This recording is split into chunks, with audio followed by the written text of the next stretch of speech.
A computer screen displayed a congratulatory message, making the person very excited. Success. Ryu exclaimed happily, "Damn it, finally did it! I broke the record." He stood up abruptly. "Finally beat this damn game." The audience clicked their tongues. "Shindong is amazing, actually. Did it fluffy, the first person in the world. Tiesk. Kangaroo Enchunsu. Congratulations." What he was talking about was a medieval combat-style defense of the Empire game, a classic title that had always proudly boasted its super difficult level, released for nearly a decade. Now finally someone had successfully conquered it. He proudly declared, "That's right, that person is me, I told you so." Ryu pointed at himself. "No matter how difficult the game is, someone will always overcome it. I am a game live streamer." The camera on the computer flashed a light focusing on the person who only aimed to conquer all classic games with high difficulty. His channel also had a rather bizarre appearance. Subscribe classic net subscribers. 2,340,000 video 172. Just from the ID you could already tell. Ryu enthusiastically replied to each person, "Thank you Yogu for donating 300,000 talons. No, it's all thanks to everyone, you've all worked so hard." He couldn't stop thinking about his achievement. The game has been out for 10 years, and I'm the first person in the world to conquer a stage that no one has ever passed. How should I put it? Aren't I a bit of a top-notch player? While the young man was still busy praising himself, a comment popped up from a gamer who said, "What achievement could be more awesome? Speaking of which, there's one thing I still find a bit of a pity." The message from Sangi made him speechless. In the final decisive battle, that Saint's character died, which was so sad for the level character who carried the team on their back. Returning to the screen, the chaotic scene inside remained, perhaps because the viewers were too invested in the game characters. They all hoped that everyone would survive until the very end, but the result was that except for the main character, Lucas, everyone died. He also pondered, "My goal was never for the whole team to survive, but to reach the very end." A strange sense of loneliness arose in Ryu. "Even though I defeated the final boss, the sleepless water nymph, last stage clear stage Mu Lucas, SSR hell difficulty, and Iron M mode, clear war ranking first player name classic, net only." Lucas stood there rooted to the spot. He looked closely at every detail inside, in front of the boss he had defeated. He stepped on countless corpses, piled up like mountains of enemy and allied soldiers. The young man sadly lowered his head. Why did it become like this? The character Lucas kept appearing in his mind with that lonely silhouette that's basically just a character in a game, but that silhouette still looks a bit lonely. Gradually everything darkened with the white words, "The end." Ryu rested his chin on his hand, feeling a bit sad. His emotions were interrupted by another notification. A viewer wondered, Win isn't on the game developer's side, so shouldn't they send some kind of reward? He immediately laughed. "Why would they suddenly give me a gift?" Another comment followed. "Least should give something as proof that you cleared that super difficult stage." He exclaimed in surprise, "I understand." Ryu humbly told them, "Rewards are unnecessary. Being able to accompany everyone all this time has been fun enough, hasn't it?" However, a comment bluntly exposed him. "Biano, look at that ambitious look. Baby Boo even thought you'd say you'd accept anything. Beyond Blaster, no need to hide it. We can tell you're really looking forward to it." The young man quickly waved his hand. Where did Mr. A go? He's been missing for a long time. The game disc next to him lay still on the table. It's been too long. Ryu leaned back to relax a bit. "I don't even remember anymore." Just as he finished speaking, a notification suddenly appeared on the screen. "Director, Mr. A. Hello you classic game fanatic, I am the Director of Defense of the Empire." He widened both eyes in astonishment. Numerous question marks also popped up in the comments. The game director continued, "First of all, thank you very much, actually. I had almost given up on this game." He became even more confused. "Is that for real?" The director confided, "I originally thought that no one would ever succeed, but thanks to your successful completion, I actually breathed a sigh of relief." "Thank you so much," Ryu replied shyly. "No, it's not necessary to thank me like this." Suddenly he blurted out strange words. "It's fortunate that you have given us hope." Ryu immediately thought in another direction. Hope? Could they be planning to develop Defense of the Empire too? "An offer was made. We have clearly seen your abilities and skills. We sincerely hope you can spare some time to come here and help us." Ryu muttered again. Skills, abilities. The young man's reason wavered. What is this? Is he trying to be dramatic? "No way would the founder watch my livestream, or should I just kick him out?" Ryu immediately mocked. "Oh, it's the game founder. No, it should be the person who claims to be the game founder, right?" Suddenly his screen turned golden with dense static. The young man's image flickered along with it. Is this what he meant? His vision gradually darkened, causing him to panic. What's suddenly happening? Ryu's body slowly fell. Did I play games for too long and get dizzy? All he could see was a bright yellow color from the screen. But if something happens to me, the viewers will call someone to rescue me immediately. Before finishing, the director politely thanked him. "Thank you for playing Defense of the Empire." Finally, the golden light closed. "Thank you for playing Protect the Empire." Everything shifted to a chaotic scene as countless magic spells fell thunderously to the ground. The young man's eyes quickly widened. Rue sat up in a panic, letting out a loud cry. The clothing and scenery had changed, but he hadn't had time to realize what that sound was just now. At this moment, a piece of the rock in front of him suddenly fell off. Before Rue could recover, he suffered another big shock. What the hell is this? He huddled up in the middle of the chaotic battlefield. Rue's hand braced against the rocky ground. The young man groaned and stood up step by step. A plume of black smoke billowed from the muzzle of the gun. It quickly spread, causing Rue to cough continuously. This is the smell of gunpowder. A rope was lit with a flame and was gradually burning downwards. The cannon next to Rue fired powerfully. He sat aside, his mind blank from the things before his eyes. Rue's face was blank for a moment. Another explosion erupted beside him due to a bomb sending dirt and rocks flying. He also began to feel annoyed. What the hell is this? Enough already? But when he turned his head, Rue immediately saw more bizarre things. The flags bearing the insignia of that army fluttered in the wind. The knights beside him wore hard armor and held sharp weapons, incredibly powerful. What is this? They surrounded Rue and divided to defend, block them quickly. The young man still hadn't grasped the situation and was still gaping. War unfolded before the eyes of someone who lived in peace. What the hell is this situation? The knights on this side kept firing arrows with crossbows. Those on the other side gritted their teeth and endured the hits. He began to understand everything that was happening. War. A warrior stopped and gasped for breath in front of him. He rushed over. Your Highness. Rue looked at him questioningly. The warrior's face looked very fierce. Are you all right? He was immediately frightened by him, the enemy. Then Rue retreated quickly as lightning. Don't come here. He shouted loudly, I told you not to come near me. The warrior froze, his whole body trembling. His sword was also thrown to the ground. The man quickly bowed his head before him. Your Highness, your subordinate deserves to die. Tears streamed down his face. Your Highness, please save us. However, Rue still couldn't understand what was suddenly wrong with this guy. The young man carefully sat up. He walked up to the warrior and started talking. Hey, mister. While he was still speaking, a sudden attack appeared. Calm down first. The young man's mouth hung wide open in shock. The artillery shell struck directly and exploded violently. Rue's weak body flew backward. He slammed into the ground painfully again. The young man trembled with each breath as he struggled to get up. He breathed out a sigh. Ryu wondered to himself, what is this? Was that a bomb just now? Beside his hand, a blue light shone brightly again. A magical flame erupted beside him and burned everything to ashes. He was utterly shocked. What the hell is this again? The footsteps of the warriors quickly approached. Over here, over here. The commander shouted loudly, raid team charge. He turned to look at them and was startled. The cavalry focused their strength on the edge of the city walls, absolutely not letting them climb up. The man tried to rush forward with his sword. Something very fast and powerful also rushed out. Its speed made the ordinary warrior's eyes widen. Then he took the full force of the fatal blow. Rue also saw that bloody scene. The man's body was lifted by tentacles. His arm fell off and rolled several times on the ground. Finally, it fell beside Rue. Red blood spurted out from the impact. Blood splattered onto the young man's face. He fearfully retreated quickly. At this time, other warriors around were also hit and screamed. They helplessly grabbed the tentacles while being pierced like meat. Both of them bled and fell at the same time. Rue's face darkened outside that city wall. What exactly? The monster still calmly released poison from its mouth. What is out there? Its huge legs were revealed. With its strength, it reached the front of the young man. The monster's red eyes flashed again. It roared loudly to threaten the person in front of it. He covered both ears and suddenly thought of ants. The soldiers hurriedly turned towards him. Raid team, quickly advance and attack. They still spoke loudly while the cut was right at his neck. Don't let them get close. The monster only needed to swing its legs slightly to cut them down cleanly. Rue began to tremble uncontrollably. His arm was completely powerless and couldn't move. The monster's legs, stained with blood, slammed into the ground violently. Its red eyes were deeply imprinted in Rue's eyes. Is this a dream, or is it all just an illusion? Now it could get closer to him. This situation is clearly unacceptable. The monster's sharp leg lifted up. Don't treat me like this. It decisively brought down its attack. Rue gritted his teeth in fear. Am I just going to die like this? And watch. At this moment, a head of golden hair suddenly intervened. Your Highness. His hand tightly gripped the sword. Why are you avoiding reality like this? The sword blade was dyed in a bright golden color. That person's eyes were also serious as they shone brightly.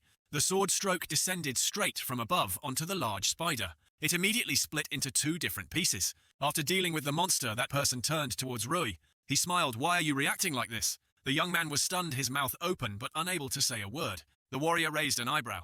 He sat down and asked him with concern, Your Highness, is your body all right? He worried if there were any injuries, while Rue had a familiar feeling.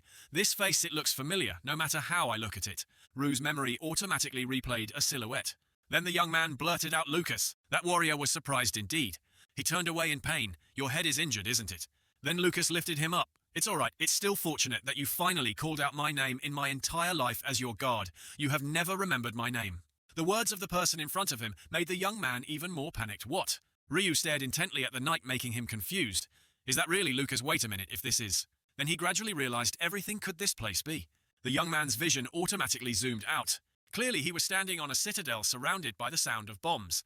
White smoke also billowed before the wave of attacks. Ryu exclaimed, I'm in the game Defense of the Empire. His lips tightened. Old memories flooded back. It was that super difficult game he had just broken the record for before arriving in this place, Defense of the Empire. The monster's mouth opened wide again and spat out viscous poison. It's that game.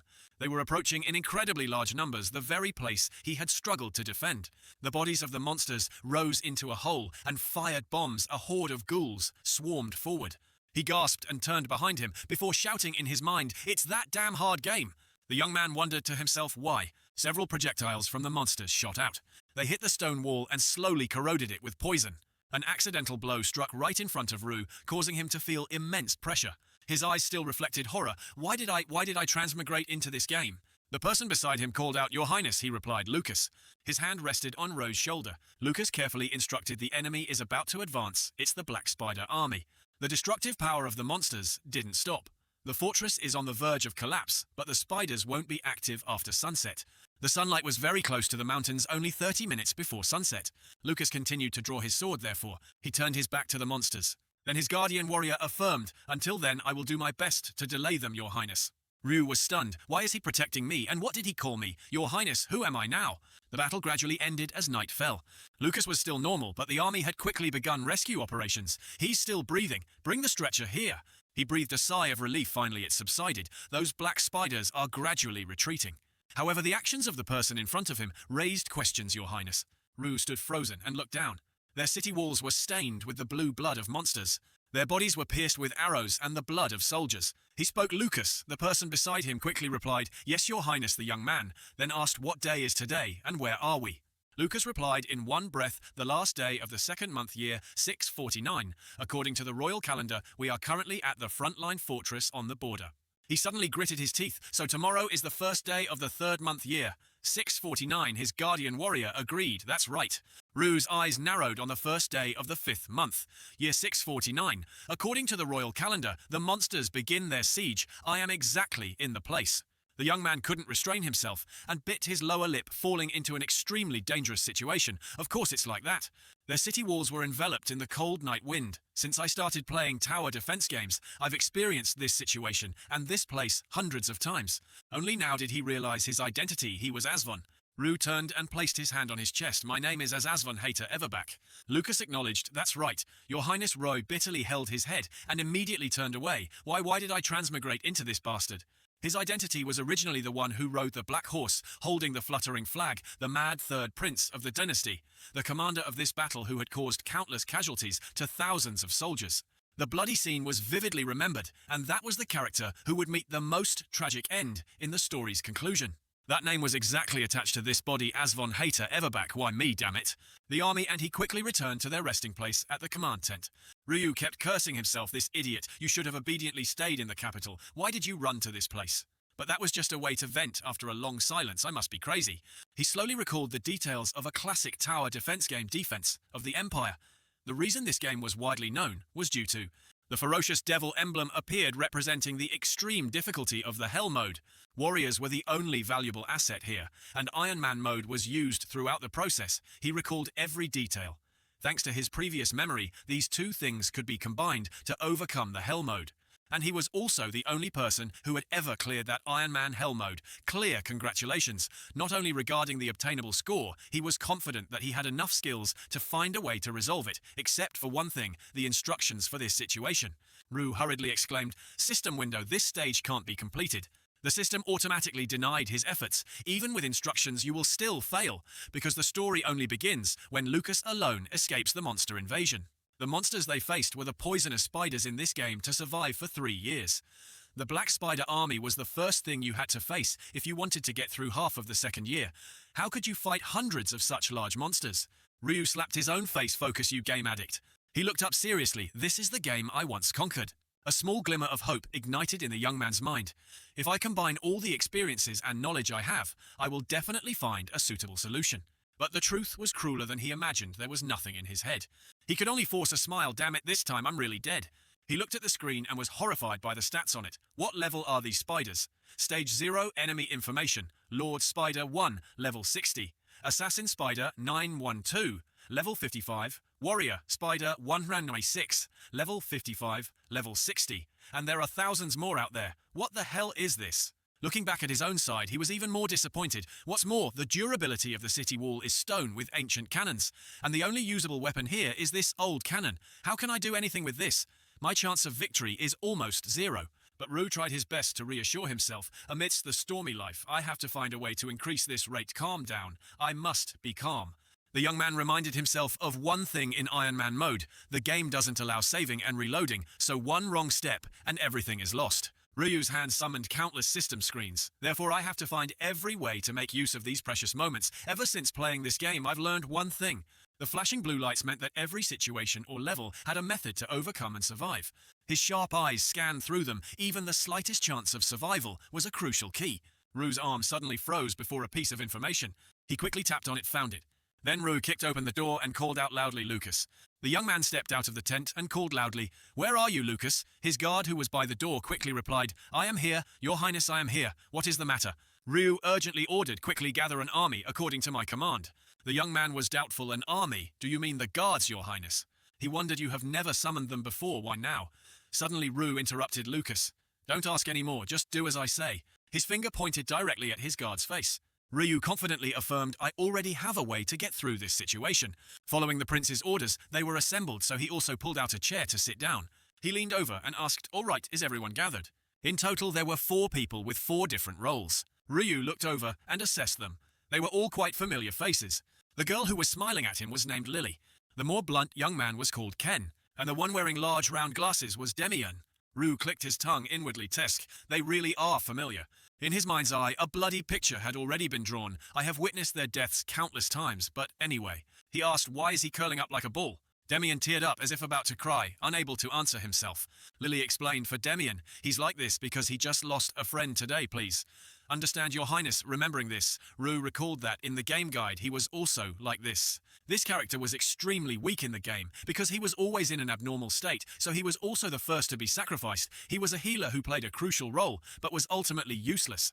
He quickly brushed that aside. "All right, first." The young man's clear words rang out, "I will explain now for everyone to understand their role in tomorrow's battle." He turned to the only girl present first. Lily, she replied very politely, "Yes, Your Highness." Ryu analyzed himself. Lily is a fire mage positioned as a key member in an army, using spells to create considerable damage.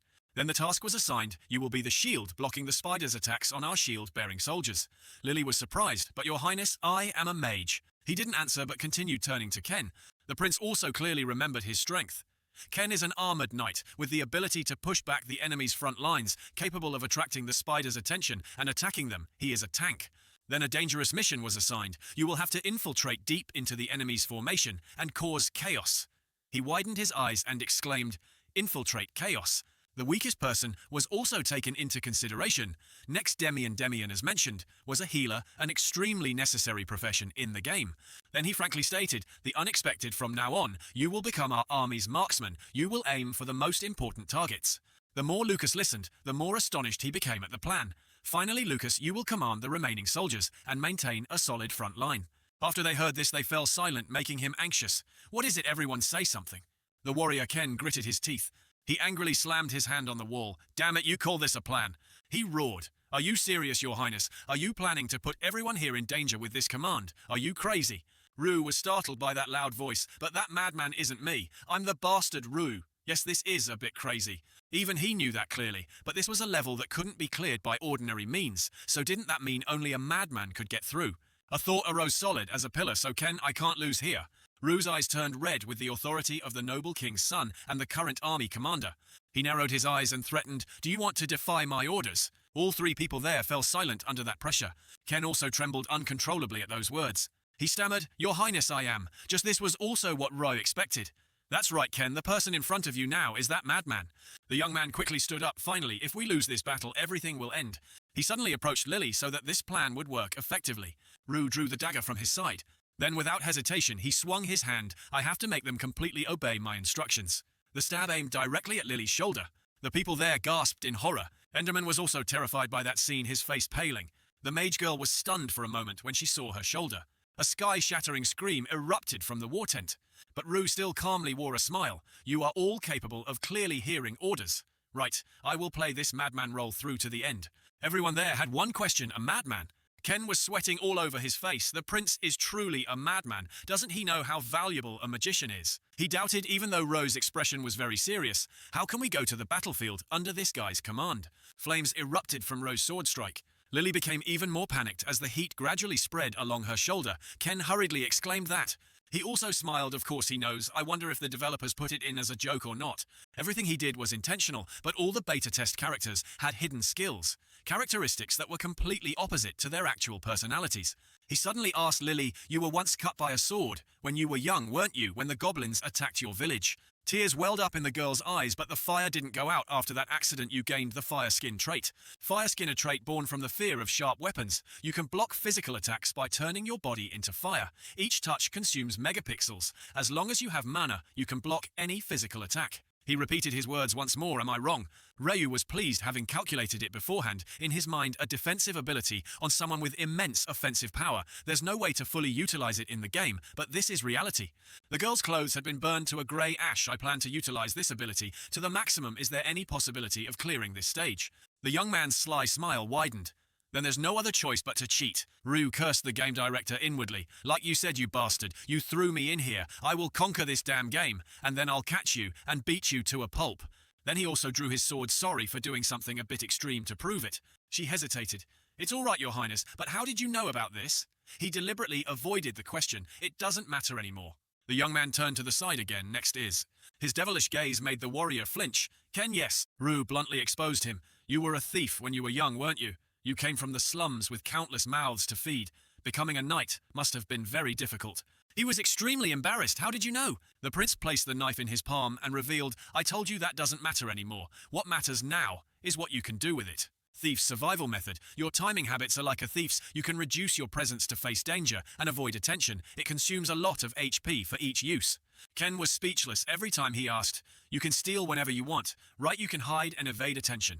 That attitude made Ryu wave his sword again. Or do we need to do another example? Ken bowed 180 degrees immediately. No, Your Highness, you are right, I can. So he didn't question further. All right then, from now on, you will obey my orders. The knife was also placed on the table, and finally, the prince directly called out that name, Demian. His footsteps lightly approached. You are the trump card of this plan, Demian. Ryu changed to a gentle expression. You have extremely sharp eyes, don't you? He sat curled up in a corner, even when Ryu knelt down very close. That's why you could foresee the death of your friend. Demian's eyebrows drooped, his eyes filled with immense sorrow. Painful memories replayed again in his mind. He was my hometown friend. We came from the same orphanage. Small, powerless arms flailed amidst the battlefield. In the middle of the battle, he sacrificed himself for me. Why? Demian's tears flowed down. Why did you bring us here, Your Highness? Why? He was so grief-stricken that he questioned Ryu, what are you planning to do? Every deep word in his heart was spoken, or are our meager lives nothing but a game to you? Finally, Demian could only earnestly plead, please return Van to me, return my friend to me. That pitiful face screamed, return him to me. Outside the tent, a warm ray of sunlight shone on a wildflower. Ryu wasn't angry, but gently placed his hand on his shoulder. He said seriously to him, you can blame me, Demian, if you need to. You can even hate me. Encouraging words rang out, but your friend Van sacrificed his life for you. Are you going to sit here and wait for death? Wasting your friend's sacrifice, you need to reclaim what you've lost. He patiently enlightened Demian. Just because you were at death's door, because of a trash commander, are you going to throw away the life your friend sacrificed to save? You need to take back what you've lost. His hand gently tightened on his shoulder and avenge him. Ryu shouted loudly, kill those spiders, go out there and fight, teach them a lesson. He continued to ask Demian, do you want to kill those damn spiders? He weakly replied, yes. Another similar question was posed by him. Then do you want to kill me? The young man fell silent as if thinking. Then the honest answer was revealed, startling the other three yes. But that only made Ryu more excited. Good. He proposed to Demian, I promise after we get out of here, I will let you kill me whenever you want. Lucas hurriedly shouted, but Ryu signaled him to stop, Your Highness. He swore to everyone there, if the plan fails, we will all die. If that happens, I'd rather let you kill me. The prince used all his gentleness to persuade, I swear on the honor of the royal family, even for just one day. That earnest plea moved Demian's heart, making him stunned. Follow my orders, sometimes you need to use anger as kindling. He stirred to get up, and then so did it. After boosting Demian's morale, he immediately turned to the others, making their hatred for him a catalyst. Ru sincerely admitted his fault to them. I will not make any excuses, because due to my misjudgment, our army was almost wiped out. The young man was cautious with every word, but if we follow my plan, we might be able to repel those spiders. It might be small, but the chance of victory still exists, so just this once. He proposed as a commander, just this once. Please believe in me and follow me. Finally, his hand had perfected it. Lily slightly frowned as if taking it seriously. Ken also had a similar attitude as he looked directly at him. Demian no longer cried and focused intently on that commander. And Lucas also trusted and placed his faith in him. I don't know if this arm will be the arm of royalty or just a pile of trash. They went outside the city walls where the soldiers were still gathered, but there was no other choice anymore. The drummer forcefully struck the drum. The black spider army is heading towards us. The monsters are coming. A soldier worriedly asked, Will you be all right? Your Highness Roy firmly replied, It's all right. Just do as I told you. They didn't say anything more, but clearly obeyed. The pitch-black swarm of monsters surged forward like a flood. The plan was very simple. Those spiders are full of bomb sacks. While the others stall for time, we will find the queen. Their command resounded fiercely. Kill it, blow it away with this mana cannon. The old soldier's armor lay scattered on the ground. Discard the hindrance. I have complete control over its magic power. Hopefully we can defeat the queen as well. The problem is its location. They all look towards the distant horizon. I must find the queen's location. It's so far that it can't be seen. With the naked eye, can this really be possible? However, Reca had absolute confidence. Create a map. Of course, he ordered the system to create a map.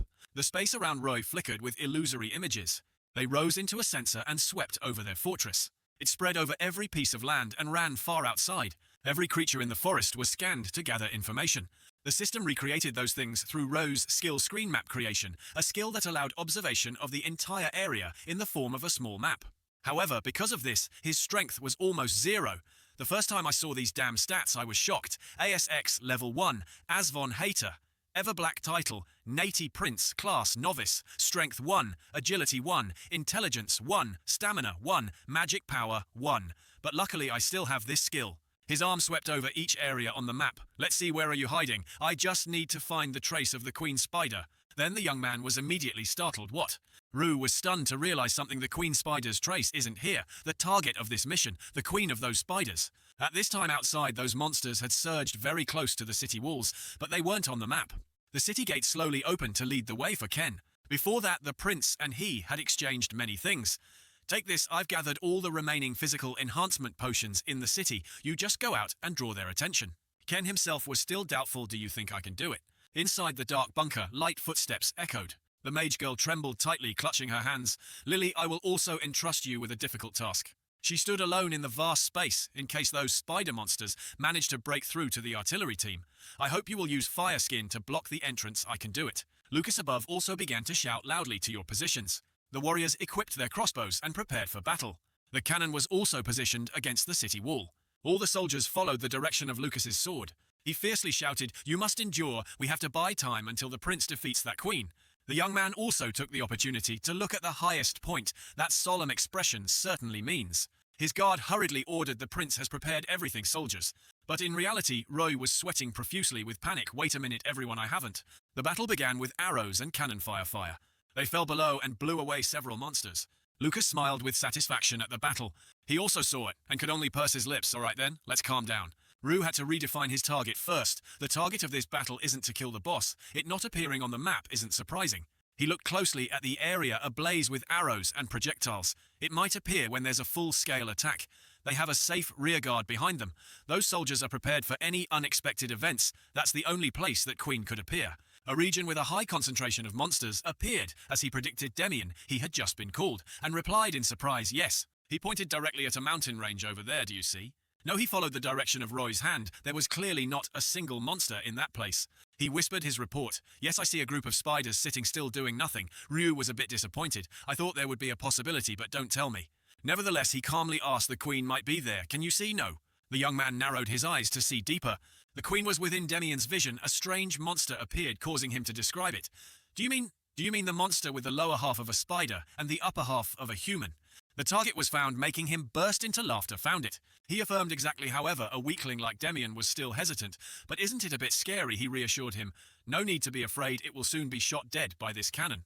The artillery was ordered to adjust, turn the fortress, and aim it to the south, Demian, and I will aim precisely at the target. The soldier in charge also shouted at the right moment, mana loading, complete, we can aim and fire, excellent. This task was reassigned by Ru to the person beside him, Demian, take this. He held the switch, still trembling. Prince Ru immediately replied, what? He huddled close to the cannon. I'm not confident, I've never done things like this before, so asking me to do it is a bit. Ru immediately interrupted Demian.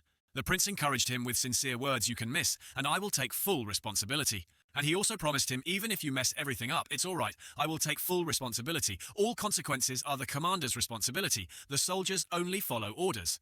Demian was stunned by the suddenness. All you need to do is pull the trigger. That's all you are, the vanguard of revenge. Remembering those words, he regained his will. Vanguard of revenge, the eyes of 1,000 miles trait was activated. His arm decisively pulled down. Mana around the cannon gathered very quickly, causing a dazzling light to flash. The engine inside it began to rotate in order. An electric current flowed from the power source and extended to the cannon's mouth. Ryu looked pleased, that's right. The first shot was fired, blast them to smithereens. The firepower from it was incredibly terrifying. The light column left behind pierced through many layers of the atmosphere. That mana bullet passed through everything and flew along its trajectory. Sparks flew and the wind around the bow was blown away swiftly. Ryu immediately roared, hit. That shot aimed at the other side of the land, exploding into a large column of smoke. The next commands were quickly issued, monitor if. The soldier reported in surprise it hit the target right in the middle of the monsters. They cheered loudly, that's the way. The soldiers quickly put their arms around Demian's shoulders. This guy is really impressive, are you sure it's your first time? He blushed with joy at the praise. I just followed instructions. He hesitated and said, when I held the cannon's muzzle, my whole body started moving on its own, but Ryu inwardly denied it. What are you saying, Demian? He knew very well the reason. It's all thanks to your trait eyes of 1,000 miles a trait. Born from a god's mistake, you can see what you want to see and hit what you want to hit. Accuracy. Plowance 999, an incredible skill that always hit the target accurately. He hid his sly smile behind his hand. In the game, he's a character who can't hold real weapons, but here all he did was grab it. They've taken the full force of our attack. While still happy, the prince suddenly realized something else. Indeed, I am different. He looked into the distance where the magic shot had just exploded. What is that? The monsters fiercely rose up. Why are they still moving? The observer on the city wall also paled. Prince, they are moving. Ryu turned around in surprise. What? Bad news rushed in, forcing him to grab the binoculars himself. There's a swarm of spiders approaching over there. They're coming. Ryu gritted his teeth tensely as he tried to look in that direction. Beyond the thick smoke, the large body of the queen spider appeared. That's the largest one in the middle, protected by thousands of other small spiders, their formation. The queen's mouth opened wide, her eyes blazing red with anger. He was also startled by that unpleasant sound. The queen's roar made the spiders hear wide-eyed. They turned their heads and suddenly retreated. Where are they suddenly going? The spiders are moving. The people there were confused. Didn't we shoot the queen monster? Why are they still unharmed? Rui was stunned and lowered the binoculars. Impossible. The observer once again shouted, a disaster, the spiders. They returned in even greater numbers than before, swarming towards the fortress. The prince cursed under his breath. Damn it, you give orders quickly too, that queen bitch. In the forest area, the scene at the city wall could be seen, damn it. Ken gasped for breath and tried to suppress each heartbeat. His hand pulled out a mana vial. I only have one vial left. He hid behind a tree trunk. The spiders are crawling by in terrifying numbers. Should I just run now? The trees in the forest shook from a loud bang. Ken was also startled by it. What? He stood up to observe the situation. The other side of the forest glowed brightly with flames. Ken's face hung open in astonishment. Embers flew up with the wind and from there spread throughout the forest. The warrior suddenly lowered his head. Demian at this moment widened his eyes, analyzing the target. He reported to them, hit the target, hit the queen's exact spot. However, Roy leaned against the city wall, frowning. The sharp legs of the monsters relentlessly attacked. The spiders are still moving. The queen spider's face was charred black, but it still raised its head. The queen is still alive. Ryu gritted his teeth bitterly. Could it be that we aren't strong enough? He tried to remember what he had experienced. The original queen of the black spiders would die after being hit by 1 or 2 artillery barrages anyway, according to the game, compared to other monsters. In the early stages, the queen isn't very strong, but this queen seems a bit different. Thoughts flooded his mind, plunging him into crisis. I have no information about her at all. What if her stats are different? What if she has a special trick? What if? A bloody hypothesis came to his mind. She's not allowed to die. Then what should I do? Light from the cannon shot out erratically, Your Highness. Due to the energy core of the cannon operating too many times, it's reaching its limit. The panicked loader exclaimed, this is a big problem. We won't be able to fire as many shots as we anticipated. The man immediately snapped back. You talk too much. How many more times can we even fire? The soldier emphasized only 5 more times, because we've already fired twice, so we only have 3 shots left. The man's face darkened another degree 3 more times. Rue looked towards the distant horizon. We have no choice but to kill that queen with only 3 shots moreover. At this moment, Demian was also panting, heavily exhausted. Demian's eyes, seemingly capable of seeing 10,000 miles, had other side effects. The small boy's arm trembled violently, maximum only 3 shots. As the commander, he worriedly asked himself if the boy could endure until then. The relentless attacks from the monsters were temporarily not dangerous. Fortunately, the city wall located in the center could withstand them very well. But no sooner had he finished speaking than bad news arrived. The wall breaching, monsters are coming. Rue's eyes turned instantly what? A giant spider carrying a sharp body with green liquid dripping from its top. He grew increasingly uneasy. Is it trying to pierce straight through? Damn it, there's nothing like this in the game. The prince ordered defensively use all our firepower and aim directly at that destructive monster. Bullets obeyed the order and continued to fire countless times. They hit the spider, but it was completely unfazed.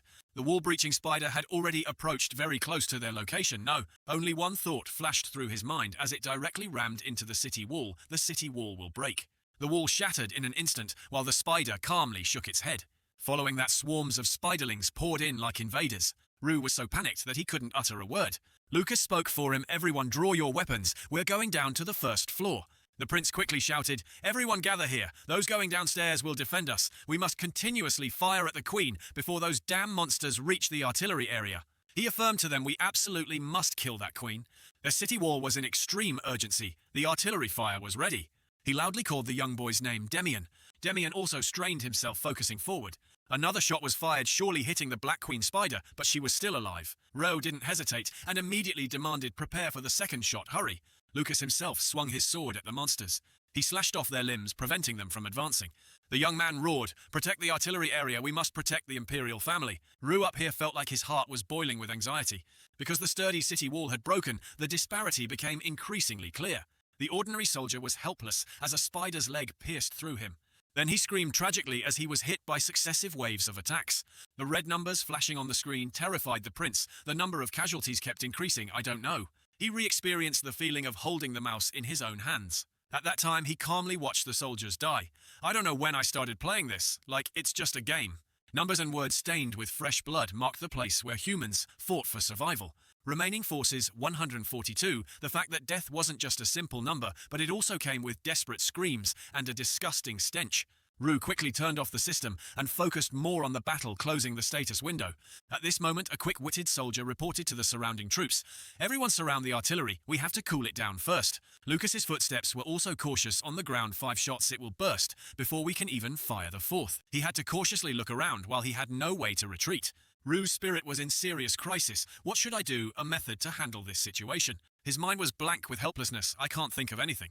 Suddenly, a fierce voice rang out. Hey, you monster dogs! Ken roared as he stood amidst the destroyed city wall. I'm here, look at me. Rue was startled when he recognized the person risking his life it was. He hurriedly drank the last magic potion. Though very tired, he still tried to open his eyes, Ken. Then the knight used all his strength to transmit his voice louder and clearer. I am Ken, a knight of the Empire. The agitated spiders quickly changed direction. He was sweating with fear but still tried to remain calm. Ken turned and ran while shouting, that's right, this way. He saw a small rock nearby. A brief smile bloomed on the young man's face. Ken immediately ran behind the rock. Why don't you try coming over here to find me? Then he used his unique skill thief's survival method, which was activated. Ro watched him through the screen and was immediately shocked. He exclaimed, wait Ken, your remaining health. As expected, the system ruthlessly rejected his skill. Insufficient health, the effect of the trait has been cancelled. Ken faced countless sharp claws alone, damn it, I shouldn't have trusted. As a result, he was stabbed beyond recognition. Rue's eyes widened in utter shock. The number 1 appeared coldly once more. Rue's face darkened even from a distance. He could clearly hear the sound of flesh tearing. Ken's armor fell apart around the pool of blood. My wrong orders. His commemorative watch also cracked, taking the lives of others. But thanks to that, the warriors had a chance to rush forward. Ken had expanded the defense line quickly, advanced straight ahead without hesitation. Even so, they were easily defeated by the spiders. Not only Ken, but everyone out there had their lives taken because of an order from me. But at this moment, Rue was still blaming himself. I'm killing them all, nothing more than that. He compared it to the past while playing this game. I always used my units as bait whenever I needed to. This damn game was designed to go this way. The screen displayed a question, and he simply chose, yes, would you like to deploy troops at this location? Yes. From then on, countless soldiers had fallen for the purpose of saving someone, obtaining an item, completing a side quest, or achieving accomplishments. Someone had to die, and I killed them in a happy mood. But at that time, all Roy felt was sleepiness for all the mistakes he had made. He didn't complain about anything either. However, now he had realized everything. His arm trembled, stopping the harm he had caused until this very moment. He helplessly roared, "I told you to stop, you damn monsters. The truth is that all deaths come with endless pain." Because of his voice, a large spider managed to climb all the way up here. "Stop, they won't stop." He also gritted his teeth tightly in fear. Just shouting wouldn't make them stop. At this moment, a blade of light descended upon its head. Lucas slashed accurately. "How dare you aim for the prince?" He stood below the battlefield but was still worried about the upper level. "Are you all right, your highness?" The spider teetered about to fall with the sword. Rue's hand gripped the sword hilt tightly. "That's right, there's only one way left to make the monsters stop." He swung down cleanly, decapitating the spider. "Their blue blood splattered everywhere. Kill them before they kill us." The loader hurriedly reported, "At this moment, your highness, the fourth shot is prepared. However, Demian can't." He asked loudly, "Demian, can you fire?" Blood was streaming from the boy's eyes, but he still tried to wipe it away. "Yes, your highness." Their cannon unleashed its final attack, all it had. This time it also aimed at the queen spider, the fourth shot. It roared to command the surrounding spiders. They lunged forward, wanting to block the shot, but were all swept away by the bullet. The queen spider still opened its mouth wide and screamed it hit. Thanks to that, this shot also squarely hit that creature. It hit the queen's vital spot. However, its face revealed anger. It once again unleashed its oppressive aura. That damn queen is still alive. That earth-shattering scream echoed all the way to the city walls. Soldiers and even Demian had collapsed. The soldiers' hands were blistered from the heat. "Our attacks are ineffective." The loader also hesitated. "The artillery has reached its limit. If we try to fire one more time, it will self-destruct." They gradually despaired. "It's truly over now. Maybe we should just surrender." He also exhaled wearily. "Is it over?" The cannon's mouth was corroded. The heat still lingered, causing it to emit thick smoke. "We have reached the brink of despair." The soldiers below were also pushed to their limits. The defense line had been devastated. Demian tried his best, but could only cry out, "And our artilleryman can't even open his eyes anymore. Is this how it ends?" Ryu's arm hung limp. "Is there really no hope left?" However, at this moment, the messenger added, "No, we definitely caused some damage." He quickly looked towards the messenger. The messenger recounted what he saw. "The queen's skin has peeled off." Ryu was shaken by that enthusiasm. Scout. Even in this situation, he remained loyal to his duty until the very last moment. The messenger hurriedly suggested, as an enemy projectile flew towards them, "If we fire one more shot, then we might be able to." Ryu stared blankly as the messenger passed away. A part of the fortress exploded from that shot. Lucas below cried out in panic, "Your highness." Ryu also fell helplessly below at this moment. "It's broken." Stones and earth from the city wall shattered around him. The whole world. All hope vanished, everything. His vision blurred again due to someone's urgent call, "Your highness." That voice grew louder and louder, illuminating the surroundings, "Your highness." Ryu suddenly opened his eyes wide. The surroundings were desolate. Nothing remained, but his guards still helped him prop up a large rock. He stood up in a panic. Lucas, though heavily injured, was still worried. "Your highness, are you injured anywhere?" The prince became even more anxious. "That's what I should be saying. Are you all right?" Lucas's red blood had completely stained the ground below. He suddenly whispered, "Your highness, do you remember that was something from the past, and it was 20 years ago already?" But the harsh reality made Ryu only able to admit, "I can't remember as a player who only appeared in this form. I don't have any memories of you two." He shared some old memories. "When your highness first allowed me to be your bodyguard, you told me," Ryu asked. "What did I say? Even if I can't become emperor, I will become the greatest man in the world." Every word he spoke replayed in both of their memories. "Then to the person who will become my knight, you wanted me to become the best knight in the kingdom." Lucas was incredibly surprised by that statement, even though that was the day I was just a young boy. He was still extremely happy when mentioning it. "Your highness's words touched my heart so deeply that I thought about them day and night." The young man firmly told his prince, "Your highness, I believe in you." Ryu was doubtful even in this situation. To that his guard emphasized even more, "Anytime, anywhere." The rock on his back suddenly felt heavy. The young man couldn't support it and collapsed, hitting him. After a moment of struggling, everything around was still being submerged in fine dust. Lucas was pulled out by Ryu and laid on the ground. He made a decision in his heart. "Just wait there, Lucas." His guard was completely unconscious. "You are the main character, the savior of the world. You shouldn't die in a place like this." He continued to look around now. "I should think about how to get out of this situation. This is below the artillery area. How long have I been unconscious?" Suddenly the young man saw two soldiers with the cannon.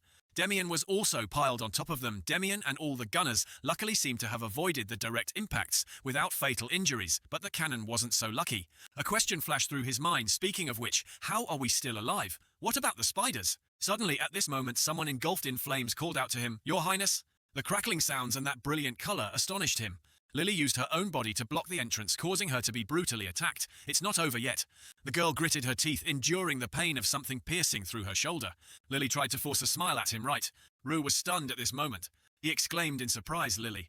Lily at this moment had a hole drilled through her stomach by a monster. With all her remaining strength, she raised her hand, gesturing to stop, and said, I can't hold on anymore, I can only block them for a little while. But she instructed the monsters will break through the gate soon and arrive here quickly. She mustered all her strength and shouted with determined eyes, we don't have any time left, hurry. Lily wanted to convey this effort. Don't let our sacrifice be in vain. Rue seemed to be awakened by her gaze and words. He decisively ordered the soldiers, everyone stand up, gunners, load the last round. But in response to that enthusiastic and hopeful rallying cry, a trembling voice came from a soldier. But your highness, the disadvantage. Now we already said that.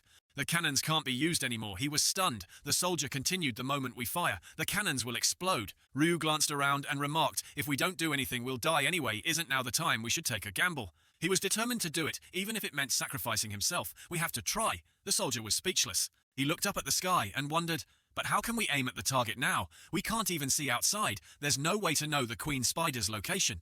Hearing that he ordered, if the gun mount is broken, then carry the cannons with your own hands. We must do everything we can. Rue looked at him and added, there's no need to aim accurately, just have Demian fire load the cannon, that's an order. The soldier nodded in acceptance of the order. Understood, sir. Rue thought to himself, I don't know how foresight works, but as long as Demian can fire, that shot will definitely hit the target. We have no choice but to believe. He slowly walked towards Demian's position, where he was slumped over in despair. Demian, he said, this is the last shot, you just need to fire one more time, just once more. Demian looked up at Rue with hazy eyes. Please, just one more try. He replied, Your Highness, what's the point of all this? Those words silenced Rue. No matter what I do, nothing will change. Ryu replied, as if it were obvious, if you fire just one more time that Queen Spider will die. Demian responded, that's not what I'm talking about. Demian wondered, if I fire one more time and the Queen Spider dies, what will change? No matter how hard I work, no matter how hard I try, this world is already ruined. He seemed to want to interrupt, calling out the boy's name, Demian. Demian continued, I want everything to stop right now. I don't want to live like this anymore. I just want to... Hearing that, Rue shouted, making the entire surrounding space seem to be released. Demian, do you think this world makes no sense at all? His words rushed into Demian's ears. Do you think that if you overcome this difficult obstacle, you'll continue to live in hell? Demian looked blankly. Yes, he grabbed Demian's collar, shook him and reminded him, then stop saying such obvious things, you idiot. Rue tried to explain, if this world really has a difficulty level, then of course this is hell mode, and this is a mode where you can't save or load data. He felt like his heart was on fire. This isn't a game from the very beginning. This world has been hell and heaven. He continued to wake Demian up. It's truly absurd and ridiculous, and nothing goes the way we want. That's life, doesn't everyone know that? Right now we are living in a brutal era. Do you intend to give up? He continued to berate. Then what, you just intend to give up and raise your thumb, waiting to be killed? Is that all you're going to do? Those words gradually brought back his consciousness. No, we have to fight to our last breath. Rue released Demian and declared, I will continue to fight. I will continue to strategize and fight until the very last moment. As he spoke, he drew his sword. If you want to give up and die that easily. Rue held the sword to Demian's neck, then slit your own throat right now. He quickly threw the sword aside, but if you're cowardly and don't have the courage to do that. Ryu faced him directly, then become my fuse, don't seek death, understand? He offered Demian sincere advice. The only thing you need to do, and I as your commander tell you, this, don't use the excuse that there's nothing left to live for. Each word was like a motivation, pushing him to recover his spirit. You are my chess piece, you are my key, you are my fuse. That's what you need to do. Rue affirmed, that's what I need from you, Demian. A notification appeared. Rue has unlocked a new skill, passive skill, unyielding commander. His eyes shone brightly, I order you. He placed his hand on the boy's shoulder and knelt down, shoot that monster dead. Demian replied with determination, yes, your highness. He was more resolute than ever. I will follow your orders. A soldier reported, loading complete, sir. But he worried, there's no way to cool down the barrel if we do. That Rue stepped forward, interrupting, get out of the way. He decided, I'll hold it. The soldier exclaimed in bewilderment, your highness, it's very hot. If you touch it, the least you'll get is a severe burn.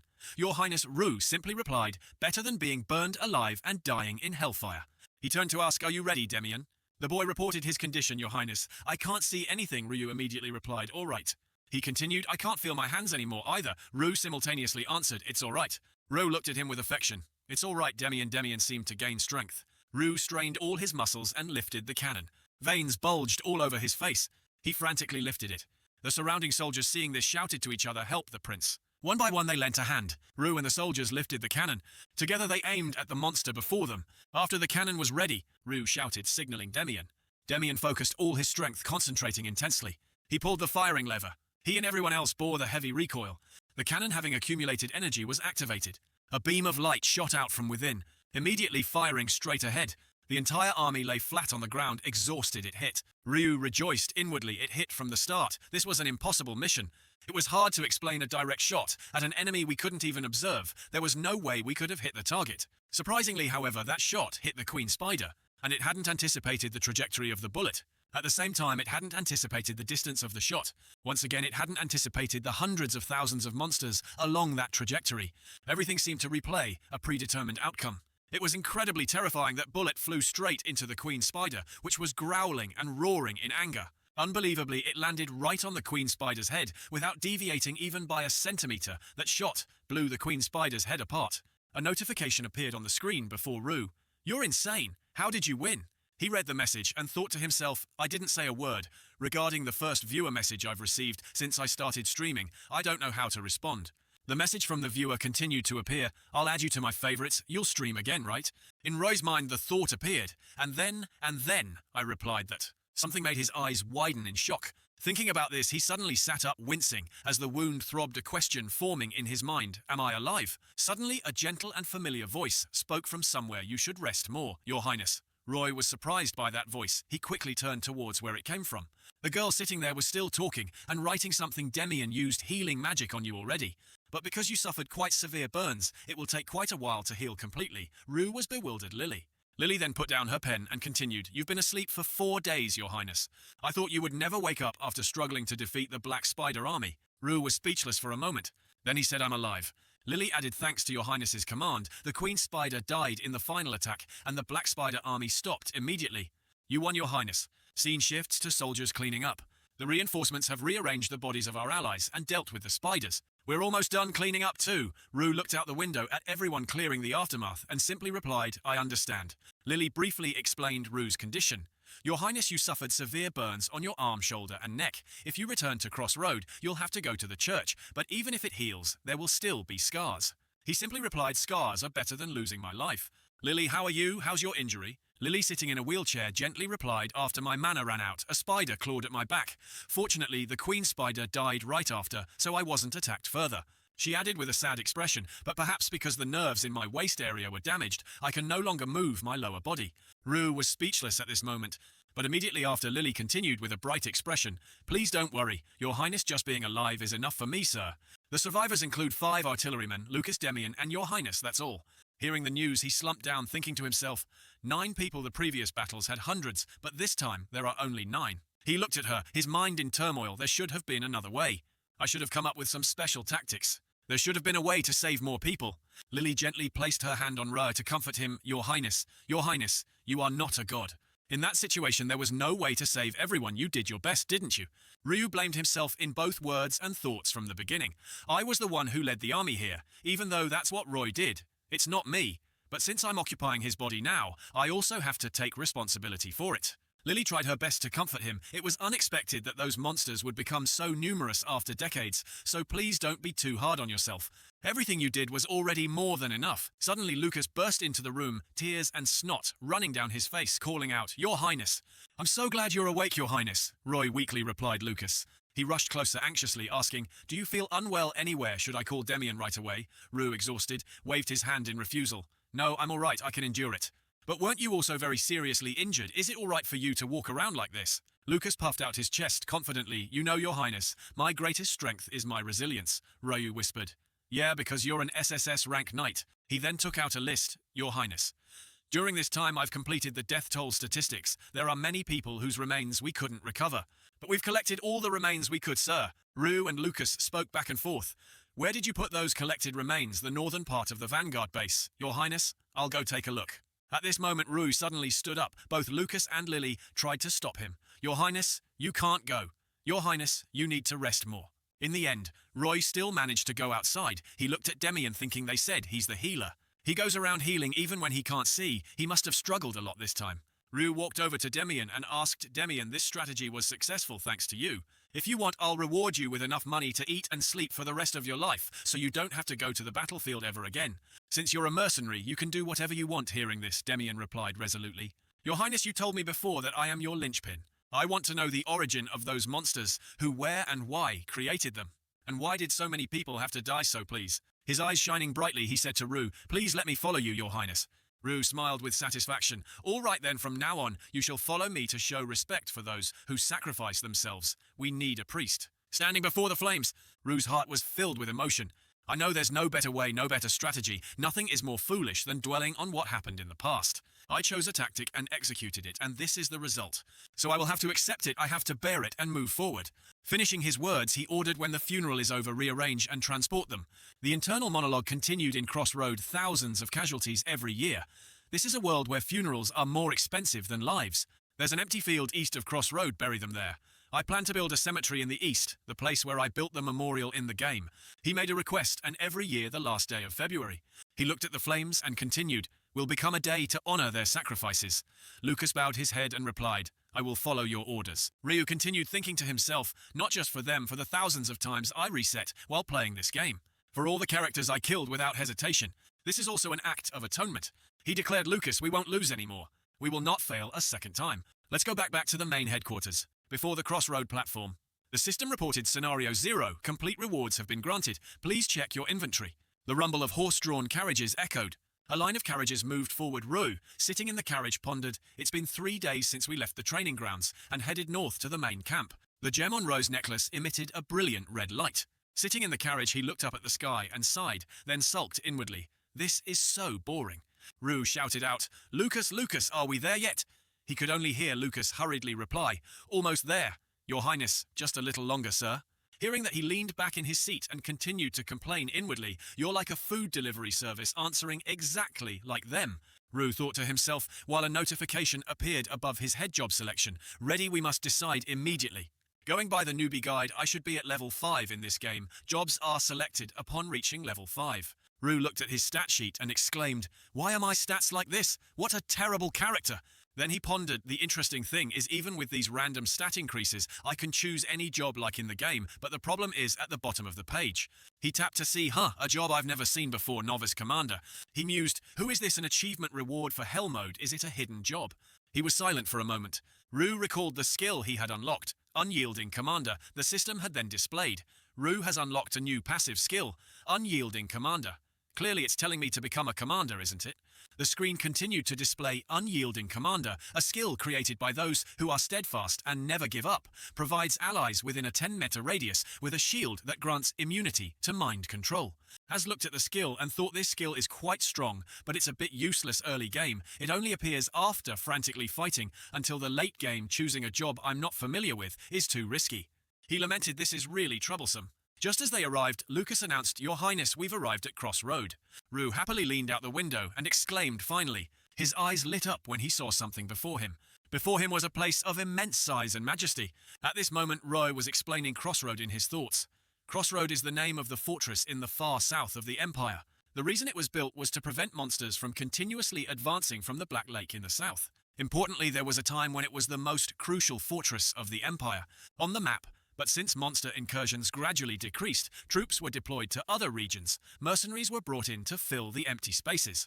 The concern retired veterans waiting for their pension or inexperienced recruits. Those mercenaries were all recruited, regardless of nationality or skill.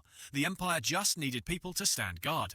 The danger loomed over them. They were just a living barricade. And as more people came, restaurants, inns, and banks gradually sprang up within the fortress. According to him, several decades passed and the fortress gradually became a city.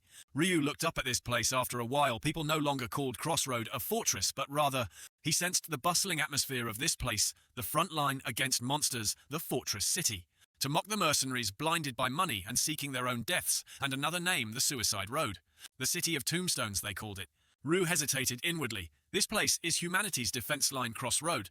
He continued thinking, unbelievable, I used to see this on a screen, it's much bigger than I imagined. The places are older and more dilapidated than I thought.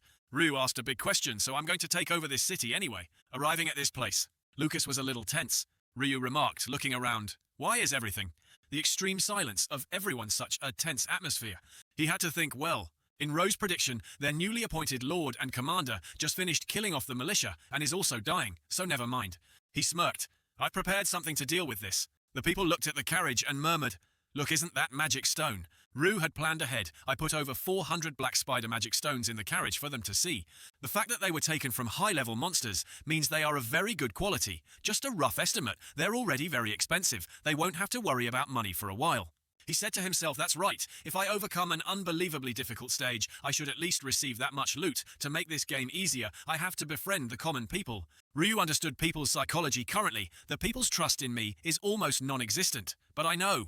He imagined how to make them like and love him. Money filled his mind. Once again, Ru was more certain of it. Prepare to be reasonable and proper. I will buy their trust. That evening at dusk, the carriage wheels continued to roll. Lucas opened the carriage door. Then he bowed and announced, We've arrived, sir. As he stepped down, well done, Lucas. Before Ru could finish speaking, the mansion caught his eye. He was astonished by its grandeur. Ru wondered, is this where I'm going to live? His mouth dropped open. The small house I used to live in can't even compare. I never imagined I'd have such a dream house. A servant burst out of the door at this moment, exclaiming, Oh, master! He rushed over, overjoyed that his master was safe. Ru had barely spoken. Who are you? Ada continued, No, I can't call you master. Please forgive me, sir. Roy replied, You can just call me master. He clasped Ru's hands, his eyes welling up. I was so worried that you would be injured. Ada caressed his hands while crying. This poor servant was so worried he became ill. Roy thought to himself, the name of this guy, who looks like he's cosplaying as a servant, is Ada. In this game, he's an NPC who manages this city. I think of his role and handling Crossroads affairs. Things like building facilities, maintaining systems. It's probably the same here. I'll complete the quest here with him.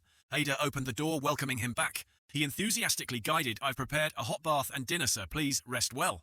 Ada softly asked. Sir Roy at this moment was standing frozen, shocked by the mansion. Ah, yes. Ryu asked Lucas about the soldiers. Have all the soldiers rested? Lucas replied, yes. Your Highness, after confirming, Ryu ordered Lucas to rest. Lucas, don't do anything today. Just rest. Lucas tried to object, but I am your bodyguard. Ryu waved his hand and ordered, just rest. You can work tomorrow. Lucas's face fell. Yes, sir, I understand. Ada called out, this way, sir. Ryu smirked to himself. Looks like Lucas's room is on the first floor. Water was running into the tub. Ada introduced the bathroom. When you soak in the warm water, all the fatigue and the smell of blood from the battlefield will be washed away. Ryu rejoiced inwardly. How long has it been since I took a bath? It's true that I'm quite tired from the journey, so I'll rest for the whole day today. Ryu thanked him. Thank you, Ada. You should also rest today. He was starting to take off his shirt. Ada just gave a sinister smile. By the way, you did a very good job. That expression was full of danger, Richard Taco. Ryu's face turned pale upon hearing that. Ada coldly said, Richard Taco. The sound of water trickling from the faucet. He leaned against the doorframe and slapped the door once. Who knew you would complete the tutorial like that? Far beyond what I imagined. Ryu turned his face, looking extremely angry. You. Ada happily said, why hide it? Yes, I am the administrator of this world. I am Ada. As soon as he finished speaking, he received a punch to the face. Ada's whole body was sent flying by the impact. Ryu was furious. Administrator, you bastard. So you're the one who brought me here, you son of a bitch. Ada fearfully held out his hand to stop him. Calm down, Ryu. He bowed his head to the ground, pleading, I sincerely apologize for suddenly bringing you to this place, but still I know. Ada firmly declared loudly, this world needs Richard. Before he could finish his sentence, Roy rushed at Ada and beat him up. His face was bruised and swollen as he cried and said, I'm sorry. After venting his anger, Roy said, all right, just get straight to the point back then, when you were that administrator. He recalled when the system window appeared, and sadly replied, yes. Ryu questioned further, and you're really the administrator of this game? Ah, no, this world. Ada admitted. Hearing that seemingly obvious answer, Ryu thought to himself, why is this damn bastard talking like that? It's making my blood boil. Ryu asked Ada, why did you bring me here? Ada composed himself and began to answer. In this world, there is a true ending, only one true ending. Ryu pondered his words, something no one could touch. Ada continued, when the image of Earth appeared with a rotation, I had to restart this world countless times in order to reach that ending, but not even once could I reach the ending I wanted. Ryu interjected, and then you sought the help of others. Ada spoke again, opening a series of three-dimensional images. Simply put, that's right. A series of blue circular frames appeared before the two of them. He reached out and said, I changed the structure of this world into a game and let all the players in many different worlds know about it. Ada spoke as a series of lines gradually appeared. Many people pioneered very promising methods that no one had thought of before, but his eyes became deep and serious. No one could reach that true ending either. Ryu wondered, not even you, a true ending. I don't even know if it exists. Ada turned to warn him. Richard Taco, you won't be able to reach the true ending, but you can achieve something that others can't. A terrifying image flashed in Ro's mind, making him think hell mode. Only I could complete this mode, is that why I'm here? Ada continued, so I concluded that you would have the highest probability of success. That's why I brought you here. Ru angrily roared, brought me here for what the hell, you kidnapped me. He recalled the terrible things he had experienced in this place, and grumbled not to mention, you even threw me into that tutorial, this body. Ada could only scratch his head defensively. It must have been a game bug. I didn't want that to happen either. Wait, let me tell you this. He held up his hand, trying to appease him. This is about the reward Roy will receive. Ru was confused. Reward. Ada continued, if you reach the true ending of this world, I will grant you one wish. Ru looked puzzled after hearing that a wish. He pondered, what's in that reward box? Blood streamed from Ada's nose as he replied, in other words, I'm like the god of this world. Ru thought that's believable. He further explained, when you return to your real world, I will definitely send you a very meaningful gift. Hearing that Ru asked Ada anything, and he proudly replied yes, anything at all, he pressed further, even 10 billion won in cash. Ada pushed up his glasses, implying just 10 billion won in cash. 100 billion won is also possible. Would you like more? Ryu felt annoyed. This bastard is acting like I'm useless, but honestly, it sounds quite appealing. He remembered himself looking at the computer. He will grant my wish, and there are so many things I want to do. A message popped up. Hey, Ryu firmly thought, no, I only have one wish to fulfill. His eyes were full of determination. If this guy can really grant that wish, then. Ada added, you must also have a wish that needs to be fulfilled. Right, Richard Taco, a wish more precious than money. You gave up on that dream because you thought you couldn't achieve it, didn't you? Ryu pondered silently, not saying a word. Ro thought to himself, and then I realized that this guy, the one who called himself a god, brought me here knowing about me. A man stood looking at the person lying in bed. He knew that I had a lot of regrets. He knew that I always lived with remorse in my heart. Ada tried to persuade him, I will make that dream come true. Ru denied that dream is over. Ada further explained, as long as it remains in your heart, that dream hasn't disappeared. Ryu wondered, if you have the power to grant any wish, then why don't you solve this yourself? Ada further explained, currently my power is greatly limited in this world. I'm just an ordinary human. Ryu sighed upon hearing him continue. That's why I have to find someone to replace me like you. Ryu interjected. Let me ask you this. Ada immediately responded. Yes, he bluntly asked, if I die here, what will happen? Ada cheerfully replied, well, if you die, you die. Ryu rubbed his temples in frustration. Oh my god. Ada explained, life is a game, a one-life-only scenario, with no saves or reloads. If you've completed Hell Mode, you should know this, right? Ryu thought to himself, that's true, this game is that kind of game, even if many other things are always happening. He thought death can't be changed. Ada added, if you want to return to Earth, I can send you back right now. Ryu was surprised. What, really? He replied. Really, really? Ada pushed up his glasses, sweating. To be honest, my initial plan was to bring you here first, and then ask for your opinion, but then there was an obstacle. He was sincere before Roy's silence. Please choose. Ada held out his hand. Would you like to try to reach the true ending for a chance to have your wish granted? He narrowed his eyes seriously, or, Ada still holding out his hand, asked, would you like to return to your peaceful days? Days where you didn't have to worry about the danger of death, but a life of boredom. He continued, it's entirely up to your decision.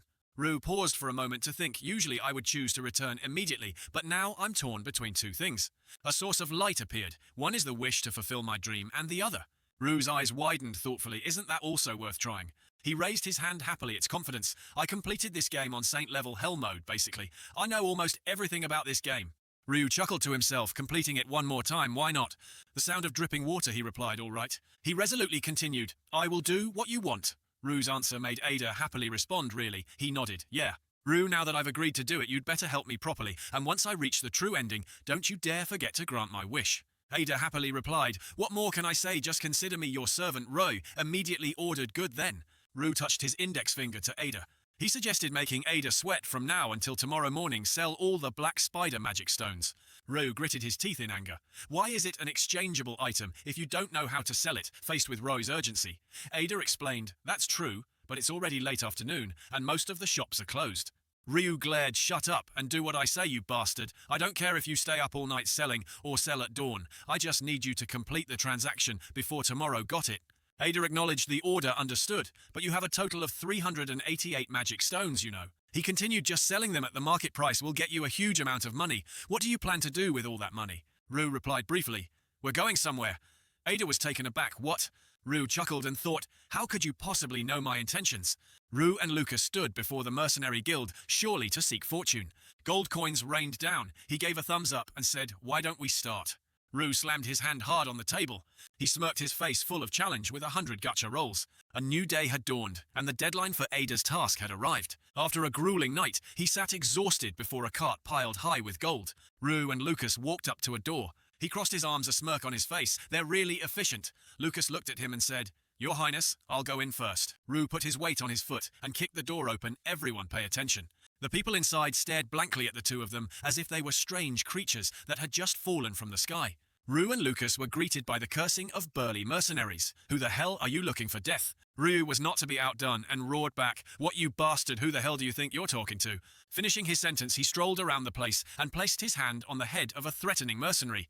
"I am your future master. Aren't you the one looking for death?" The mercenaries buzzed with chatter. "That's the third prince. Ah, that madman, I heard he killed all his soldiers on the front lines. But didn't he also wipe out all those spiders?" Ryu looked around, thinking, is there anyone truly clever here? A line of text appeared, explaining the Mercenary Guild is where we can create new characters. A list of ranks appeared, and of course their influence would vary, depending on their rank, whatever. He widened his eyes resolutely, but let's see if there's anyone skilled.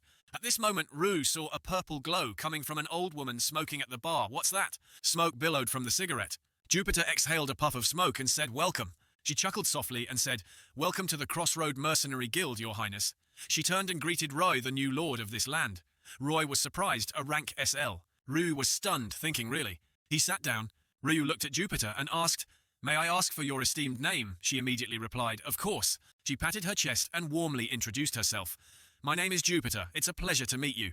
Rue looked at the person before him, thinking, Lightning Mage, SL rank Jupiter, unbelievable that she got here first. Ryu looked at her and asked, "I've never seen this outfit before. What country is it from?" Jupiter touched her clothes and replied, "This attire belongs to our ever-black empire. You might not recognize it because this is a model from several decades ago." Hearing that, he asked, "So you once served the empire?" She smiled and explained, "I served there for 30 years. I was even the commander of the 2nd Magic Squad. After I retired, I made a living as a mercenary." Rue, upon hearing this, remarked, "Retired, but still sacrificing your body for the country. You are truly a model soldier." Jupiter swirled the drink in her hand and replied, "Not really. It's just that the pension wasn't enough to live on." She stopped swirling her drink and asked, "So then, Your Highness, what wind brings you here?" Rue smiled and explained to Jupiter, "What else would I come here for? Of course, to hire some useful mercenaries." She glanced at him and questioned, "Are you sure you didn't come here to buy some bait, to die in your place?" Lucas glared at her and snapped, impudent. Rue immediately held out his hand to stop him. "Lucas, it's all right." Jupiter took a puff of her cigarette and smiled. "Rumors of the battle on the front lines have spread all the way here, Your Highness." She mocked him. "It seems you paid quite a hefty price for your incompetence, didn't you?" Smoke billowed around Jupiter as she stated, "While it's true that we're lowlifes who make money as mercenaries, we're not idiots who dig our own graves." She placed her hand on the table and continued, "None of us want to entrust our lives to an inexperienced commander." Hearing this, he smiled and replied, "I understand." Ryu stood up and said, "But hear me out." He stood before the mercenaries and asked, "Aren't all of you here to sell your lives?" Everyone remained silent, listening to Rue, since there's no other way to earn money. Besides selling your lives, isn't this your inevitable fate? But now, you're afraid of losing your lives. He slammed his hand on the table and questioned, "Aren't you all idiots digging your own graves?" Rue smiled and looked at Jupiter, then mocked her that statement. "Sounds a bit odd, doesn't it, you damn Jupiter?" Jupiter, with the cigarette in her mouth, retorted, "What?" He sneered again. "That's right, your past career was quite grand, but weren't you kicked out for secretly embezzling military funds?" Ryu chuckled, looking at Jupiter. "Isn't that an act of digging your own grave?" he thought to himself. "Looks like she didn't think I'd know her past." He further explained, from corruption to smuggling goods to the enemy. When you were caught red-handed, you were disgracefully dismissed and stripped of your rank, yet you're still wearing your military uniform. Rue laughed mockingly at her. How shameful. In his mind, images and information about Jupiter appeared the embodiment of corruption, a rotten soldier from within, a veteran, unworthy of respect. She stood amidst swirling thunder, but her fighting ability was no joke. A heroine more like a pirate than a soldier. That was this woman, Lightning Mage Jupiter. Hearing this, Jupiter tried to argue, "Your Highness, even if my end wasn't good, I'm still proud to have been a soldier of the Empire." She softly reminded Rue, "Please be careful with your words." Rue interrupted, "How much of that pride you just mentioned are you selling?" Jupiter glared at him. He asked again, "I'm asking how much money will it take to make you my hunting dog?" She leisurely quoted a price. "Just because I look like this doesn't mean I'm cheap. You know, at least 100,000 euros per year." The moment she quoted her price, Rue decisively offered double, causing Jupiter to drop her cigarette. 200,000. Ryu repeated his offer, surprising her. "I'll double that to 200,000, he remarked. "That's quite a high price for a mercenary, but I am the prince of the empire and the lord of this city." Ada is even more exhausted, and I just sold 400 magic stones. Ryu looked at her smugly, thinking to himself, wasteful no, I'm willing to pay any price to acquire an SL rank mercenary. Immediately after, Ryu picked up a card and announced to all the mercenaries, there your fear of death, I will buy it. I will pay double your current salary. He cheerfully affirmed anyone chicken enough not to want to sell their lives can go home, but if you want to become true mercenaries and earn a lot of money, Rue informed them, then come to the empty lot west of Cross Road tonight. After finishing his business at the Mercenary Guild, he moved to the church. Inside the church, Maharita was healing Roy. She lifted his shirt and said, it's done, but there's still a faint scar, Rue replied. Thank you, Saintess. Maharita smiled at him. You're welcome. Your Highness. Roy looked towards the Saintess, thinking to himself, an S-rank hero now hidden, and the top healer, Saintess Maharita. Once the specific conditions are met, I'll invite her to work for me immediately. Rue adjusted his buttons and said, but that's not why I came here today. He placed a bag of gold on the counter and said, Saintess, as I contacted you before. Maharita immediately replied, yes. She stood beside Rue and said, I've brought all the currently free individuals here. Rue just smiled faintly and ordered, begin the plan. Demian, I see, he's adapting well. He said with satisfaction, then let's proceed immediately. Rue could only think, today we have many things to do. It won't be simple. In the late afternoon, a grand funeral was held in the square for the fallen soldiers, those who had fallen on the battlefield that night west of Cross Road. Coffins were being lifted. The funeral procession had arrived earlier. A necklace was placed beside someone's grave. He looked sternly ahead. Rue thought to himself, soldiers standing in order, the Empire's flag draped over each coffin. He recounted a large-scale choir in a city where death is as common and cheap as this. A proper funeral is a rare sight. A woman trembled and cried before her husband's grave. More important than anything is the compensation given to each family. Rue revealed many people were shocked by the number of casualties, and the news spread from person to person. Throughout the town, rumors will spread quickly. Rue seemed to accept the reality. I have no intention of embellishing it. I want to show it with due respect. The flag symbolizing the city appeared. Rue thought these are the frontline soldiers, warriors renowned for their noble mission for humanity. He moved forward. At this moment, Rue introduced himself as the new lord of this land, and his background as a prince. I am the third prince, and the newly appointed Lord Asvon Hater Everback. At this moment, murmurs and whispers arose from below. That mad prince is that the new lord? He looks damn awful. Ryu ignored it all and declared loudly to all the people present, I'm going to be honest with you all. He said with a serious expression, apart from the frontline troops, everyone else will die continuously. Ryu glanced at Jupiter standing in the ranks. He glanced at her and thought, so you've arrived. Ryu began, I will say this, if things continue like this, everyone on the front lines, he sternly affirmed, will die. Ryu continued his speech. Each passing week, numerous new graves will appear in this cemetery, and the lamenting dirge will echo. Everyone silently looked at him. He continued, but I assure you, your deaths are worth more than your survival. Ryu stated that the cost of organizing funerals and the compensation was enormous. Nearly half of the money they earned from selling magic stones was used for compensation. Demian stood before a grave praying, indeed death must not become commonplace and cheap. Ryu looked ahead loudly, affirming, that is why I will do my best to keep you alive. Lily looked at him with sad eyes. Ryu continued, I will use every means possible to save you and utilize those on the front lines. He reminded them, so don't you dare die easily.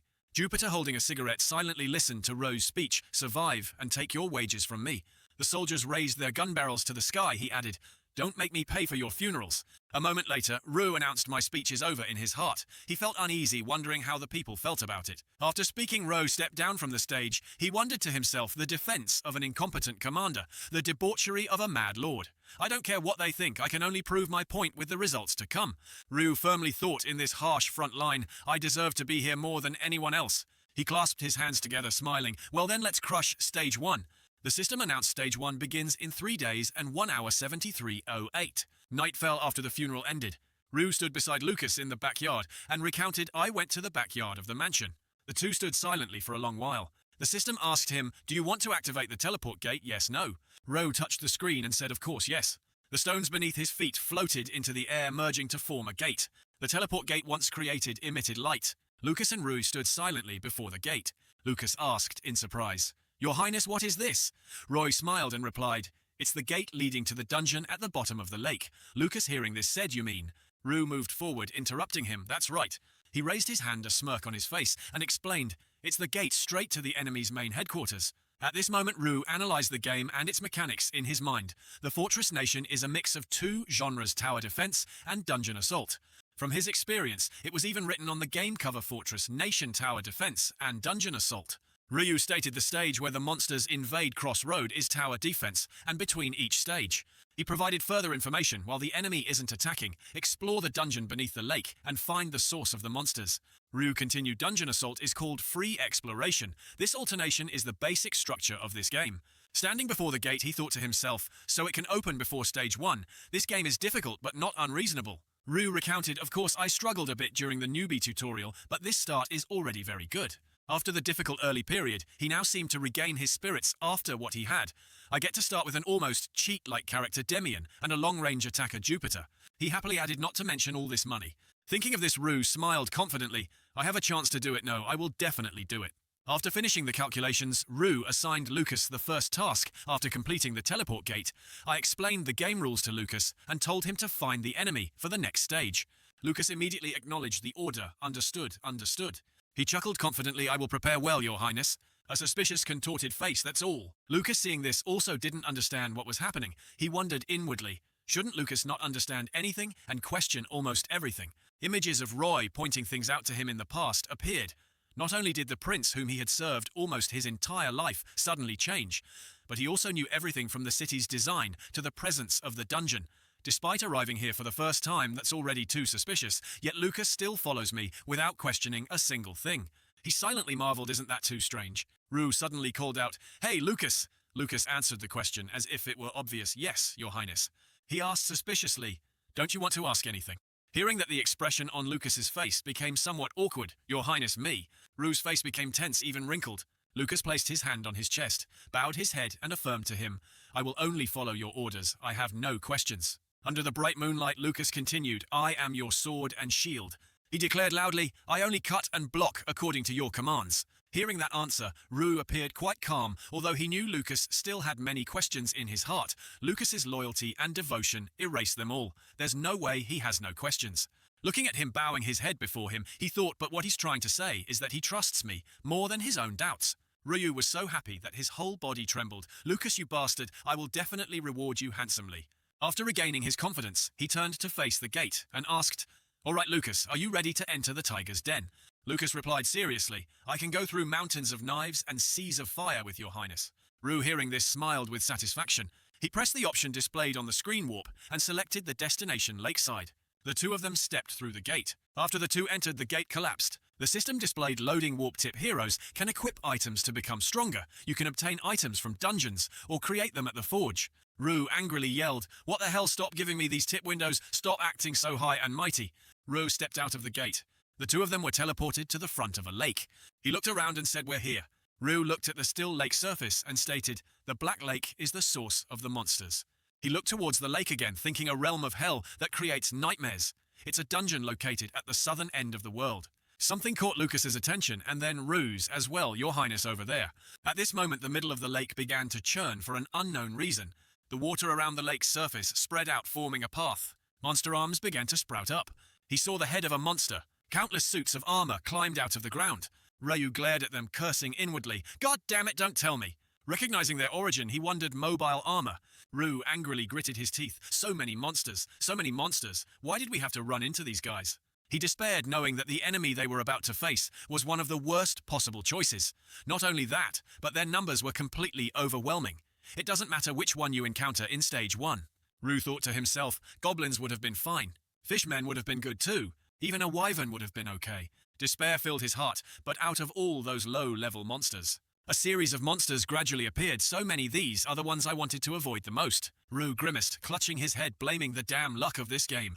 Lucas, sweating and bewildered, spoke up, Those guys, they must be the monsters we have to fight this time. He glanced at the system information panel. New enemy information had been updated. The system displayed Stage 1 enemy information level, unknown. Quantity 1, level 5, armored soldier, quantity 1052. Ryu frantically thought, Wait, what, 1000? Lucas widened his eyes warily. He anxiously asked, Your Highness, are you all right? You don't look well. Are you feeling unwell anywhere? Ryu, with sweat pouring down his face, pursed his lips and swallowed hard. He forced himself to call out Lucas. Ryu thought uneasily, I think I said this during the newbie tutorial too. Damn it. The number of monsters increased by the moment, surrounded by powerful magic. I'm done for again. Ryu recalled a past moment, clearly describing his helplessness when facing this type of monster 741 times. That's how many times I reset the game. Each reset had a different reason, but when living armor appeared as the monster in that stage, I didn't hesitate to reset everything. In his memory, living armor was a name implying a monster created from armor. Their bodies had phantoms inside. The biggest disadvantage, in short, was that they could resist most physical damage. For example, once you start getting more equipment, they become easier to defeat. But right now, everything is terrible. Rue angrily thought about them. If that thing doesn't appear, damn it. He gritted his teeth as if someone was deliberately doing this. Someone is intentionally preventing me from playing this game. They were trying to climb up from below 3 days until stage 3 begins. Rue immediately ordered Lucas to retreat as the monsters slowly advanced. Fall back. Lucas, he replied, understood. They moved in the same direction. Rue flung the door open. Ada. He called out loudly, "Where are you, Ada?" He hesitantly replied, "Welcome home, master." Ryu then asked Ada about the current defense situation. "What's the city's defense status? We have a total of 526 people who can go to the front lines."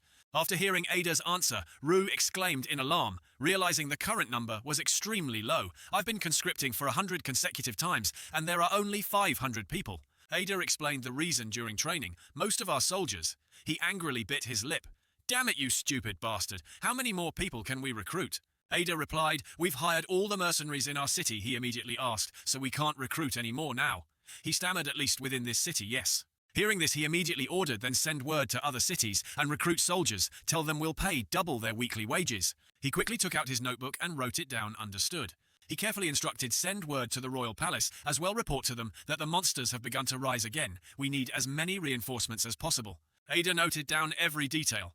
He asked Han, "Master, is this really okay?" Ada reminded him of the risk. "If we request reinforcements from the Empire, now the later events in the game will be ruined." He also knew this in his heart. "But what else can I do now? I need to survive." Rue decisively made a decision. "It's all right, just send word to them." Ada loyally obeyed, understood. Ryu ordered, "Send papers. Oh, and gather all the carpenters, stonemasons, blacksmiths, and alchemists in this city. Don't send conscription notices." Ada slightly objected, "But if you do that, the magic stone production line will stop." But the intense desire to live from Rue made him obediently listen. "This city is about to turn to dust. What are you still worried about magic stone production? For stop all production and bring them here." Ada immediately obeyed, understood. "I will quickly summon them right away." Rue then went to his private room. He stood silently for a moment, then sighed. "Now this game is no longer at a normal level of difficulty. I couldn't even decide." Ryu opened the data. "Now I no longer have the time or space to wait any longer."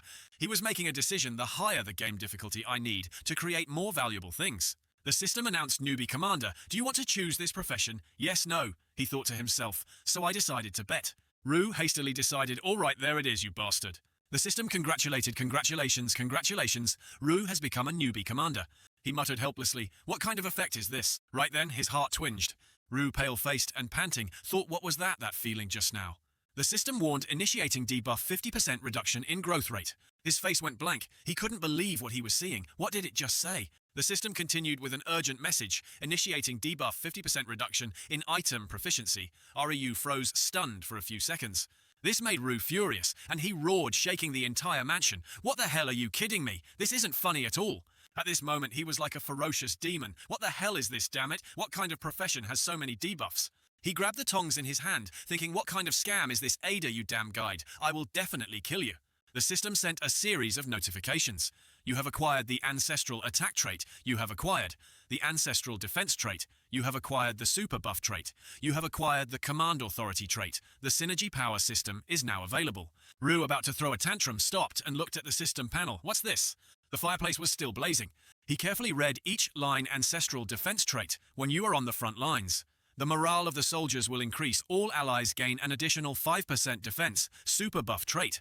All buffs provided by the commanding character are enhanced by 1 level. Ancestral Attack trait level 1. When you are on the front lines, the morale of the soldiers will increase. All allies gain an additional 5% attack. Command Authority trait level 1. Ability to provide precise commands on the battlefield. The commander's wishes will be conveyed clearly and accurately. Subordinates can fight exactly as the commander desires." Roy wondered, "Can I buff all the soldiers?" He deduced, "So that means as long as I'm on the battlefield, everyone's attack and defense will increase. Now I understand why they had to buff first." Ryu paused, saying, "Honestly, this is amazing." He analyzed each type of Synergy Power commander level benefits, depending on the combination of professions of each member. The team may gain a new skill. Try various combinations. There's also a job change system. Rue, in his identity as a player, thought for a game player like me, this profession is absolutely perfect. He picked up the tongs, then carefully placed them in a corner. In the blink of an eye, the next morning arrived. In his office, Roy was stunned. "Can you explain what's going on here?" Ada explained that no one had responded to the conscription order. He had managed to corner 4 people and bring them before Roy, so in a hurry I brought the union leaders. He felt truly embarrassed, all that fancy talk, and in the end it's just kidnapping. The blacksmith union leader began to shout and question what was happening. What is this absurd situation? Both the carpenter union leader and the stonemason union leader also protested. How could you bring us here like this? Can you take responsibility if the production flow encounters any problems? The alchemist union leader complained, even if you are royalty, you have to wait for a suitable time for what you want. Faced with this situation, Rue inwardly wanted to find a gentle solution. See everyone's angry look at how they're shouting, their veins are popping out. I should probably apologize first.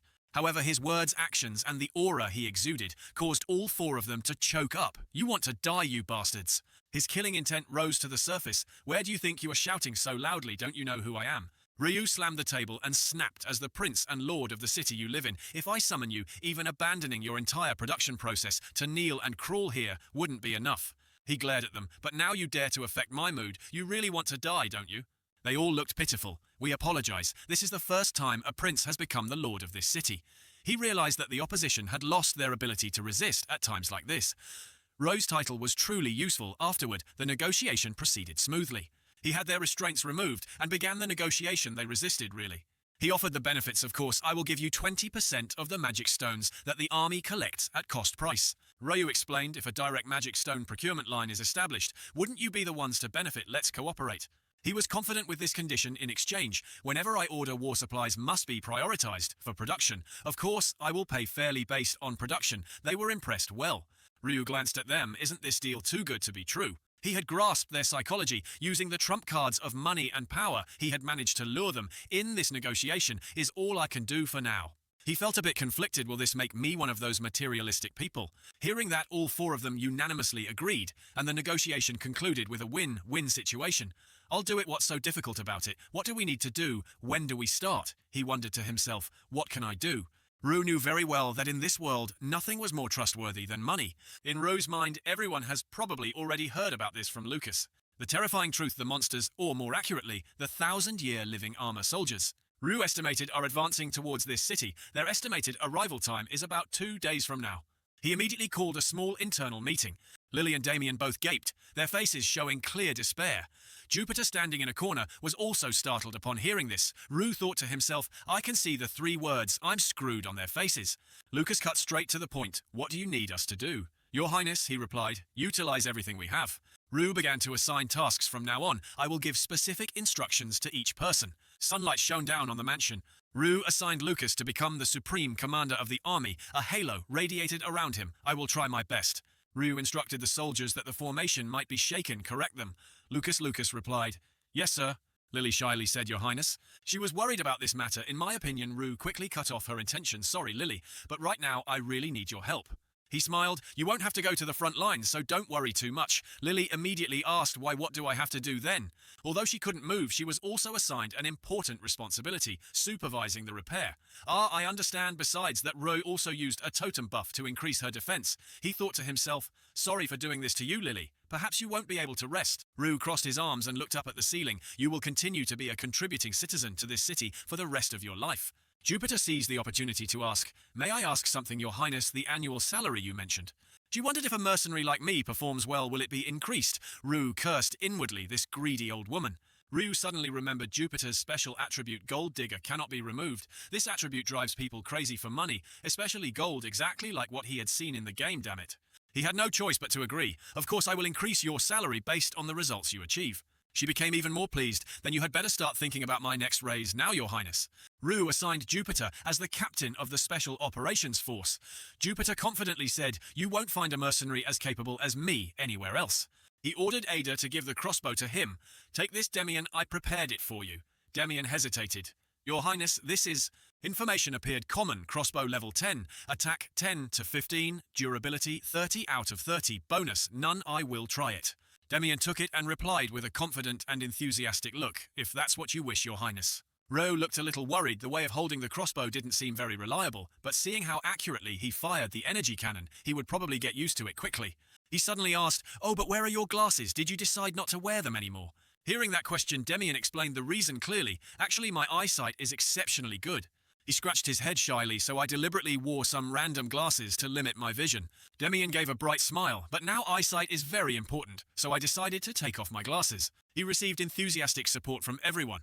Ada immediately spoke up. "Thank goodness, I was worried about the character overlap with the glasses." He immediately interrupted, "Can't you be quiet for a moment?" After the operational meeting ended, Ro went to the east wall of Cross Road. They ran over and bowed. "Welcome, Your Highness." "Your Highness," Roy asked about the progress of the work. All right, I'm here. How is the castle wall?" He replied with some concern, "Not very good. It has been neglected for a long time." He was silent for a moment.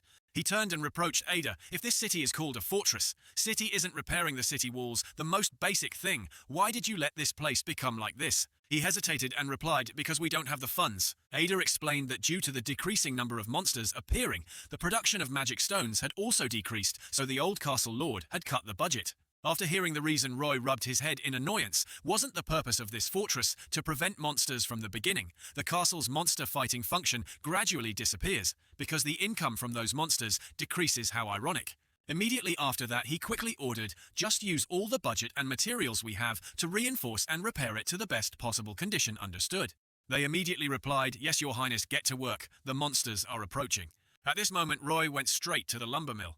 He discussed with them, "You've probably heard about the situation, what I need you to do in the next 3 days." Ryu confidently said, "Is a wooden wall." He was startled. "What?" Ryu described what he wanted, a wooden wall. "Don't you understand? A wall this high, understand, to block the way." After hearing this, he felt confused and offered his opinion. "I'm sorry to have to say this to you, Your Highness, but the monsters will overcome the wooden wall easily. It's hard to expect any defensive effectiveness from a wooden wall." But Ro clearly stated his point of view. "What we need is not a sturdy wall to completely block them." "What then?" "What, Your Highness?" He hesitated. "What then?" "What, Your Highness?" He repeated, "What you need to do is to make a wooden wall according to my instructions, that's it." Ro dramatically described a wall that is very, very high. He acted more intensely and provides good resistance. Ryu compared it like something sacred, that damn kind of wall. He couldn't help but wonder, what is it? The atmosphere fell silent as Ryu suddenly realized. He immediately urged everyone to get to work. Okay, stop asking and start working. Immediately, only 2 days remained. Lucas had arranged the soldiers completely. Demian diligently practiced while Jupiter waited for easy gains. Rue was furious with Ada when things didn't go his way. Lily cooperated with the alchemist. All preparations were complete. Under the fluttering leaves in the wind, time gradually passed. After much effort, the wall was completed. The system announced stage 1 minute 30 seconds before start 31 minutes 24 seconds. They were watching from a distance. Suddenly they saw something emerging from the bushes. That soldier signaled to the entire army they're here. They beat the drums to signal they're rushing this way. The horde of monsters had begun to advance. They moved with rapid speed, followed by a swarm as numerous as ants. On the city walls they were highly vigilant. Fires were lit. Rue then stepped forward and shouted loudly, "There's nothing to be afraid of."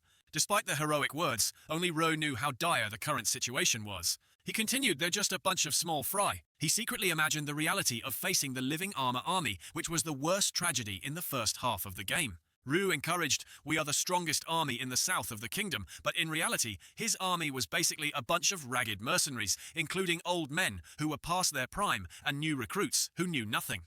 He commanded, "The Hyro spell is ready, all the most advanced equipment has been prepared," but the truth was that no matter how much money he had, it would never be enough to equip them all. Ryu grandly encouraged, "Everyone, victory is in our hands. There's nothing to worry about." Nevertheless, he was still very confident, showing off his personality and spouting nonsense without batting an eye. He further motivated them, "Everyone fight with all your might." Rue smiled positively, "So that tonight the entire army can sit together and raise a glass to victory on the battlefield. Only one person needs to worry, and that's enough." Even so, this battle still had hope thanks to Jupiter, the key figure Rue had spent a lot of gold to enlist. He chuckled to himself, "It's all up to you, Jupiter." Thunder rumbled around the battlefield as if signaling Jupiter had now taken a ready stance. Half the power of this battle depended on her. Together with her team, they were ready to fight new recruits. Magi hired at a cutthroat price have begun to act. The sound of horses galloping rapidly on the road, all the monsters. The soldiers trying to surround them all had one common goal. Jupiter, with a tense expression, was still leisurely puffing on a cigar. Rue knew their intention to kill the humans standing before them. He reasoned, if there are no obstacles, they will move to kill the nearest humans, in other words. They react very quickly. but their positions have been trapped. The direction they move in is very clear, therefore the traps are extremely effective. Jupiter observed the situation. We don't have enough time to understand them thoroughly. He immediately commanded, "Do it now, Jupiter," but that's enough. Dark clouds gathered, accompanied by thunder and lightning. Jupiter confidently held the lightning bomb in her hand. Well then, she attacked without hesitation. "Let me earn my keep." Jupiter used a skill that descended upon the monsters. First move, Fu Baku, the monsters were deformed by the lightning. After that she observed them. That many moves were not enough to eliminate them. After getting up, they were more agile than before. Jupiter felt offended. "Where are you looking? Learn to respect your seniors, you damn monsters." She immediately vented her anger on them. But even that wasn't enough to kill the monsters. Rue was startled to see the pattern. It was Jupiter's mark. She put down her cigarette. Jupiter fiercely retorted, "Tonight's dinner is close combat, you brats." She went berserk, no different from a monster. Jupiter unleashed her next move, "Eat slowly and chew carefully." Second move, Tai Fu Bach. The soldiers on the city walls cheered. Rue chuckled to himself. The enemies marked by the first and second moves will finish off the marked targets. The system counted down 5 lives. He watched with pride. Excellent, Jupiter.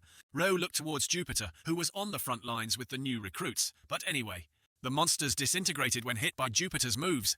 But they didn't stop there. The number of enemies killed reached 1,000. The monsters surged forward even more densely. Rue placed a question mark. The attack just now was nothing more than a minor scratch. He immediately ordered, "Retreat, Jupiter." She also sensed the danger. "Let's go." Jupiter and the new recruits rode their horses and fled. The monsters chased closely behind. She tried to remind, "Run, run, Lucky, don't look back, just keep running." Rue watched the entire battle from above, exactly as planned. He gave the next order, "Do as I told you, everyone hold your positions." One of the new recruits was about to be caught up by the monsters. Rue gritted his teeth in fear. "Just a little more, just a little more." Jupiter shouted, "Get inside." He replied, "Yes, yes." They all tried their best to ride their horses as fast as they could. They entered the city walls, followed by the monsters. Rue exclaimed with joy, "Excellent move, Jupiter." The gate was slowly opening. The monsters had reached the gate. They stopped before it. He wondered, "Welcome, this is the first time you've encountered a formation wall, haven't you?" Ryu stood with his arms crossed. "How do you choose?" He reasoned about the situation, evade or destroy. Jupiter turned her head back, grasping the situation. "Either way, your choice is too obvious. Rue's goal to kill the humans before you." He cursed, "That's right, you stupid monsters." Rue had predicted that if they blocked your path, you would break through the wall and continue to charge forward. They were crowding each other in a narrow space. He quickly raised his hand and shouted the command, "Everyone prepare to fire." Rue watched the monsters struggling as they were squeezed. Their ranks were narrowing, and they were losing their ability to move. He stepped forward. "We've waited long enough, my soldiers." At this moment, Rue was more confident than ever. "Don't hold back fire." Fire projectiles were launched from the fortress. Other cannons were also fired, one after another. Those fire projectiles converged on the monsters. They panicked and couldn't resist. Then they were blown to pieces by the exploding fire projectiles. These were the basics of basic defense game tactics. Their comrades looked at each other helplessly. The entire area where they stood was blown up, controlling the path. He had identified this as the kill zone. Rue continued to command, "Fire, keep firing." Suddenly Demian paused. He was a little worried if this would be enough. Demian thought naively, "The monsters won't be able to cross that line." Rue interrupted, "No, not yet." But there were still some among them who felt nothing. They lined up one after another. Then they gathered in groups to block the cannon fire. He now felt the need to be vigilant. "That's right. There's no way it's over this easily. These leech-like bastards, damn it." The monsters were fierce in the face of the cannon fire. Ryu sweated as he faced them. "Of course it couldn't end here, those stubborn bastards, damn it. But I foresaw this and prepared you bastards." He urgently turned and called to Lily, "Activate it." Lily obeyed and shouted, "Yes, your highness, initiate gravitational attraction field creation." Energy accumulated. It was gradually activated. The alchemists chanted in unison, "Creation is being activated." The energy source enveloped them. The monsters were pressed down by the energy pressure. Ryu urged, "Next part, they're slowing down, Lucas." Lucas, hearing this, relayed the command, "Yes, your highness. Bow firing units ready." The soldiers shifted their positions, aiming their arrows. Arrow firing was ready. Lucas raised the Kaothan sword and shouted, "Aim for the soul core in the middle of their chests. Knock your arrows." He yelled loudly, "Fire." The soldiers replied, "Understood, fire." Arrows pierced through them. Others were pierced by arrows, one after another. The monsters' souls were about to leave their bodies. Ryu observed the situation, inflict damage from 2 streams of fire simultaneously, and then finish them off with the creation and the ballista. "All right, just as planned." A person rushed over. He reported, "Your highness, the monsters are moving around the wall." He heard the news and was surprised. What? Facing the imminent danger, Ryu gritted his teeth. He had foreseen this possibility, but hadn't expected so many of them. He looked down and called Jupiter. Rue deployed another plan. "I'm assigning the living armor team that's rushing towards the right flank of the fortress. To you handle them, block them, and use hit and run tactics." She smiled. As you wish. Jupiter quickly moved. Let's get to work. Move fast. The monsters rushed forward madly. In her hand, a wave of electricity. Take this. Everything seemed to be going according to his plan. Good, Jupiter has blocked that side. Only the ones on the left flank remain. He immediately called Demian. It's your turn. He shuddered visibly. Yes. Rue ordered him to shoot down the monsters attacking from the left flank. Demian replied, yes. He took a deep breath to calm himself. Demian focused his concentration on the shot. He immediately activated it. The arrow was swiftly fired from it. The arrow shot straight towards the monster standing below. It pierced the monster with a thud. Their ghosts also flew away. The armor then fell to the ground. Demian was stunned with happiness. It hit. Rue thought proudly, so this is divine vision shooting down the soul core of a ghost with just a common crossbow. He looked at him concentrating intently and thought, how terrifying will this overwhelming talent become? Rue pondered the battlefield tactics, taking the central area as the attack center. The arrangement was going according to his plan, Jupiter on the right flank. This side and here Demian guarding the left flank. The notification board was tallying the numbers. 457 defeated a noteworthy event. We were close to eliminating 500 lives. Rue smiled smugly at this progress. He thought everything would go smoothly until the boss monster appeared. Even though there were occasional shortages, this level of thorough preparation was indeed worthwhile. Suddenly, the remnants of their souls still existed. They gathered and flew in one direction, surprising him. What the hell? The souls flew up into the sky, forming a source of magical power. Rue stared blankly at the sky. There's nothing like this in the game. The system stopped at the defeated count of 500. That source of magical power became more and more terrifying. It accumulated and formed the boss monster, the final boss. His face turned pale. Ryu suddenly remembered information about it. Level 25, Magic Knight 1, Level 5, Living Armor Legion, 552, height 500, the leader of the Living Armor Legion. He felt disadvantaged seeing its form, Magic Knight. This thing is the source of power for the entire Living Armor Legion. Rue secretly imagined himself that Legion was already very strong, but even if you defeated all of them, you would encounter a second obstacle, the boss monster. But we haven't defeated all the Living Armor yet. Why has it already appeared? He was still trying to devise a strategy the Magic Knight had manifested, but remained inactive. Rue was guessing its position. It wasn't exerting any detrimental influence, nor did it seem to be preparing for a fierce attack. It just stood still, floating in the air. However, this was no longer a game. This was reality. The soldiers also began to panic. What is that thing he had also grasped? The current situation just appearing suddenly in the sky was enough to terrify all the soldiers. Rue immediately turned his head. Damn it, this is the difference between human warfare and warfare between humans and monsters. He recalled their previous appearance, the primal fear before the manifestation of a bizarre creature. At this moment, Roy was extremely uneasy. Seeing the soldiers' reaction, the mere appearance of that monster had terrified the soldiers and caused them to lose all their initial morale. Moreover, it wasn't just humans who were afraid. The horses also began to resist. Jupiter was extremely annoyed. She tried to control the horse that was disobeying her. It threw her off and she hit her head on the ground. The monsters were now targeting. Their group rushed over, signaling each other quickly. Damn it, get into position. They stood around protecting Jupiter, protecting the mage. Ryu, seeing this scene, was a little confused. Thoughts kept running through his head. Jupiter, the main power on the first floor, and the hero party are in danger. Lucas worriedly announced, everything, Your Highness, we must use cannons and artillery to support Jupiter's party. Hearing this, Rue quickly turned back and replied to him, no, if the kill zone disappears, more enemies will appear. He became even more confused, but Your Highness... At this moment, the scene became extremely chaotic, but the soldiers in front were quite confused by this dark sight. The soldiers were extremely panicked by the appearance of the boss monster. This battle was extremely fierce. Explosions occurred continuously. The cannons and catapults had stopped firing, and the seamless defense line instantly fell. Ryu turned back and ordered all the soldiers to quickly gather and restore the kill zone. All the soldiers have lost their minds. Lucas stood there and immediately carried out the task. Understood, Your Highness. His face grew increasingly worried as he looked ahead. Sorry, Jupiter, don't give up. On the other side, Jupiter confusedly woke up from a long sleep. A thought appeared in her mind. Where am I? She hurriedly woke up completely and raised her hand to her eyes, observing the situation. At this moment, her hand was stained with drops of blood, slowly falling to the ground. Damn it, what am I doing at this age? At this moment, a worried soldier ran over and shouted loudly towards her Countess. Jupiter, can you hear me? We have to go. Countess Jupiter.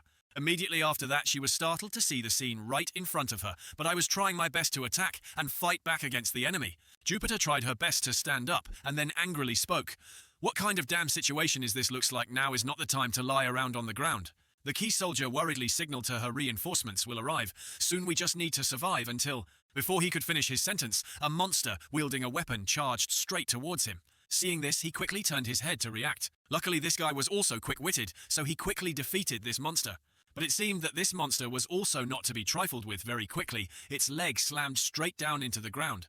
Its eyes with a dented head looked forward with extreme anger. Seeing this, he shouted in confusion, "Damn it, even after being hit like that, it's still alive." Jupiter, seeing this scene, was startled and suddenly realized something was wrong. She hurriedly shouted a warning, "New recruit behind you, behind you." But it seemed she had discovered it too late. A spear pierced straight through this soldier's body. His eyes, extremely confused, glanced backward and fell into thought. "Behind me. I'm sure I killed all the monsters around me." As he turned his head back, a monster used its spear to stab straight through him, making him unable to believe his eyes. While he was still confused about what was happening, other monsters continuously wielded their weapons and charged towards him, attacking. Just like that, he departed in agony. Before Jupiter's surprised eyes, he could only shout helplessly, crying out, "Help, help me." Seeing this scene, she gritted her teeth in anger. She angrily said, "I will mince all of you, you damn monsters." Suddenly, at this moment, as she reached out her hand, she suddenly noticed something was wrong. Jupiter looked at her hand in confusion and then wondered aloud, "Damn it, I can't control my own magic." On the other side, the girl on the battlefield was also constantly overwhelmed by the monster and screamed frantically, "Get away, get away." Immediately after that, she was pierced straight through by spears and died. The remaining mage saw this scene and was momentarily frightened. Immediately after that, he dropped his shield to the ground and frantically ran forward as fast as he could. But this monster did not spare him. They slowly swung the spear in their hand up. Immediately after that, the monster threw the spear straight at him as he fled, and one more person died as the spear pierced through him. Jupiter on the side witnessed all these scenes. She seemed surprised that this small defensive line of only a few members had been instantly destroyed. She slowly walked towards them as this monster slowly approached her. Jupiter smelled the living armor in front of her, the stench of rusty armor, and the water of corpses. A very strange and terrifying smell emanated from them, the smell of drowned people. She coldly used her power to prepare to cast magic. "You should only lie at the bottom of the lake." At this moment, she became extremely angry and furiously yelled at this group, "Why don't you leave this old woman alone to receive her salary?" Immediately after that, she struck them all with lightning. They fell to the ground like that and slowly dissipated. Jupiter stood there tired and panting. She had used too much strength, but this wasn't even a quarter of her normal ability. At this moment, she helplessly looked at the monsters wielding weapons and approaching. She thought in confusion, "I'm done for." Suddenly, at this moment, she turned to PK and instructed, "Run." Seeing this, he was a little confused, She continued to speak to him, "At least our team still has survivors. I will use magic to buy time, so run quickly." Hearing his commander say such words, he quickly retorted, "I can't leave. This is the best I can do. You are the mage." Seeing this, she was momentarily surprised. Then PK, holding his spear, walked in front of her constantly, speaking philosophically. The second rule of survival for a mercenary is always to stand by the team's mage. His gaze became extremely determined, staring straight ahead instead of abandoning the horse and fleeing. "I will have a higher chance of survival if I support you." Hearing these words, she froze on the spot. The young mercenary's fighting spirit had an effect. Immediately after that, he quickly attacked these undead with his spear. He stood there continuously, using his weapon to quickly push them back. He didn't kill the living armor, he just pushed them away with the long stick, increasing the distance. PK turned his head and signaled to Jupiter. He constantly encouraged, "I will do everything I can to block them, so you just need to focus on preparing the next spell." On the other side, Demian was trying to support her with his gun. Demian had provided support from the castle. But at this moment, the monsters became more and more numerous, and PK was alone, causing him difficulty. But it wasn't enough to stop the enemy. Jupiter clenched her hand. A blue light slowly emanated from her open hand the moment she had enough magical power to create a light arrow. Immediately after that, PK was completely pierced by hundreds of spears, killing him instantly. The young mercenary's body was riddled with hundreds of monster spears. Seeing this scene, she was so furious that she screamed loudly. Immediately after that, lightning bolts appeared in the sky, striking the monsters decisively and quickly. She stood there contemplating something amidst the corpses of her comrades on the battlefield. She wondered if she could have gathered her strength a little faster, would she have been able to save him? PK lay slumped on the ground, looking unwilling. His tears kept falling. For this painful death, she was too old to accept, each death leaving before her eyes. She sighed, glanced at him, and asked with confusion, "Hey recruit, what is the first rule of survival for a mercenary?" Seeing this, he looked at her in surprise with his last bit of strength. Then on the battlefield, he used his last strength to reply to Jupiter, "Don't take any job that will cost you dearly." The pain gradually made him lose his mind, and he closed his eyes, Mom. The last image he saw was the sky turning pitch black. Standing before the monsters that kept rushing forward, Jupiter sighed and said, "All your survival rules were wrong. Recruit, you can't become a mercenary like that." She angrily clenched her fist with the lightning power in her hand. "If you want to become rich." Immediately after that, she charged straight towards them and yelled loudly, "If you want fame." She decisively used her power to attack the monsters right in front of her. Just take dangerous jobs and earn a lot of money. Thinking the monster would be quickly defeated, her voice kept echoing, "And stay as far away from the mages as possible." Why? Standing on the battlefield, she breathed heavily with exhaustion because they are the ones who will take all the credit. Her arm was gradually trembling terrifyingly. Most importantly, if you want to survive, you shouldn't become a new mercenary. Then she chuckled, put the cigarette to her lips, ignoring her trembling body. She helplessly looked at her arm, trembling strangely from exhaustion. "I don't even have enough energy to light it." These ant-like monsters kept rushing forward. Seeing this, she sighed. "I thought I could just live comfortably and receive my salary." Then she gave a wry smile. "So this is what comfortable is like." At this moment, a horse quickly galloped over, still alive. Lucas, sitting on the horse, held his sword and charged straight towards these monsters. One of his moves quickly defeated all the monsters blocking her path. Jupiter was bewildered by this scene. Lucas slowly turned his head to look at her with an extremely puzzled expression. Time shifted back a few minutes earlier on the city wall. Roy's voice kept echoing. "Gather together for safety. All the soldiers are panicking." Lucas, hearing this, nodded in understanding and replied, "Understood, Your Highness." He looked ahead worriedly and fell into thought.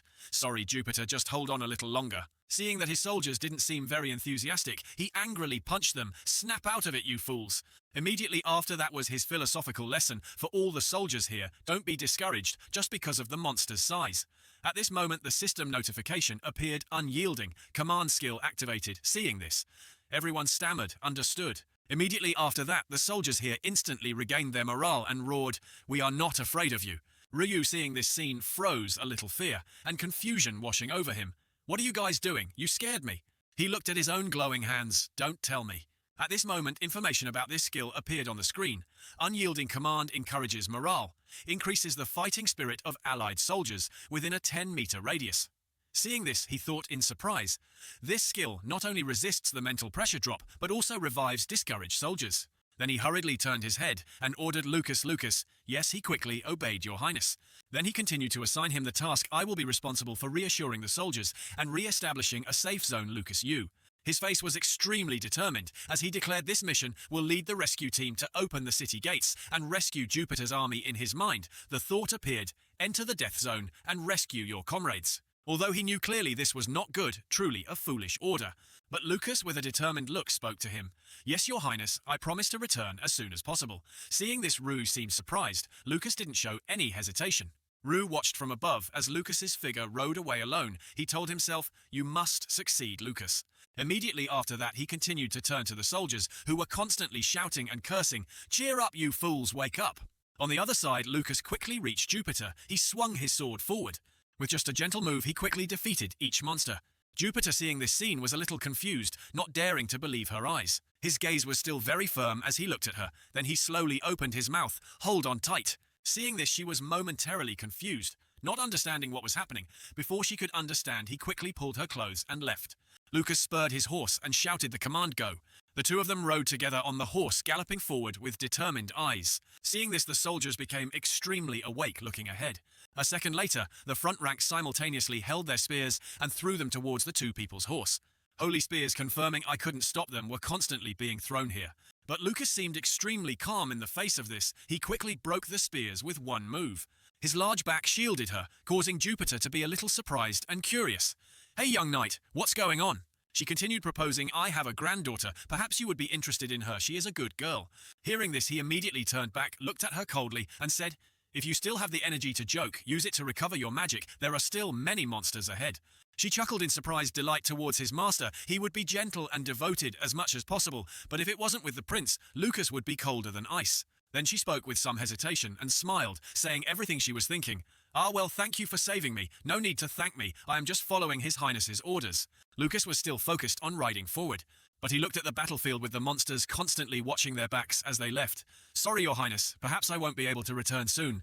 Jupiter sighed, looked at the monsters, and said, "Just blow away all these monsters first, then sit down and regret later." At this moment, both of them looked at the commanding monster above. Her voice kept echoing. "It's been a long time, you old geezer." Her eyes had become bright with the rage in her heart, so angry. On the other side, many large explosions occurred right there, but they were shielded by the protective barrier. Thanks to unyielding command, the kill zone was re-established in an instant. Rose stood above looking at the horse carrying Lucas and Jupiter, and was a little happy Jupiter had also returned safely. But he himself fell into confusion, wondering he recalled the 4 characters in the game title, but he had also lost 4 precious heroes. In just a moment he had been too arrogant about his gaming skills. The more he thought, the more he hesitated for a long time. Even in the game he had to manage the morale of his troops. Words like fear or confusion were almost foreign in his dictionary, but in reality everything was much more detailed and diverse. The image of the white horse gradually weakening appeared in his mind. He had completely underestimated that the war horses would also be terrified. Thinking of this, his eyes momentarily showed confusion as he looked down, because this was the real world he needed to calculate much more carefully and meticulously. That was also. At this moment, right in front of the fortress, flames kept burning fiercely. The consequence of reality, the fire was spreading further due to the firepower from the artillery cannons. These flames kept spreading, destroying the wooden planks and the shields. The kill zone gradually weakened, and the enemy was rampant, charging in. Taking this opportunity as thousands of monsters gradually advanced towards this place. Rue thought in confusion, admonishing himself. Now we have to fight along the city walls if possible. I want to end it with just firepower. At this moment a notification appeared right in front of him. Seeing this, he was happy for himself. At least we have defeated many more worth a try. He looked around the entire chaotic area and tried to reassure himself this battlefield is still within my control. At this moment Lucas announced, "Your Highness Countess Jupiter has been rescued." Hearing this, he thought with relief. Lucas reluctantly accepted Jupiter as Countess. He looked at her handsome but somewhat troubled face, pondering something. It seems he doesn't acknowledge her, because she was once expelled from the army for insubordination, but preserving someone's dignity is the right decision. He smiled and greeted Jupiter. "Jupiter, I'm very glad to see you return alive," she said sadly. "I am deeply ashamed. Your Highness, this old woman has made too many mistakes." At this moment she let her blood-stained hands fall to the ground and sighed. "I caused the young and inexperienced recruits to sacrifice themselves in vain. How shameful." Seeing that her spirits were low, he immediately comforted her. "You had no way of knowing that a monster would suddenly appear in mid-air, and you didn't know the war horses would go crazy. That's not your fault." But this stubborn Jupiter still didn't listen. She sighed, looking at her injured hands. "No, it's my fault. I've been fighting battles for so many years, and yet I still can't please your Highness." Then her eyes gradually became more determined, and she clenched her fists. "That's why I vow to defeat them and avenge this humiliation." She looked at the giant monster high above and made a decision at all costs. "I will take that monster's head." His voice slowly echoed, "Focus and recover, Jupiter. You will need your power soon." At this moment the monsters kept rushing forward to quickly attack. On the other side, the city wall also didn't remain idle, immediately initiating the firing of cannonballs and guns below. Feeling that the situation was not good, he hurriedly turned his head and shouted the order. "The kill zone is no longer active. Stop firing." Hearing this, they nodded hesitantly in agreement. "Understood, understood." The soldiers there stopped firing their guns and panted, looking down. Seeing that Demian looked exhausted, he ordered Demian take a break. He looked a little worried and turned his head to explain, "But the enemies are still coming." Before he could finish his sentence, he stepped forward and placed his hand on his shoulder. "You still have a big prey to catch." He also didn't forget to instruct him, "Rest for a bit to regain your strength, okay?" Hearing this, he finally nodded in agreement. "Yes, Your Highness," and what was to come finally came. The enemy finally reached the city walls. These living armor were relentlessly and frantically smashing right here. Seeing that the sturdy city wall couldn't be broken, the living armor, they used their hands to claw tight, leaving marks on the wall's surface. Then they slowly climbed up the towering city wall, here having climbed up to get inside.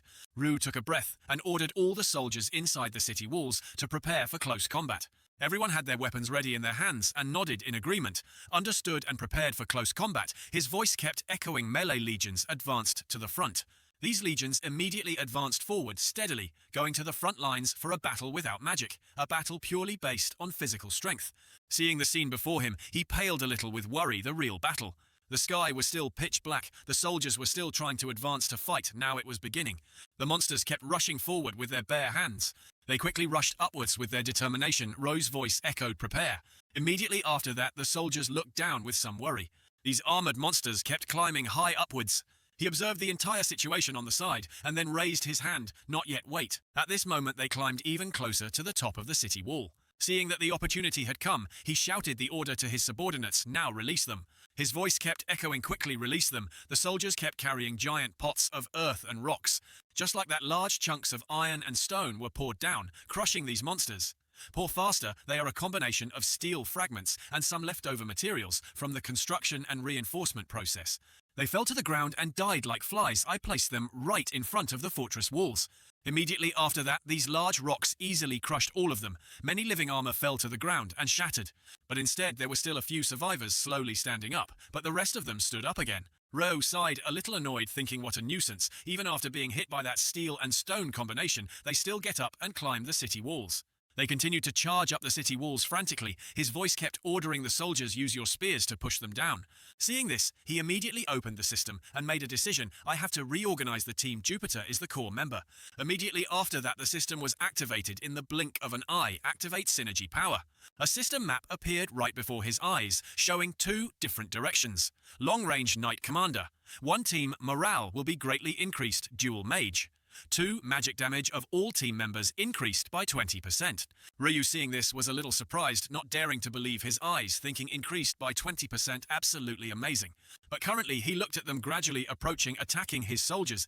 The enemy is here. Their hands clung tightly to the city walls here. And just like that, they had completely climbed up here, easily confronting the soldiers. The eyes of these monsters looked forward with extreme anger. Ryu, seeing this scene, was a little scared. He realized an important issue from now on. We have to fight enemies who are very fierce and very numerous. The soldiers looked discouraged and trembled slightly. At this scene, he wondered to himself if the soldiers could do it. Suddenly at this moment, a golden light appeared, slashing across this place. This golden light was like the light of hope for everyone here. These monsters were gradually being cut down by the golden light. No one else, the master of these rays, was Lucas. He stepped forward with extreme determination. Then he loudly announced to everyone here, I will cut off their heads. What we need to do now is maintain our morale and block them.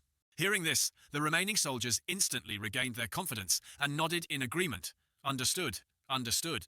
Ryu, witnessing this entire scene, simply wore a smug smile on his face. Yeah, that's right. It's not a matter of whether they can do it, but that they absolutely must do it. He looked at all the soldiers here regaining their strength and roaring to survive. All the soldiers must become stronger. They have no choice but to crush, fight, and win. He hurriedly shouted, turning to Lily, and ordered Lily activate the next creation. Hearing this, she nodded in agreement. Yes, sir. Then she slowly reached out her hand, creating a blue light, and recited the incantation to activate the acceleration creation. The soldiers, as if gaining more strength, advanced even more resolutely. At this moment, his system simultaneously displayed notifications. Movement speed of all allies increased by 5%, duration 5 minutes. He looked at his skills on the system and thought in surprise, adding the characteristics I've equipped will probably be useful when fighting them up close. Immediately after that, the small group of soldiers relentlessly fought because the large monsters were right in front of them. Their voices kept echoing. Push the monsters away, push them down. Rue, seeing this, hesitated, thinking about something. Only the thought everyone succeed appeared in his mind. The sky grew darker, seemingly without a glimmer of hope for what was happening. With the strength of these monsters, the soldiers were quickly being overwhelmed. Lucas wielded his sword, attacking fiercely forward. His decisive sword strikes quickly defeated many different monsters. Rue, seeing this, was a little worried, thinking that's Lucas's first skill-swift advance. He looked at Lucas's back, lost in his own contemplation, a skill that helps him become stronger the more enemies he kills. Lucas is single-handedly managing half of the fortress wall. But there was still an important issue. He stood in the middle of the battlefield, slowly observing. However, that's still not enough. We are gradually losing. At this moment, a soldier was slashed across the body by a holy spear and screamed in pain. Another soldier hurriedly ran up to support him and shouted to announce the wounded retreat. Quickly change positions. At this moment, the monsters became even more frenzied in their attack. He immediately realized an important point. Unlike the living armor, our soldiers are getting injured more and more. Demian then appeared and loudly announced, report, I will return to the front lines. Rue quickly held out his hand to stop him. A thought flashed through his mind. He needs to use his power to attack the boss behind. So does Jupiter. At this moment, he became even more confused, wondering to himself, what should I do? He looked at the soldiers here, gradually being overwhelmed even more. There is a way to reduce casualties and eliminate the remaining enemies. At this moment, a golden light appeared right here in the middle of the battle. Rue, seeing this scene, was startled and remembered something. He looked at the fire burning right in front of him, pondering, not understanding what was happening. Lily was standing there, using her firepower to engulf the entire area. She sat in her chair, trying to reach out her hand. Seeing this, he shouted her name, Lily. This made him extremely happy, and he shouted, realizing something. That's right, she can use magic. He saw a momentary look of surprise on her face. Ah, Lily hurriedly asked back. Are you really serious, sir? I'm a mage. Rue quickly nodded in response. Yeah, that's great, Lily. I'll promote you later. She just wearily sighed. No, leave me alone. He looked at her, assessing her. It seemed she couldn't use as much fire magic as before. Then he quickly approached her wheelchair and announced, I'm sure I'll also pay you a huge bonus, so here. He pushed her forward and smiled, saying, Give me a few more bursts of fire. She continued to angrily retort, I want to quit, and I'm out of mana, just one more time ready. At this moment he was truly a devil. He excitedly pushed her forward and ordered fire. She could only helplessly obey him. He calculated in his head team's combined power 20% plus totem attack 5%. Then he looked at everything engulfed in flames and chuckled in surprise. The final power of fire magic is 25% sick. He pushed Lily while encouraging her, You can do it. Fire spray one more time. Seeing this, she was a little sulky. At least treat me like a human being. He looked at the soldiers who were trying to regain their strength, slowly advancing and attacking. Like this, the soldiers used their bodies to block the enemy. Lucas quickly brought his sword down on these monsters. Lucas used his sword to chop off their heads. Lily, looking exhausted, was given a recovery potion by Rue with a tremor, and Lily burned the remaining things with fire. Just like that, the monsters were gradually defeated easily. Their limbs kept falling to the ground. The soldiers here, seeing this scene, froze. A voice shouted, It's over. Immediately after that, the soldiers kept shouting excitedly, We won, we blocked them, we did it, we did it. Rue loudly announced to everyone it's not over, yet hearing this, everyone looked a little disappointed and exclaimed, What? Lucas stood there panting heavily with exhaustion. Rue looked ahead and loudly announced to everyone, Don't lose focus, there's still one more. Suddenly at this moment, the armor fragments of the monsters slowly flew up into the air. Immediately after that, it was completely absorbed by the giant monster high above. These things made the monster increasingly powerful and complete. Not only that, but it also held a weapon created from the items just now. Its eyes lit up with a very smug look on its face. At this moment, this monster had evolved into a super monster in an overbearing way. A giant light descended upon this place. The monster then stepped towards everyone's city wall. Immediately the city wall shook, causing everyone to panic and scream. Only one thought flashed through Rue's mind at this moment, holy crap reality. He helplessly screamed loudly, blaming this damn game. Isn't this ridiculous? This thing is the boss of level 1. The overbearing super monster wielding its weapon slowly advanced. Its eyes, filled with extreme anger, stared intently at Rue, intending to attack. His hands involuntarily trembled strangely at this moment. But very quickly he regained his composure. He tried to reassure himself. Although his whole body was still shaking, his eyes stared intently at the monster, as if trying not to be afraid of anything. Damn it, don't be scared. It's just a level 1 monster. The only difference is that it's a higher level. Then he shouted loudly, ordering the soldiers to fire. Gunshots rang out continuously. His voice kept echoing, Don't conserve ammo. The battle is getting fiercer. Large explosions occurred right in front of this monster, but it wasn't afraid at all. It continued to advance quickly, as if determined to do something. The footsteps of this super monster partially moved towards the city wall. Immediately after that, it moved closer to the fortress. Roy's voice also became increasingly urgent. Keep firing faster before it gets close to the city wall. This ghostly super monster slowly approached the city wall even more. Although covered in flames, the ghost knight still advanced step by step. At this moment, he could only helplessly think, what a damn strong and disgusting bastard. Remembering something, he immediately called out loudly. Lily, she was startled and confused. What ah? He turned his head and signaled to her activate the third artifact. Hearing this, she immediately acted yes, yes. Lily raised her hand high and shouted, reciting her incantation to activate the artifact. Immediately after that, a blue light appeared. The artifact's magic had spread. It could increase the magic effect of the receiver by 100%. Jupiter felt the surge of power slowly entering her body. The system immediately displayed a notification. Jupiter's magic effect is increasing. Feeling the surging power, she chuckled with delight. Excellent. A sinister smile appeared on her face. She slowly said, Feels like my golden years. Ryu helplessly pointed at the monster approaching the tower and shouted, signaling to her, Attack it with all your might. Jupiter, focus your power on its chest armor. Her footsteps slowly advanced. At this moment, Jupiter looked extremely powerful. She summoned 2 large lightning bolts in her hands, not forgetting to warn, Be careful of the lightning, Your Highness. The sky was growing darker, preparing to unleash giant lightning bolts. Her voice kept echoing, Even if you get electrocuted, there will be no compensation. Along with that, giant lightning bolts descended upon this place. Jupiter used all her strength to launch a decisive attack on the monster right in front of her. A loud noise erupted as the monster was affected by her power.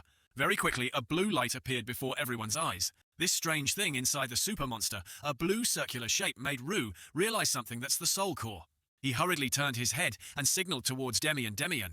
He had already taken a ready stance, aiming his giant, powerful supergun at the monster's face, and continued, Here, sir. He immediately ordered fire. After hearing the command, his eyes widened, staring intently ahead, as if determined to do something. Very quickly, he slowly rotated the control handle of this giant cannon. The cannon was slowly activated, aiming straight at the monster. Just like that, a huge explosion was fired straight at this giant super monster. The giant spear aimed straight at the monster's core orb and attacked. Everything gradually broke apart, emitting a strange light. Just like that, the protective glass completely shattered before this power. Rue then laughed loudly with delight. Nice shot, Demian. He smugly looked at the monster standing right there in front of him. It's over. Suddenly, at this moment, the monster's eyes brightened, staring intently forward. Seeing this, he widened his eyes in confusion, startled and frightened. Damn, it wasn't that enough damage. At this moment, the super monster tightly gripped the giant weapon in its hand. It slowly raised its hand, preparing to attack the city wall. A terrifying thought flashed through his mind. If that sword strikes down, it will break the city wall. He hurriedly screamed desperately, signaling to Jupiter, "Jupiter, give it another hit." She still stood calmly, slowly voicing her thoughts. Raise the steel weapon, hold the lightning storm. Moonlight shone down on a bustling town full of people passing by. The evening after the battle, a festival was held in the city's central square. A person raised a mug of beer and cheerfully exclaimed, "Now congratulations to everyone for defeating those ferocious armor monsters and claiming victory for us." Rue's face was tense, but a hint of joy flashed in his voice. "Raise your glasses." At this moment, everyone simultaneously raised their mugs of beer with excitement and enthusiasm.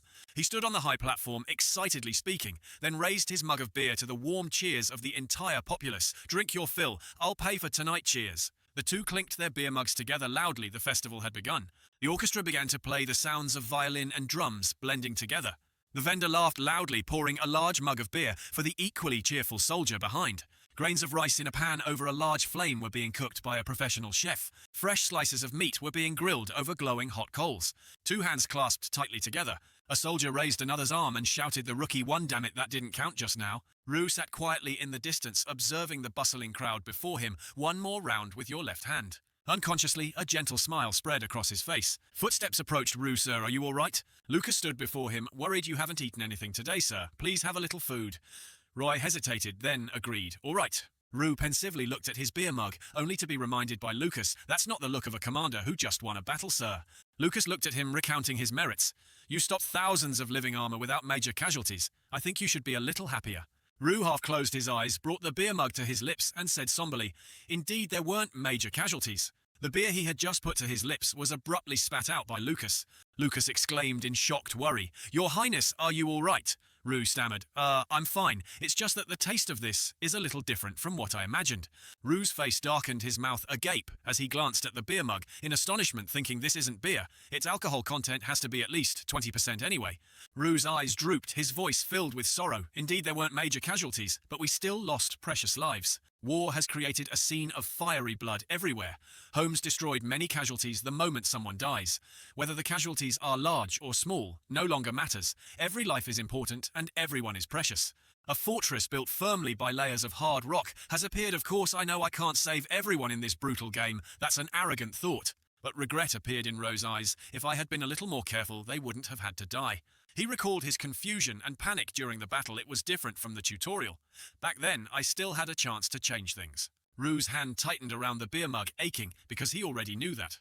Lucas, seemingly understanding what he was contemplating, softened his voice and reassured him. "Your Highness did very well, so you don't need to feel bad, that's what I think." He looked at the large fire the people had lit to celebrate burning fiercely and said gently, "But no matter what I say, I can't make His Majesty's regrets disappear, but Your Majesty." Lucas comforted and reminded, "This is a victory celebration, and if its master isn't happy, the soldiers' morale can't be raised." He looked at Rue and gave a gentle smile. "So please cheer up, sir, at least for now. Please be happy with them. That's also a commander's job." Ryu gave a wry smile, hesitating. "Smiling is also a commander's job."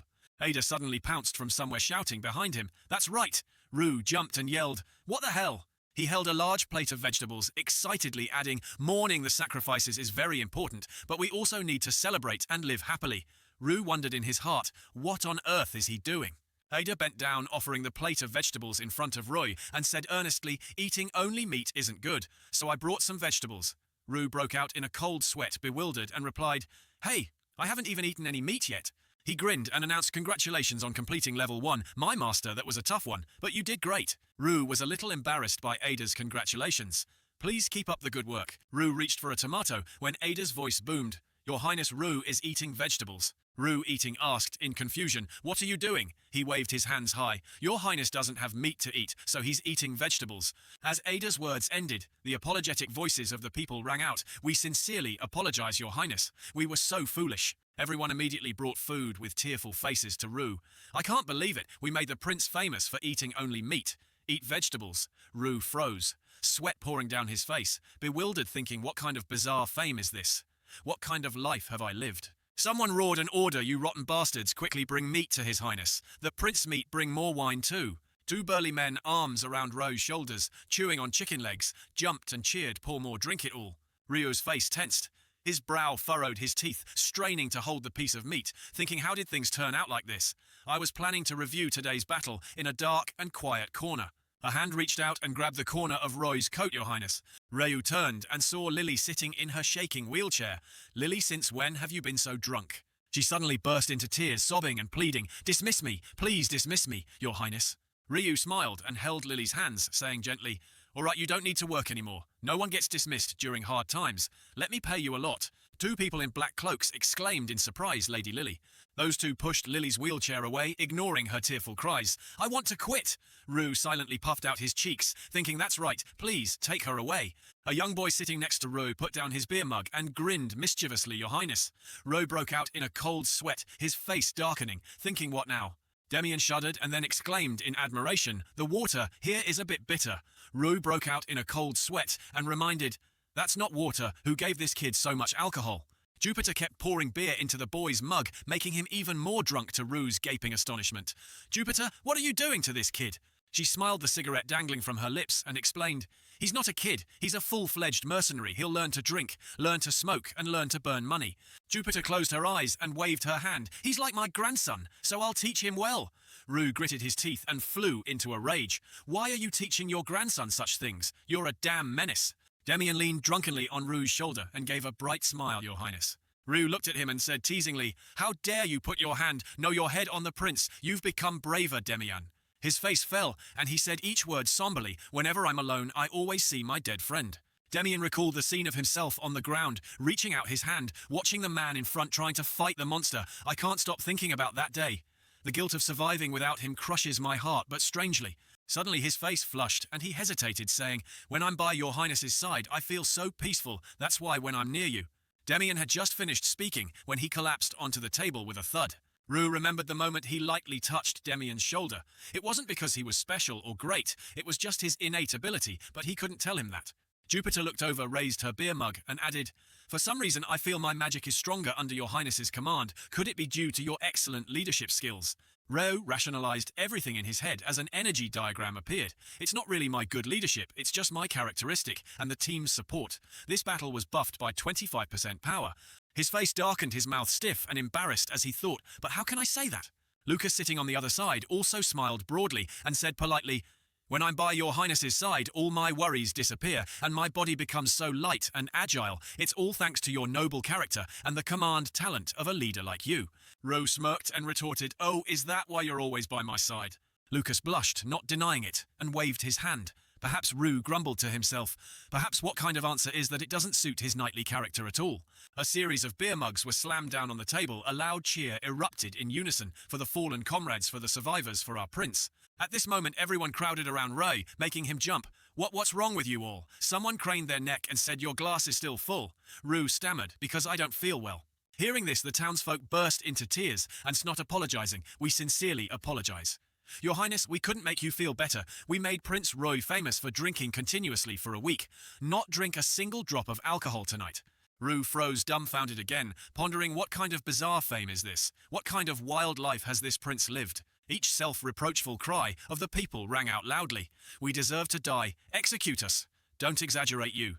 Brute, stop it and stand up. Then, please drink." Roy flinched. "Huh, why do I have to drink?"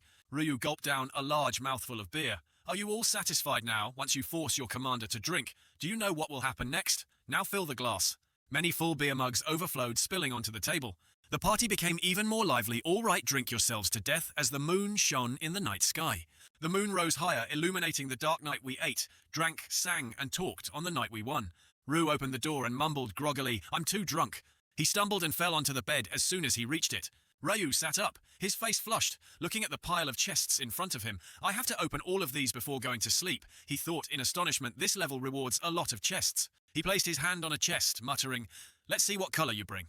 As soon as he opened it, a dazzling golden light burst into Ro's eyes. Could it be a legendary item?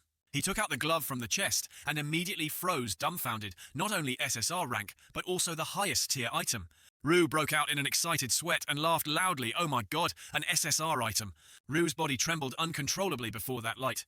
He angrily threw it straight at the wall, damn it. What is this, the most useless thing among the rare SSR rank equipment? The item he received was called SSR Luck Glove, level 7. Stats glove type attack, 0 to 777.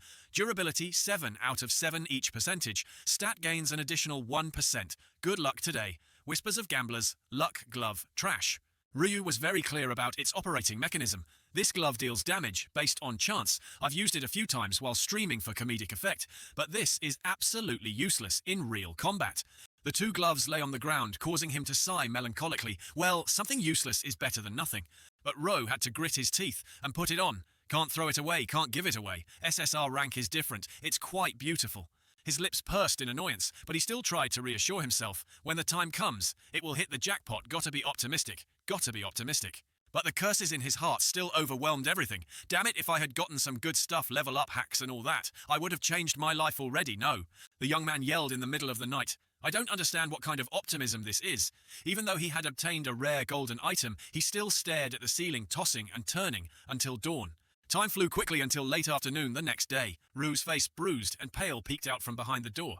Lucas's face wasn't much better. Good morning, sir. Ryu looked at his guard worriedly. Are you all right? You should go rest in the morning. Lucas tried to reply but felt like vomiting as your guard. How could I? He thought to himself. It seems he had too much to drink. Only Ada was energetic, carrying a teapot. Good morning to both of you. Ru was startled. Why is this guy always so energetic? The teapot shone brightly in their eyes. Here. Warm honey tea. Drink up, both of you. Lucas poured the whole pot into his mouth while Ro took a sip and immediately exclaimed, I feel a little bit alive again, all right. I should probably prepare for the next round right away. The knight's sword was still stuck in the carriage wall. Ryu crossed his arms seriously with this. I can't even stop wild beasts, let alone monsters. How long will it take to fix this? The repair personnel reported it will probably take more than 2 weeks, sir. The most important thing is to remove that sword. The system screen automatically counted down level 1. Waiting time begins 9 days, 20 seconds. 236 hours, 6 minutes, 6 seconds. Ru ordered the able-bodied soldiers will assist in building the city walls, starting tomorrow. Lucas immediately bowed his head. Yes, master, we will do it as quickly as possible for you. The young man turned to chat with his steward, Ada. What's the situation with reinforcements? He quickly replied. A nearby city will send soldiers. Soon the soldiers dispatched to the central area will return tomorrow, sir. Ryu pondered, so I have to wait until tomorrow to see how things progress. There are some other things I can do alone, but I can't handle reinforcements myself. Well, hopefully the reinforcements will arrive here safely. Then he continued to assign tasks. Good, Ada. If there's any trouble, remember to report it to me. Lucas, while we wait, let's go do some work. His guard wondered, What do you mean, sir? Ryu smirked. The dungeon. We're going to raid the monster's nest. He hesitated like before, so we'll move and go to the Black Lake. Your Highness Roy agreed. Exactly, Lucas, but this time their destination was an even darker and more terrifying place. We'll go to the bottom of the lake with the remaining troops.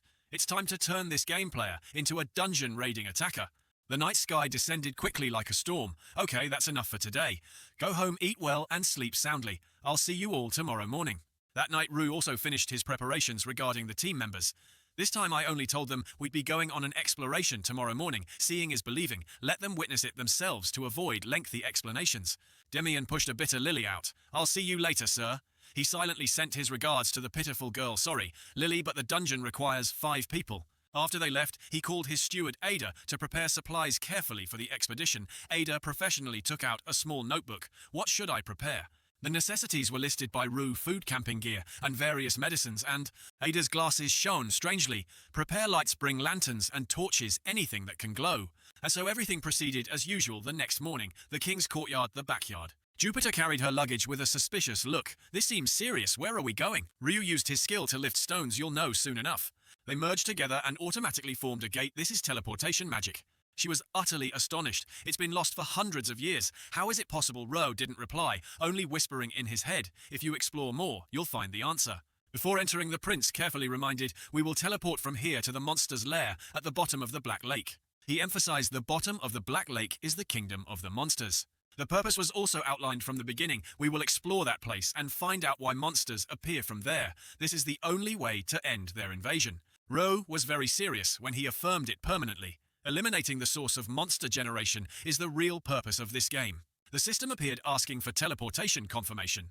Select destination Lake Shore. He immediately tapped. Yes, I'll summarize everything for you while we get there. Now follow me. Lucas hurriedly exclaimed.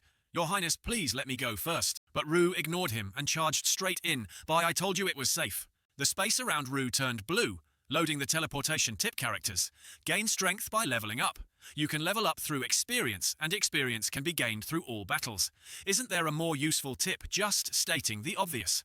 The members of his team also slowly stepped out. As soon as she saw the scene, Jupiter couldn't help but gasp in fear. This place is. She muttered, it really is that lake. Roy immediately asked, have you been here before, Jupiter?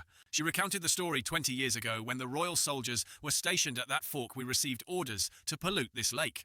Rue bluntly remarked, trying to pollute a lake this big with mud. I bet 20 years ago they also had a very stupid commander. Space shifted back to those years. The entire Mage Corps was mobilized, and we tried to use magic to bring mud to fill this lake. But then what? Even though the mages tried to create more mud, it was useless. This lake couldn't be filled. Whatever fell in disappeared strangely. No matter how much mud and rocks I poured in the lake, just absorbed it. Her face wrinkled, and some rumors spread among the royal army that the lake was a connection to hell. And things didn't go well afterwards either. After the first week of the campaign, monsters began to appear in enormous numbers, and the army was defeated. The plan failed. This is the first time I've been near this lake since then. Now they stood before it. Roy spoke, encouraging them stand firm. Lily became increasingly frightened by his statements because we're going even deeper. The system appeared with a question. Do you want to enter the kingdom at the bottom of the lake? Yes. No, he decisively tapped. Yes, obviously. The red screen immediately popped up, warning you cannot return until you find the next checkpoint. Do you still want to continue? Yes, no. Nevertheless, the young man was fearless. Who are you trying to scare?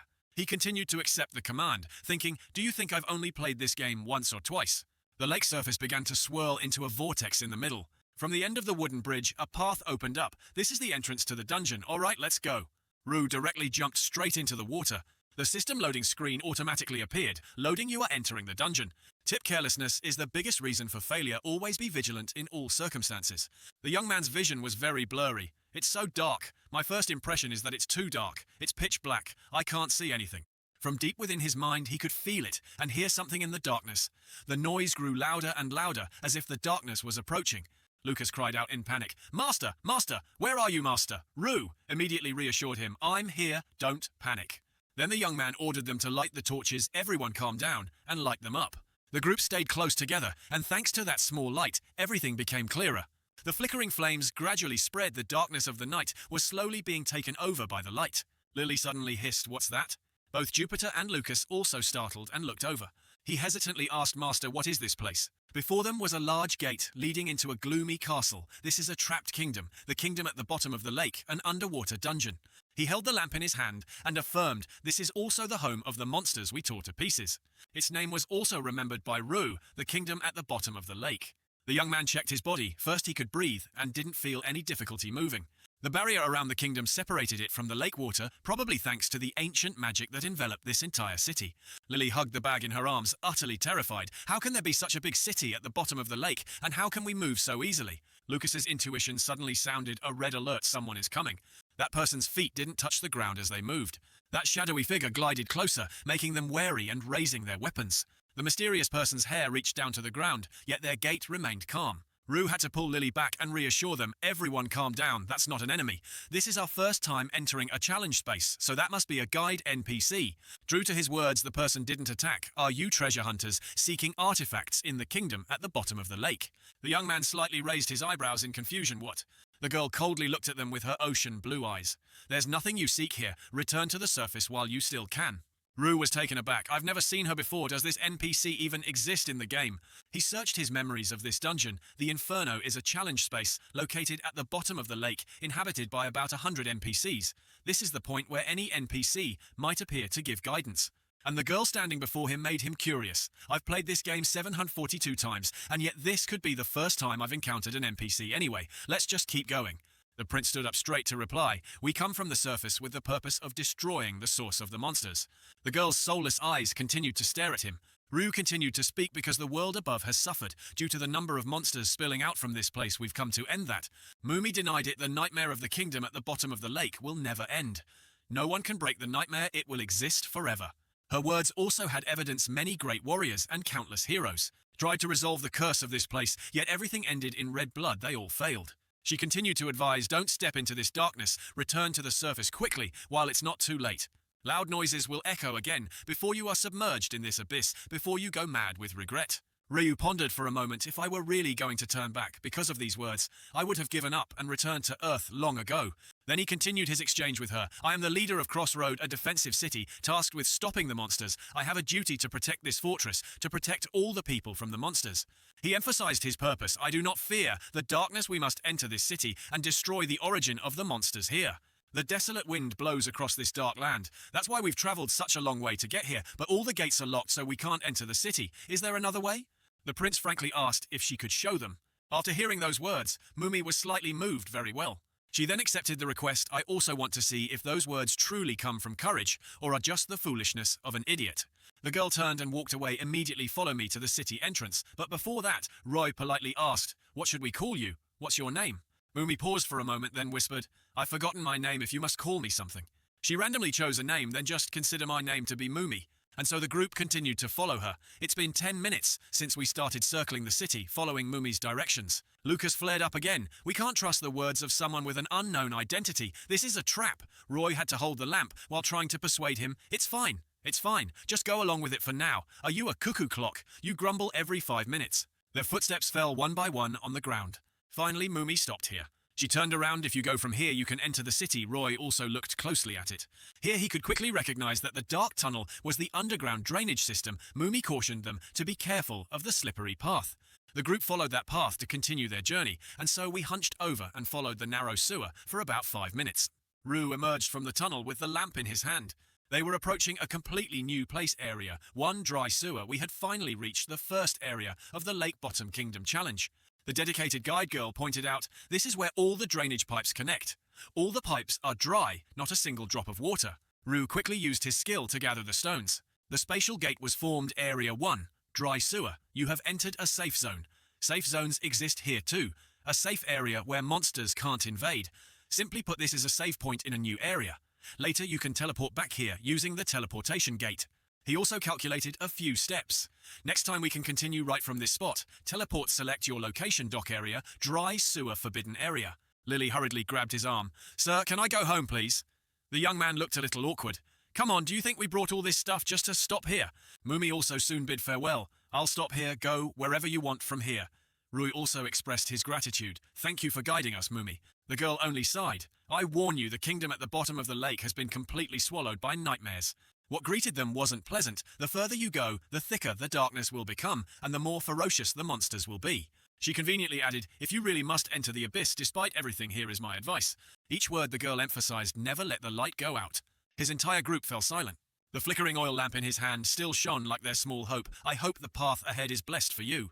Then Mumi went back in the opposite direction by herself. Lucas wondered, what was that woman? How can she live in this underwater city? But even Roy was at a loss. I don't know.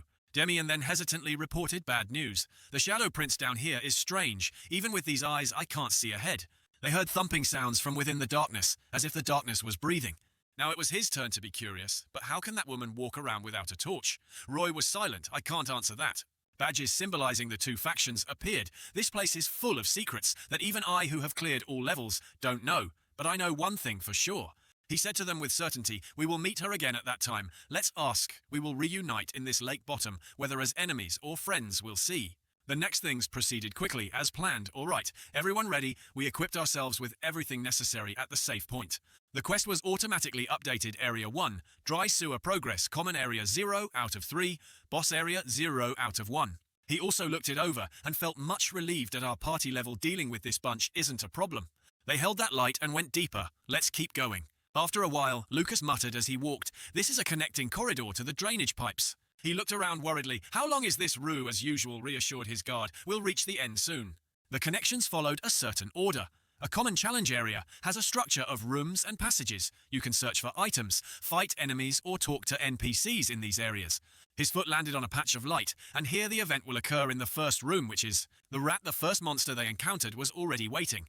Their information appeared: eliminate enemies, dry sewer area, 1 level 3, giant sewer rats, 14. He just smiled. Giant sewer rats can't be careless because of their numbers, but they're not a difficult opponent either.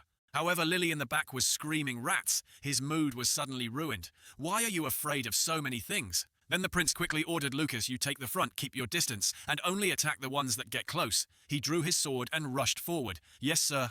The rear line was also set up. Demi and their skulls are hard aim for the eyes or neck. He activated his skill immediately. Yes, your highness? The two mages were also instructed, conserve your magic, only attack the ones that break through Lucas's defense line and himself. Rue decided to just observe. I guess I'll just watch. The swarm of rats rushed forward and were immediately cut down by the holy sword. Arrows from Demian's crossbow also shot out continuously. They hit the heads of the smelly rats, making them roll over on the spot. After only a moment, the noise of the small monsters completely stopped. He praised, well done everyone, not bad at all. Demian also acknowledged it. Compared to my worries, it was quite easy. Lucas asked for his opinion. There are 13. Sir, should I collect the magic stones? He replied. No need. Their rank isn't worth much, and there aren't many anyway. 13, huh? The young man was a little surprised and became careless against the rat behind him. According to the information window, there were 14. But by the time he realized it, the sharp teeth of that rodent were right beside him. Rue was surprised. 13, wasn't it? 14 in the information box. The last rat lunged straight down from the ceiling. The prince frantically raised his fist. His glove began to spin as the blow struck the rat's face. An unexpected stroke of luck caused the screen to display a lucky number, jackpot 121. That rat was sent flying backward by his punch. Its body slammed into the wall and squashed flat. Rue himself was agape in astonishment. A lucky hit, scored over 100 points. Truly good deeds are rewarded. Lucas asked him worriedly, Your Highness, are you all right? Rue stammered. Yeah, I'm fine. But the previous event also made the young guard wonder, what was that just now, sir? How could you finish off that monster in just one hit? His face furrowed. I can't tell him that every time I win, I get a few chests, and then when I open one, I get a glove. So this is... Rue randomly came up with a theory and blurted out the prince's punch. Lucas innocently still didn't understand the prince's punch. Rue affirmed, yes, that's it. The prince's punch. Haven't you ever heard of it? The prince raised a hand to demonstrate, when members of the royal family are in an emergency, we can awaken our superpowers a few times. That's it. Please accept this explanation and let's move on. And his guard actually believed it. Oh, amazing question marks appeared above the heads of those around them. Everyone except Lucas. They didn't seem very convinced, but we still moved on. Luckily, they were all quite quick-witted. The area opened up and a notification rang out: sewer area 2. This room is empty. There must be something hidden here. Check carefully. Demian shone his light and searched for something. Oh, there's something here. The young man was very excited. Go on, Demian. I'm counting on you. He reported, Your Highness, it's a treasure chest. Well done, but be careful. This could be a trap disguised as a treasure chest. Before he could finish speaking, Jupiter pounced like a hungry tiger. Greedy character trait activated. Ryu was startled. Hey, you greedy old woman. What if it's a trap? But when she opened it, gold and silver inside shone brightly. Thank goodness it's a treasure chest. Jupiter gradually came to her senses. Oh, please forgive me. Whenever I smell money, I can't control myself. She held out the chest to Rue. Here, I'll return this chest to your highness. But Rue was speechless. Old woman, do you think I can't see what's in your pouch? Not only treasure, but also rats appeared there. Eliminate enemies, sewer area. 1 level 3, giant sewer rats. After easily passing through room 3, Rue set foot on an old floor. We've finally reached the last room. The room door was closed, concealing what was inside. Next is the boss room. He turned and declared to them, after we defeat it, we can go home, so keep your spirits up. The eerie door slowly opened afterwards. Their group began to enter. The corpses of small rats were piled up. They emitted a peculiar odor that made him gasp for breath. What the hell, the smell of blood. In the middle of the room was a large figure with its back to them. The little rats have nowhere to escape. Its hand held a small rat. We need to kill all the rats. Then it ruthlessly crushed it. We need to exterminate the rats completely. We need to clean up the rats. The large rat roared, make the kingdom at the bottom of the lake clean, clean. Demian whispered, is that monster speaking human language? However, his voice was heard by the boss. What? It turned to look at them with fiery red eyes. There are still some rats alive. A warning sign appeared. Eliminate sewer boss area level 15, giant rat man, sewer system manager. It began to roar to threaten them. No matter how many I kill, the rats are everywhere, damn rats. The prince was also surprised. Peleg sewer system manager. How can a rat have a human name? Nevertheless, the large monster impatiently charged straight at them. I will kill all of you. Rue widened his eyes in shock. No, I need to say something. However, at this moment, Lily was so scared that she unleashed her fire magic rats. Peleg was hit and rolled on the ground, hot, too hot. The girl kept burning it, don't come near me. After a while, its body was covered in smoke from the heat. The boss's anger increased, damn rats you. Jupiter then interjected, you can stop now, good night. Lightning pierced straight through the large creature's head. Then she electrocuted it numb with more lightning bolts. Peleg opened its wide mouth and groaned, I need to clean up the rats. But then it stuck out its tongue and flopped to the ground that was fast. Thanks to the combination of the two mages' thunder and fire, the boss was easily defeated. Rowe carefully recorded this experience. The characteristic of monsters in the early levels is that they have low magic defense. If we had only used physical attacks, the last battle would have been very difficult.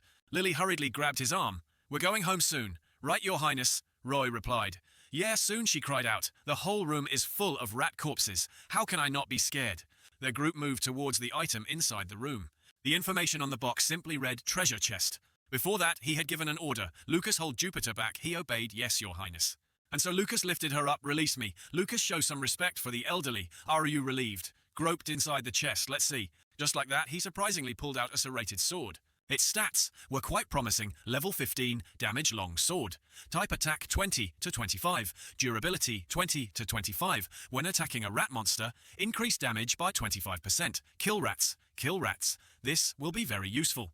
Without hesitation, he handed it over Lucas. Here, he took it with joy. Thank you, Your Highness. Ryu added, it's not good enough to replace your normal sword yet, but keep it. We'll use it later. The guard's attitude remained very grateful. Yes. Ryu continued to rummage through the chest. Wasn't there another one? Ah, here it is. What the prince needed was also here. Automatic defense turret summon scroll. This is definitely a drop from Area 1. It's not an exaggeration to say we came here for this. We've collected all the rewards. There's no reason to stay here anymore. He declared triumphantly, all right, let's get out of here, Lily. Happily chimed in, hooray. The quest progress was also quickly updated by the system. Completed the first area. Dry sewer, done, done, done. They followed the old path after passing through the connecting corridor. From the boss room, the sewer ended. Rue's eyes suddenly lit up. From here is inside the kingdom at the bottom of the lake. This time their group explored a new and fascinating place area. Two secret alley. It was quite developed. Looking at the surrounding scenery made Roe even more surprised. These are the streets of a prosperous city. Even the alley looks like this. And that further confirmed this dark night, a city that has reached the miniature level of a magical society. This is the true nature of the abandoned lake bottom kingdom. The surrounding air was still dark, but in this developed city, there wasn't a single ray of light. No living creatures were present here. The city was submerged in darkness and death. Suddenly, two weak beams of light flickered on. The system also created the next teleportation gate area. Two secret alley safe zone has been opened. When he touched it, a warning immediately appeared, so he stepped back. You cannot enter this area yet. Anyway, I wasn't planning on coming here today. There's still a lot to explore in this area. The prince offered a few words of praise. You all did well. We'll stop here for today.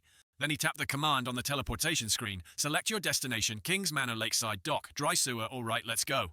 Ryu left with a satisfied mood. Let's go home. The items were also taken along free exploration. Completed your rewards have been sent to your inventory. Today's achievements were also announced. Character level up Ash EX, level 9+1, Lily R, level 20+1, Demian N, level 21+1. After their group left, a mysterious figure silently appeared. He muttered, so he's the last one, he's come all this way to get here. The melodious sound of a flute echoed like an invitation. Countless pairs of fiery red eyes swarmed over like a flood. The other person's face was hidden by a mask. Please forgive our sins. Countless rats had gathered around him, all for the sake of the Lake Bottom Kingdom. At this moment, Roe's group had just stepped out of the teleportation gate. He continued to praise them. You all did great. Enjoy tonight. Jupiter quietly picked up her cigarette, all right. I'm glad too. Who would have thought such a big city was under the lake? The things that happened are truly unbelievable. Her face turned serious. Moreover, that darkness, the strange noise coming from it worried Jupiter. That darkness was too unusual. Then she asked him, does your highness have any more instructions for us? The prince thought for a moment before replying, not for now. In Roe's plans, there was one thing he was still pondering. Even though I've completed the entire game, there's no clue about the current state of the kingdom under the lake. But this time, I have a hunch. His emotions were directed towards that land, a hunch that he needed to go there and find out the truth of the matter in that case. Roe also voiced his thoughts. Let's just solve it step by step together. Jupiter chuckled. Looks like tonight will be hard to sleep. Gotta have a few drinks. Lily exclaimed fiercely. Me too. I'll go too. Countess Jupiter. I don't think I'm drunk or sleepy either. And so she pushed the cart to help her leave. All right, miss. Let me take you to my favorite bar. The prince watched them go and secretly commented, they're getting along well. Demian also had his own intentions. I think I'll return to the temple even though hearing about that darkness is a bit scary. He whispered, if I pray, I'll definitely be less scared. Rue agreed with that. All right, go and rest, Demian. Now Rue and Lucas also returned to their place. Let's go inside, we should rest too. He smiled. Yes, Your Highness. While walking together, the young guard still had some questions. Your Highness, we won't go back there again, will we? Rue replied. No, not until the next offense. Why Lucas hesitated. Shouldn't we scout ahead first? Roy then explained, that matter. He added, it's already done. Lucas was surprised, What the young man was talking about were those rats. The monsters that will attack us in this place will be undead sewer rats. This type of monster is a specialty of the kingdom under the lake. Their characteristics are also very clear. First, they will swarm the exploration area when they reach a certain density. Their numbers will explode, then they will crawl out of the lake and head straight for our city. He added a little more information. The monsters we encountered during the exploration will be our opponents in the next defense. Lucas seemed to have a sudden realization. Oh, I see. The castle door opened, accompanied by a loud voice. We're back, Ada. Have you prepared the food and bathwater properly? As soon as Ada saw him, he jumped up and down. Oh, heavens, my lord. Something's happened. Something's happened. Rui immediately asked, what is it this time? The tower's steward exclaimed hastily, there won't be any reinforcements. The current situation is also very strange. The central and neighboring cities all say they can't send their reinforcements. Roy was also shocked. How can that be? Suddenly Lucas's stomach rumbled loudly. He stammered, please forgive me. Your Highness, that also made Roy reconsider. Now's not the time to receive news like this. It won't solve anything immediately anyway. That night temporarily passed peacefully. Whatever, let's worry about it tomorrow. Bring out the food. As the new day dawned, Rue's work had already begun. What do you mean there are no reinforcements? Ada adjusted his glasses and hesitantly replied, well, recently there was a war that broke out on the Western Front, so the Empire has to focus on dealing with that. Ryu gestured for him to continue. And the soldiers are all heading in one direction. They are withdrawing troops from everywhere to deploy to that battlefield, so it's normal that they haven't sent anything here. Rue's eyebrows furrowed tightly. Something's not right. He felt confused because he clearly understood the situation. The Empire is always at war, no matter the day or season. We're always picking fights with our neighbors. Why would they suddenly mobilize the entire army from the south?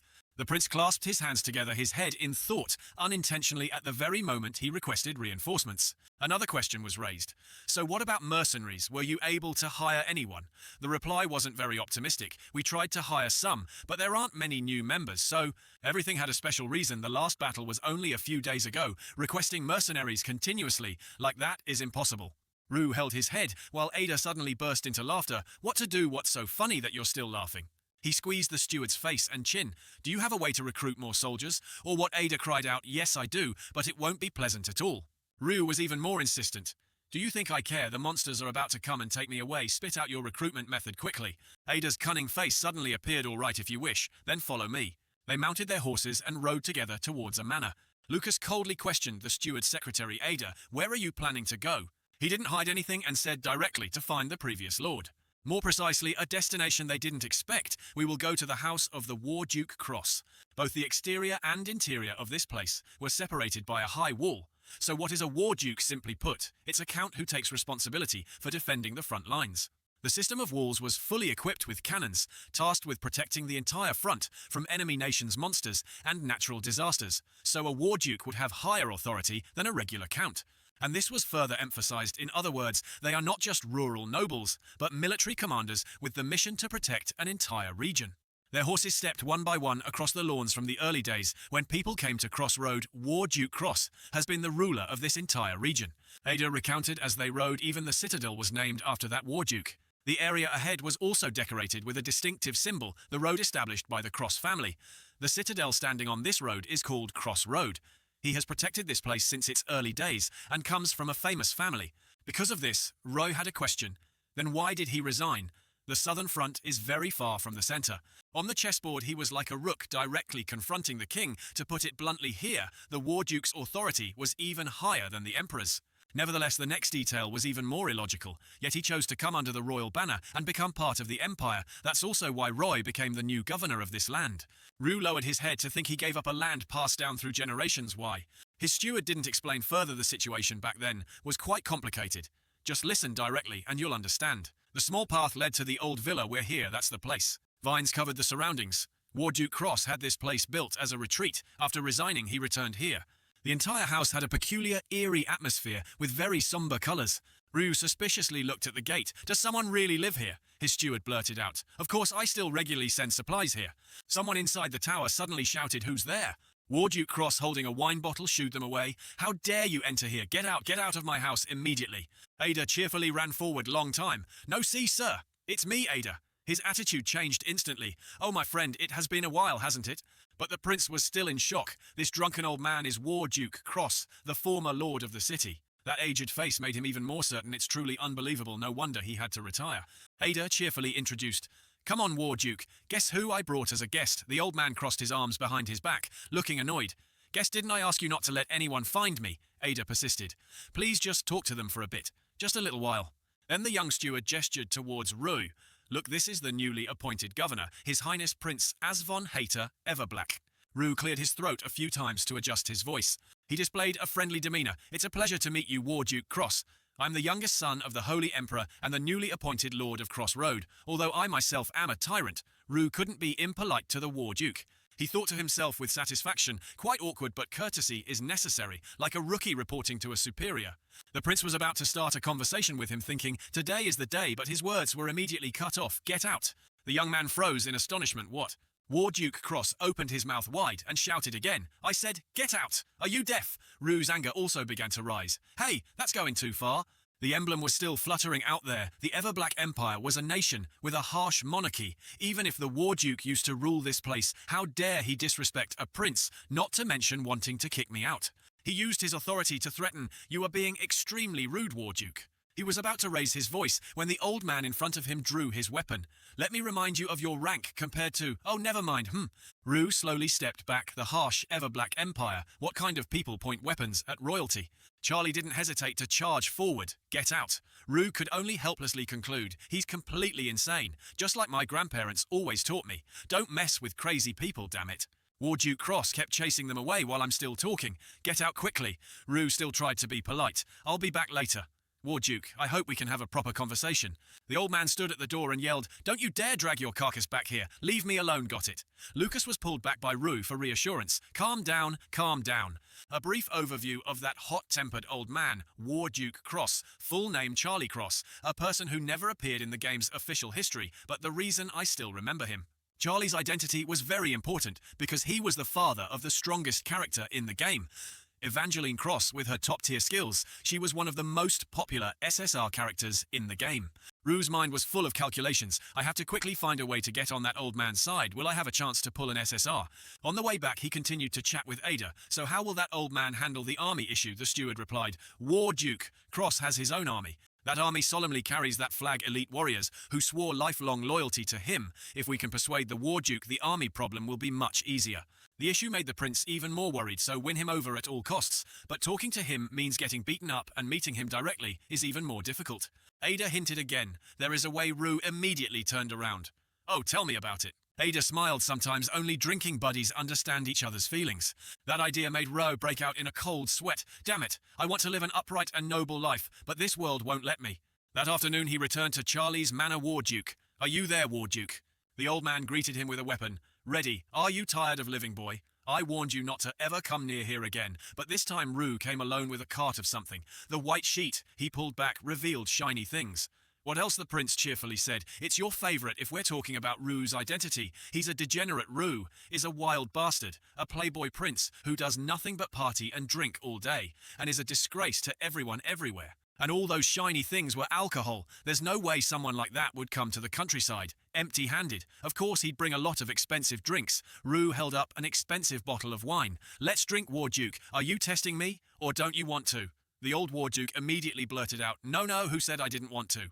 The old man's eyes lit up. Come in. Your Highness, bring all that stuff in with you. That attitude made Rue sigh in relief. Luckily, he's predictable. At this moment, Lily was having a terrible nightmare about being exploited for her labor by him. The door of the tower opened this way. As soon as he entered, Rue had to exclaim, Oh, damn it. The floor of the tower was full of empty bottles, oh heavens. The prince quickly covered his mouth. The smell of alcohol was overwhelming. He doesn't just like drinking, he's a complete alcoholic. 2 glasses were quickly taken out by the Warduke. It's been a long time since I've drunk with someone else. Rue suspiciously looked at the glass. Is this clean? The old man affirmed. Even if the house is as dirty as a pigsty, the glasses must be clean. Isn't that how you show respect for alcohol? Then Charlie reached for the bottle on the table. Let's see what you brought. For someone like him, he immediately recognized Peacemaker's first-year royal whiskey. Oh my god, this is priceless. This is truly valuable just like its name. Peacemaker is the middle name of the current emperor, which means this bottle was made in the year the emperor ascended the throne, which also means it's incredibly expensive. The glass was quickly filled. I've brought you this expensive drink, so please treat me well. Rue smirked. That's the message this action conveys. He raised his glass, and as the other person drank, he said, "Now bottoms up." The old man exhaled with satisfaction. Truly high-quality liquor, even the feeling of swallowing it is different. Ryu asked, if you gulp it down like that, are you sure you can taste it? The old man had a very simple philosophy. If I want to compare it to the cheap stuff I usually drink, shouldn't I drink it the way I always do? That way I can judge fairly. Ryu silently assessed, is that really true? I don't drink, so I don't know if it's really like that or not. He began to speak anyway. Warduke today, we need to talk about, but the old man was uncooperative, didn't mention any other topics, just drink. The wine continued to be poured. Just drink if you plan to talk about anything else. Get out, Rue immediately complained. At least give me some snacks. His words made Charlie silent for a moment. This old drunk just drinks and has nothing in his stomach. He casually tossed a bag of something here, eat this. The young man wondered, what is this? Charlie curtly replied, dried fruit. I made it from the fruit harvested from my garden. Roy raised an eyebrow curiously. You have a garden? The Warduke directed his attention outside. Can't you see it over there outside the window? It's right behind this mansion. Indeed, there were a few small, slender trees outside. I take pleasure in taking care of it. Rue had no choice but to agree. Oh well, then thank you for the food. As soon as he took a bite, Rue immediately spat it out. The thing in his hand had a strange pitch-black color. What is this? It's so bitter and sour. How am I supposed to eat this? Charlie was annoyed. How dare you spit out the fruit I worked so hard to grow, how rude. But then it was his turn, and he also gagged. See, you can't eat it either. The old man quickly wiped his mouth, disgusting. I grew this fruit, but it tastes like garbage. Then Charlie pushed the bag straight over here. Take the fruit, Roy protested. If you can't eat it, why are you giving it to me as a gift? The old man stubbornly poured himself some more wine to drink. If I could eat it, I would have already. Why would I give it to you? It's obvious. Ryu was dumbfounded. Is that right? He's saying completely nonsensical things, yet it's strangely convincing. Suddenly Charlie began to confide the knife's edge is located in the southernmost part of the continent. The sunlight outside began to weaken, the days are long and the land is very fertile. People say that there's no better place to grow fruit than here. Ryu exclaimed. Then what's wrong with its taste? The old man calmly explained. People say all crops, not just fruit, can flourish if the soil is tilled. Charlie's face was sorrowful. If only we weren't invaded by monsters. Every 2 days the monsters destroy the fields and kill all the farmers. Red blood from their corpses seeps into the ground, but when they die, they contaminate the soil with dark energy. Do you know what happens after that? From then on, the trees wither, and the entire land becomes poisoned. That means the soil is cursed. All the crops shrivel up and die. His voice grew softer and softer. That's why there are no fields around the knife's edge. Warduke Cross looked down at his glass with a troubled gaze. The liquid in the wine shimmered in the light. He looked at the golden liquor made from fruit and grains, things that cannot be harvested on this land. Ryu also seriously discussed it. Then why did you plant an entire orchard? The old man took a sip. A person should regret at least once in their life, right? He revealed his feelings about it. That orchard is my regret. He clutched the wine bottle tightly now. Even if I wanted to drink, I can't. The prince carefully poured water for him. Warduke, do you know why I came to see you today? His attitude remained as stubborn as ever. Didn't I tell you to get out if you plan to talk about other topics? Ryu was also unyielding. If you want, kick me out, but I will say what I need to say. He blurted out the urgent situation. The monsters have started acting again, and their numbers are terrifying. He recounted the events. The last invasion was 1,000 armored undead. We managed to stop them. And the damage we suffered was enormous. The walls were severely damaged, and the number of soldiers is desperately low. He pleaded, we desperately need military support, Warduke. We need the soldiers under your command. Charlie closed his eyes. I don't have any soldiers under my command. The young man still firmly believed the stories about his family's private army. I know all about your family's private army. Nevertheless, the old man only whispered, I have friends I taught and fought alongside on the battlefield my whole life, but when I gave up my title, his weapons lay forlornly in the corner. When I let go of that spear and shield, those friends also laid down their weapons. They are no longer fighting. Rue suggested summon them back to duty, but the old man immediately refused. It's useless. His hand still held that terrible fruit. This land is not worth protecting, Rue exclaimed. What do you mean? He offered his advice. Don't waste innocent lives trying to protect this worthless front line. Instead, evacuate everyone. Charlie's demeanor remained calm from his ancestors' generation. Until now, the man who inherited a family, dedicated his whole life to protecting this land, is saying this. But then he became curious. Look here, Prince. Why did you come to this land? The old man knew what was happening. Everything in this land is slowly dying. There is no hope, no future. The wrinkles on his face deepened. This is the advice of someone who wasted his entire life protecting this place. Leave this place. Leave as quickly as possible. Then Rue also turned to leave with those final words before the curse of this land swallows you. Lucas eagerly asked, "Your Highness, did you manage to persuade him?" Rue reported frankly, "No. I failed, but I got this as a gift." He held out the bag of seeds. "Well, who said it would be successful in one day? So your Highness is planning to go back. It's worth the time and effort." At this moment, the prince was still puzzled by the way what happened to the war duke. He quickly mounted his horse. "It seems like he went through something. Lucas, do you know anything?" But unfortunately, his guard shook his head. "No, I don't know." Rue groaned. "Ada told me to go ask the people involved myself." He silently cursed Ada. "That cursed bastard. Anyway, persuading is persuading." The two of them left together. "Now we have to do everything we can do. Repair the walls, prepare for war." Thoughts flooded the young man's mind. "No matter how much I prepare, the monsters will come. I have to work as efficiently as possible and kill monsters with all my might." He coldly ordered, "Let's go back to the crossroads. We still have a lot to do." The statistics from the subsequent battle were also completed. Stage 2, mysterious level 3 giant sewer rats. An unbelievable number appeared, 3251. Everything proceeded as usual until the next morning. That sword had been used by a lassie, leaving a large crack in the citadel. We just destroyed the large sword stuck in the wall. Today we will clean up this rubble and begin repairing the city walls. He also looked to the side. Don't throw away the fragments of that sword. Instead, scatter them in front of the city walls. It will be a great barrier. The sharp iron fragments were laid all over the ground, perfect for trapping rats. Then he also spoke with the person in charge. "What is the estimated time to repair the city walls?" The person hesitated. "Your Highness, the condition of the walls is worse than we expected." "So," he immediately demanded, "just say it directly. How long will it take?" The person blurted out, 10 days from today. The number echoed in his mind, 10 days. "I have about a week before the next city defense, not enough time." Steel pipes were being rebuilt around the damaged area, the embodiment of imperial architecture, the crossroad city walls. "I know it can't be repaired with just a few stones, but," he ordered, "I will take care of the materials, and manpower. Do everything you can to complete the repairs within a week." The person worriedly wanted to object. But Your Highness." However, he had to shut up under Roy's terrifying gaze. "But what? Try saying it. Speak. I know this is impossible, but I have no choice but to push them." The data for Stage 2 was available. It's not a mistake, nor is it an illusion. The number was considered by him 3,000. There will be 3,000 of those dog-sized giant rats we saw during the free exploration, and the prerequisite forced him to push them. "I must have the city walls." The person in charge dejectedly accepted the order. "We will do our best." Ryu patted his shoulder to encourage him. "Thank you, I will remember everyone's hard work and sacrifice." Then Ryu shouted loudly to all the workers, Hey, we are protecting the world. Let's start working." They shouted in unison, "Yes, Your Highness." Time passed. A few days later. During the day, I oversaw the repair of the city walls, and at night I drank with War Duke Cross at his house. But nothing was too special. There was no conversation between me and him, just the exchange of glasses of wine. The tired person in charge laid each stone into the wall. The defense line was gradually being rebuilt.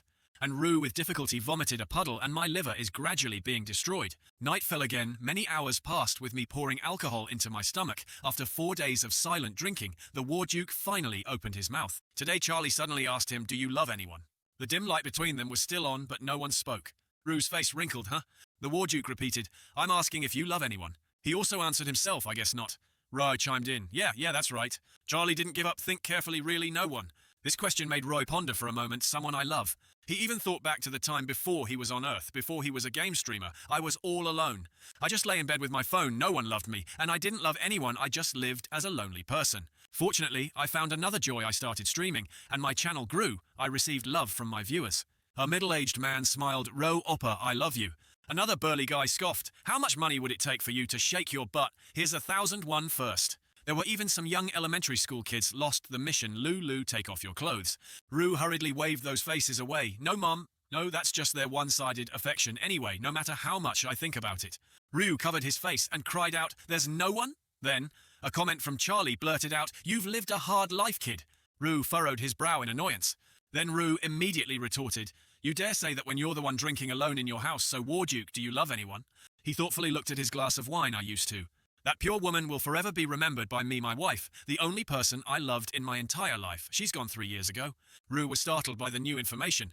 Then Charlie added, "She was torn to pieces by monsters. Right in this garden we had to hold her funeral with an empty coffin." The glass of wine remained untouched because no one drank. He only lowered his head to look. There's a bad omen passed down to the successive owners of this land. I think you could call it a curse. Rai felt confused. A curse. And it's something I'm also afflicted with this citadel. And the person you cherish there will come a time when you have to choose between the two. There are no exceptions. Everything had clear evidence from the lords who established this place long ago.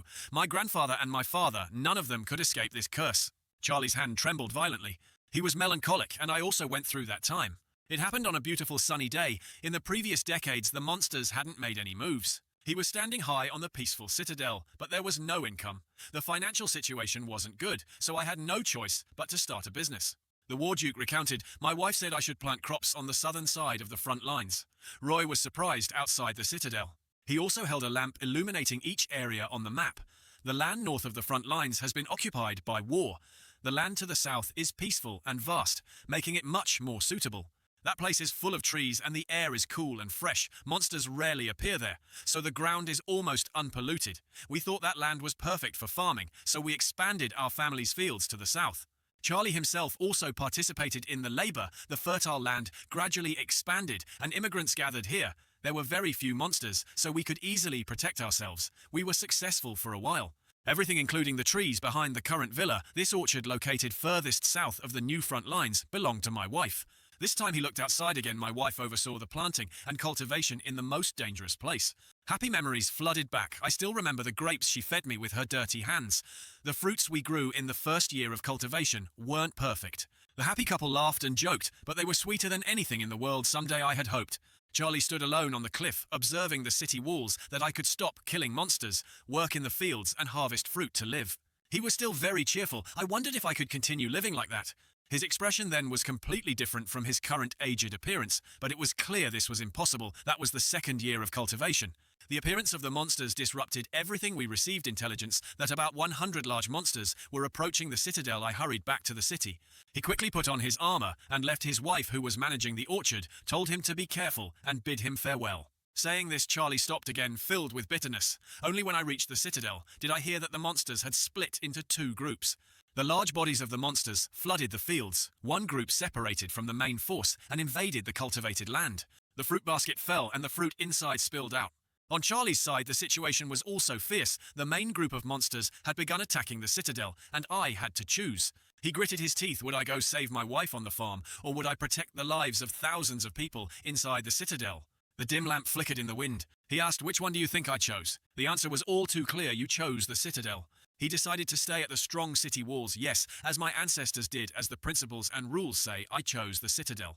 Cannons fired continuously. I defended the walls and fought the monsters. We successfully defeated them after hours of fighting. And when I rushed back to the cultivated land, that place was full of blood and bodies. The fields were destroyed and everyone was killed. The grapes were crushed underfoot, mixed with deep red. Only about a dozen monsters had killed hundreds of people, including the orchard and my wife. His shoulders trembled. War Duke Cross, loyal to his mission, instead lost what was precious to him. Where did things go wrong? Each accusing word pressed in his mind. The defense line trembled while protecting the front lines. He considered all the situations. The land was expanded too much. He regretted, yes, it was all my fault, but the most painful thing was that during that time, my wife's picture shattered in my heart. I abandoned my wife and chose the citadel. He gently picked up his glass of wine. My daughter calls me a madman. She can't understand why I chose the citadel instead of her mother. The carriage gradually moved further away. A few days later, she left. His hand still trembled with fear. In the end, this is the consequence of protecting this place with my life. He said quietly, my wife is dead, my daughter left, and I am here rotting alone. That story also touched Ro's heart. This is just one example, Your Highness. He suggested you probably know what this place is called. Ryu quickly replied, you mean the graveyard citadel. Many graves have sprung up. Yes, this citadel was built on death. It will also force you to choose. The old man affirmed again, to protect the citadel, there will come a time when you have to choose to sacrifice what is precious to you. Ro was silent. It's not like a curse, but a prophecy of cause and effect that cannot be avoided in the future. The old man's story reached its end. My family has endured that sacrifice over the years, but now it's no longer possible. He honestly revealed his feelings. I cannot pass this cursed duty on to my daughter. The prince quickly grasped the situation. I understand. He spoke out his understanding. So you retreated from your position to protect your daughter from inheriting it. Charlie agreed, that's right. Charlie looked at his aged hands. I want my daughter to leave this cursed land and live happily and freely. Rue himself was also thinking about the daughter SSR Evangeline Cross. The character I really want to recruit is the one the War Duke wants to keep off the battlefield. This time brown liquor was poured again. Look here, Prince, you want me to help protect the citadel, right? He slammed the bottle down heavily. He looked at Ro tiredly. I've protected it enough, even at the cost of my loved ones. The prince only listened. I want to give up. The old man's face appeared in the wine glass. The War Duke's eyes, reflected in the glass, held no pride in protecting the front lines his entire life. His emotions poured out. I want to die in this orchard, not on the city walls. In his eyes there was nothing but regret for not being by his wife's side when she passed away. Under the starry night sky, Cross flatly refused Ro's request. This is probably enough reason for me to refuse to help you, he said in a low voice. I've told you the truth as a token of gratitude for staying with me. Cross looked directly at Ru and advised, now go, and one more piece of advice. If that moment ever comes for you, choose carefully. Ryu seriously looked at Cross. The old man added, don't end up regretting it like me. The 5th day of repairing the city walls in front of this place were countless scattered fragments, only 2 days left until the next wave. Ryu's shoes appeared before him. He spoke. Everyone did a great job. Ryu pointed towards the food and reminded everyone take a break and eat something. The repair workers, seeing this, cheerfully cried out, yeah, we get to eat. One person happily told Ru, just as expected from our prince when needed. He's always ready to spend money. Another worker wondered, Your Highness, do you have any alcohol? The workers all smiled and surrounded Roy. He frowned and told them off. Quiet, you lot, just eat your food. The old worker who Roy poured milk for happily exclaimed, Oh, Your Highness. Roy asked the old man about the repairs. The worker cheerfully replied, because Your Highness provided enough manpower, I think we can finish on time. The old man looked towards the steel plates patched on the wall and affirmed the temporary wall repairs will be completed in 2 days. Roy said with satisfaction. Well done, he thought to himself. The most important thing is done. Ru turned to look at the trembling alchemy commander and asked, So shall we attach that thing now? Holding the scroll in his hand, the commander excitedly said finally, I get to use this. Ru explained the function of the summoning scroll they found during the previous expedition. It can only be used after being researched at the alchemy workshop, he also mentioned, and it was just finished today. The system window appeared with the option, Do you want to use the automated defense turret, summoning scroll? Yes, no. Ru, holding the scroll in his heart, thought definitely yes. The scroll in his hand emitted a dazzling light. The system displayed Ryu has acquired a character skill magic, summoning automated defense turret. Ryu looked at the pile of scrap metal in front of him and thought this should be enough. The leader of the construction workers laboriously carried a stone to him. Ryu recalled sitting on his bed with a satisfied expression, overjoyed. Finally, the item I got from the reward chest. The scroll in his hand transformed into a gem. He looked at it and stated, and a tier G energy core. With this, all the materials are complete. The system presented him with an option, automated defense turret, select installation location. Ryu pointed to the map displayed on the system and wondered to himself, should I put it here? He looked up with a smile at the pile of scrap metal he had just collected, now floating in the air. They began to combine together. Ryu watched as the scrap metal quickly formed a defense turret. Moments later, a complete defense turret appeared right near where he was standing. It moved its gun barrel back and forth. Ryu looked at the defense turret with satisfaction and clapped his hands, saying, excellent. The alchemy commander looked at it with admiration. This is the lost magic architectural technology from hundreds of years ago. Ryu placed his hand on the defense turret and began to boast, well, thanks to everyone, this defense line is getting stronger and stronger. The workers all looked excited upon hearing this. Ryu reminded everyone, keep up the good work. He thought to himself, the atmosphere is great. Ryu looked happily at the workers in front of him. In his heart, he felt that if things continued like this, everything would be all right. Ryu stopped in front of the blacksmith's house and announced the next stop is the blacksmith. Inside the forge, he called out, how does it look? Lucas, wearing brand new armor, cheerfully replied, it couldn't be better. Ryu thought to himself, the armor we ordered is finished. According to Ro's explanation, this armor was made from the energy core of a Shadow Knight as the main material. SR level 30 Shadow Armor, defense rating 50 to 55, durability 12, increases the wearer's physical damage resistance by 33%. The wearer gains the special skill Shadow Form level 1. After reading the armor's information, Ryu commented, I don't like that its durability is only as strong as glass. The system displayed Shadow Form. Level 1, nothing can touch you for 5 seconds. You are immune to all attacks, but cannot attack. Ryu remarked, this is more useful than I thought. Lucas happily wiped away his tears and said, I will use it well, yes, Your Highness. After hearing this, Ryu instructed, I ordered it specifically for you, so remember to use it well. Ryu smiled at Lucas and calculated he almost cried when they took his measurements, so I should give him gifts more often. Ryu smiled and told the old blacksmith, thank you for making such good armor. The blacksmith looked at him and replied, I'm just grateful for the opportunity to use such rare and good materials. The old blacksmith cheerfully declared, "If you trust me again, I will do my best. Just place your orders here whenever you need anything." "Yes, Your Highness." Roy agreed. "Upon hearing this, I will." The information for the blacksmith's house appeared blacksmith facility level 3. From his previous game experience, Rue knew that creating equipment at the blacksmith was very important. "Even at the end of the game, I will definitely come here often." Rue crossed his arms and called out, "Lucas." "Yes," Lucas immediately replied. "Your Highness?"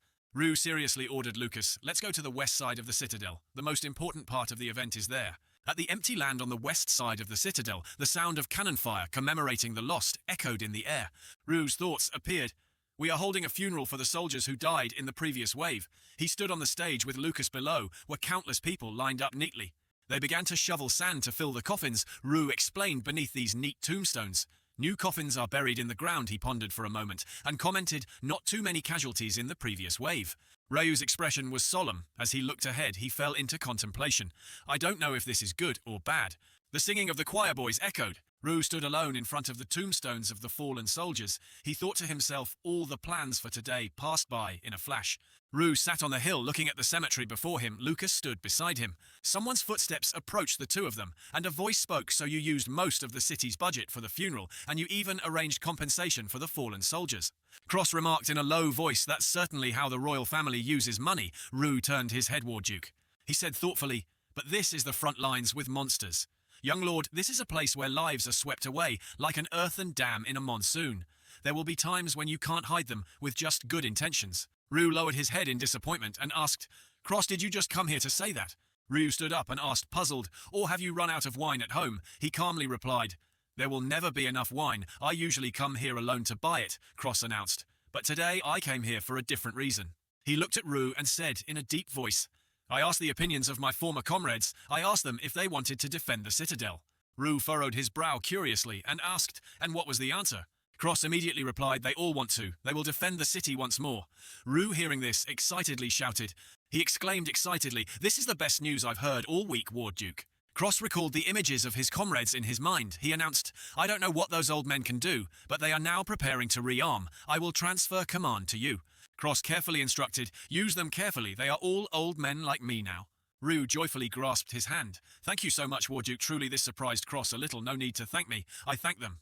Rue remembered Cross's resolute appearance from before, thinking to himself, "The Ward Duke is so determined, I wondered what to do next. But who knew he would help me honestly? I was completely surprised, but also grateful."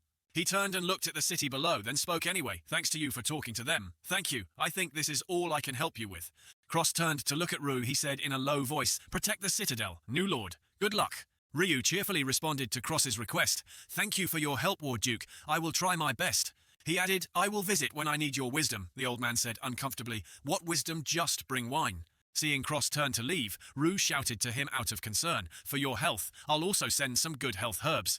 Cross angrily turned back and scolded him. "It's better if you don't send anything at all." He sighed, looking at Rue.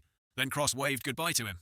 Rue silently watched his retreating figure. He speculated he probably went to the orchard. He thought to himself, "I wanted to stop him." Rue thought of the image of Count Cross standing on the city walls, looking at his people, and stated even though he resigned, Warduke Cross was still a commander who protected this front line his entire life. He will definitely be a great help during the city defense. According to the information Roy knew, but he also lost so much in this citadel. His eyes held a hint of sadness as he looked at the old man, thinking in his heart, so I didn't dare stop him and just watched him leave. Rue imagined himself happily discussing things with Cross, his heart filled with anticipation, believing that next time they would be able to talk more and he could receive some advice as a lord. His retreating figure gradually disappeared. Rue stated at this time, "I had no idea that there would never be a next time." 2 days later, the morning of the next wave began. The repaired city walls had become more solid and sturdy than before. The wall repairs were finally complete. The leader of the construction workers, his face pale, stammered to Rue, "There are some parts we did a little hastily, but it's still enough for the wall to fulfill its role." Rue patted his shoulder and replied, "Well done, truly very good." Rue concluded, "All preparations are complete."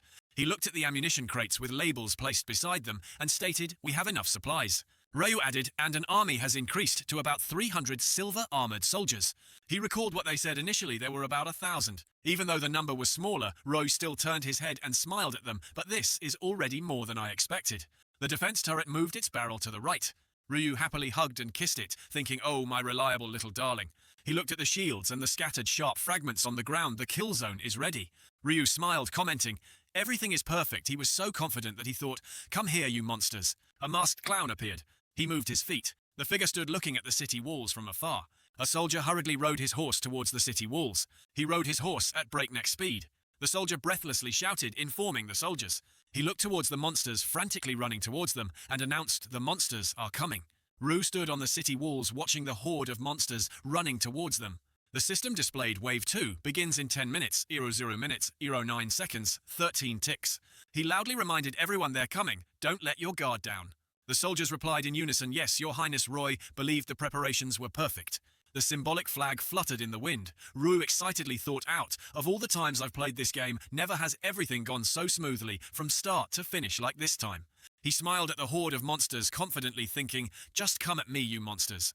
The figure of the clown appeared behind the mist. Rue saw his face. He looked astonished. Rue wondered in his heart, who is that guy? Rue immediately pointed at the clown and asked Lucas who was standing beside him. Hearing this, Lucas asked back, what's wrong? Prince Lucas, can you see that person over there? By this time, the clown in front of him had disappeared without a trace. Lucas squinted, looking ahead. I don't see anything. Your Highness. Prince Roy turned again and loudly asked Demian, Demian, can you see anyone over there? He activated his skill, looked ahead and replied, there's no one there, Your Highness. Rue, upon hearing this, turned back to look down from the city walls. He wondered, is it an illusion? Rue thought to himself, I hope so. He recalled the figure of the clown and wondered, but what if it's not? What if that person is really there?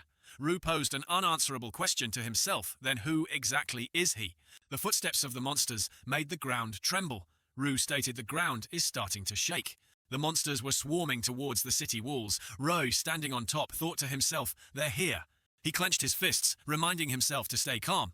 Rue looked at the monsters frantically running towards them confidently, thinking whether it's an illusion or not, or however large their numbers are. Ryu's face became serious as he affirmed, there's only one thing I can do, stop them. Rue immediately ordered the soldiers, mages, load your cannons. They quickly loaded their ammunition. He yelled fire. The cannons roared in unison. The cannons positioned right below also opened fire. A barrage of projectiles flew towards the horde of monsters. The projectiles struck them and exploded, blowing the monsters away. One monster was also caught in the blast. Rue above observed everything. The system announced killed 9. Looking at the scene before him, he stated nearly 100 rats were blown to bits in the first volley of fire.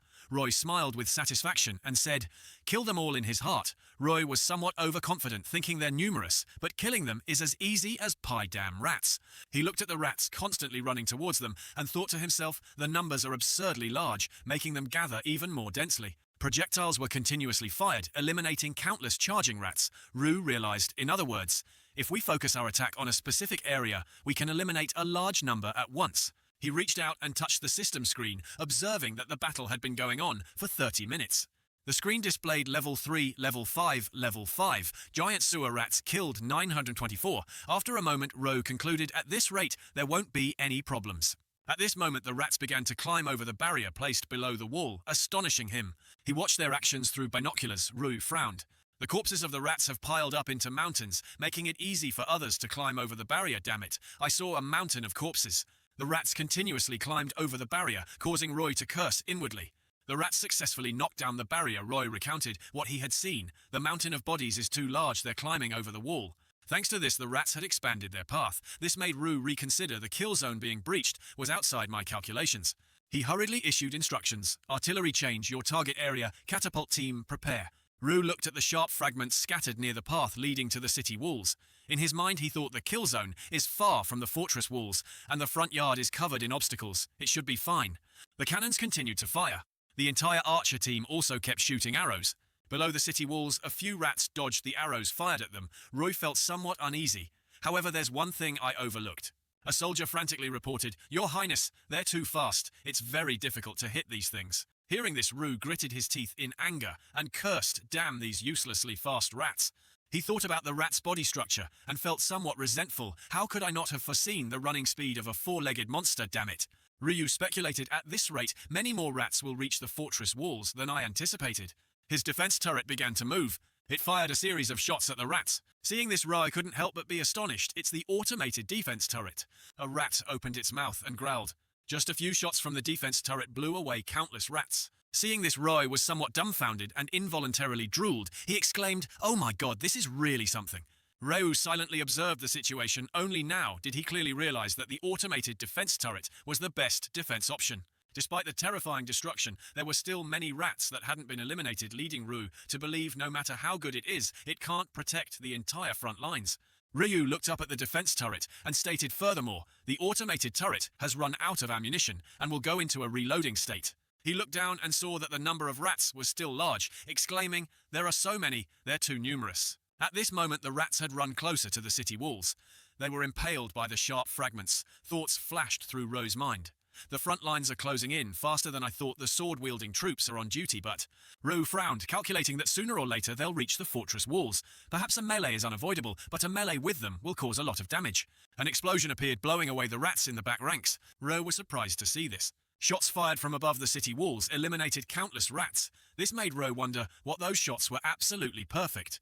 He turned to look beside him, trying to find the person who fired those shots. Just now, who is that?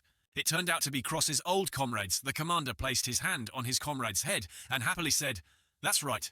Just as I wanted, the young soldier, hearing this, excitedly replied, "I understand, boss. I can shoot them." Ryu realized that the people just now were the Silver Hair Brigade. He explained about them, "That's a mercenary army full of old warriors, and their effectiveness is beyond my imagination." Another soldier in the Silver Hair Brigade loudly reminded, "Wake up, you rookies, stay alert, don't lose heart. We still have a long fight ahead of us." On another side, there were also soldiers pointing forward. "Commander, it's okay if you miss, just keep firing. Even the gunfire is useful." The captain firmly asserted, standing beside the warriors and guiding them. "Don't worry, your highness, these old guys will take good care of the soldiers." Hearing this, Ryu felt somewhat relieved and smiled. "All right, I trust you all." Ryu stood on the wall looking down, seeing that the shots were still being fired. With incredible accuracy, the defense was still progressing smoothly.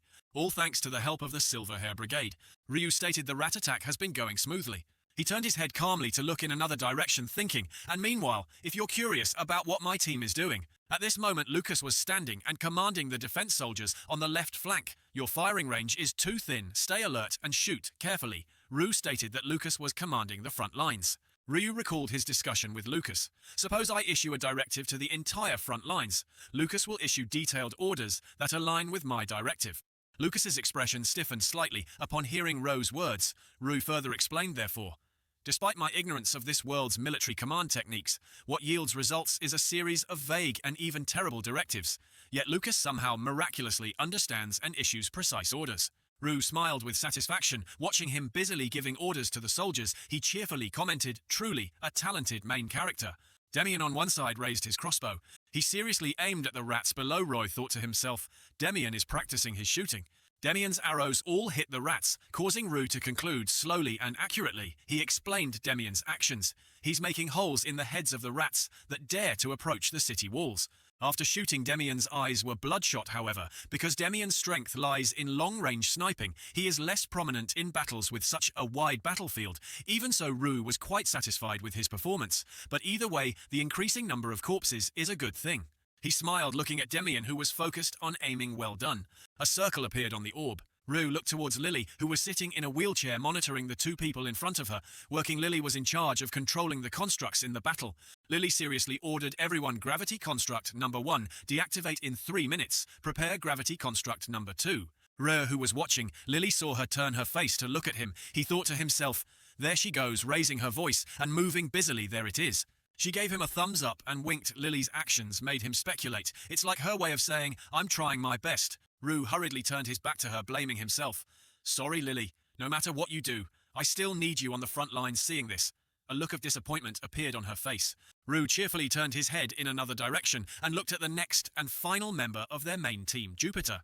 He saw Jupiter lying sprawled on the bed, resting with a glass of wine in hand, saying, "Everyone's working so hard." Ryu's eyes almost popped out as he wondered, resting. Ryu's expression became terrifying as he looked at Jupiter, causing her to feel a little scared. He angrily thought, "I did tell her to rest and wait for orders, but this is a bit too comfortable." Jupiter hurriedly turned her back to him, lamenting, "Why does my back hurt when I focus my mana?" She forced a smile, thinking I can't even scold her because she's a rare mage in the end. Ryu helplessly reminded her, "You better remember to do your job carefully." Jupiter picked up her glass of wine and replied, "Of course." Ryu, seeing this, had to admit, "I really don't like this old woman." He looked down from the city walls and commented, "Well, thanks to everyone's hard work, except for Jupiter, the front lines are being controlled quite well, even though the rats are getting closer." The defense turret continued to fire, eliminating the rats. The destructive power from it easily killed countless rats. He couldn't help but marvel. Furthermore, the power of the automated defense turret is truly astonishing. He hugged the defense turret and praised it. Excellent. Looking at the rat corpses scattered on the ground, Rue confidently thought, at this rate, we'll easily clear this wave. He still hugged the defense turret with a smug look in his heart. Rue wondered, could this be the first time we clear a wave without suffering heavy losses? He saw a figure in the distance and looked astonished. The clown appeared from behind the dust. Roy recognized him, the guy from before, so I wasn't hallucinating. He hurriedly shouted, create a map. Rue looked at the map before him and cursed in utter surprise. Damn it.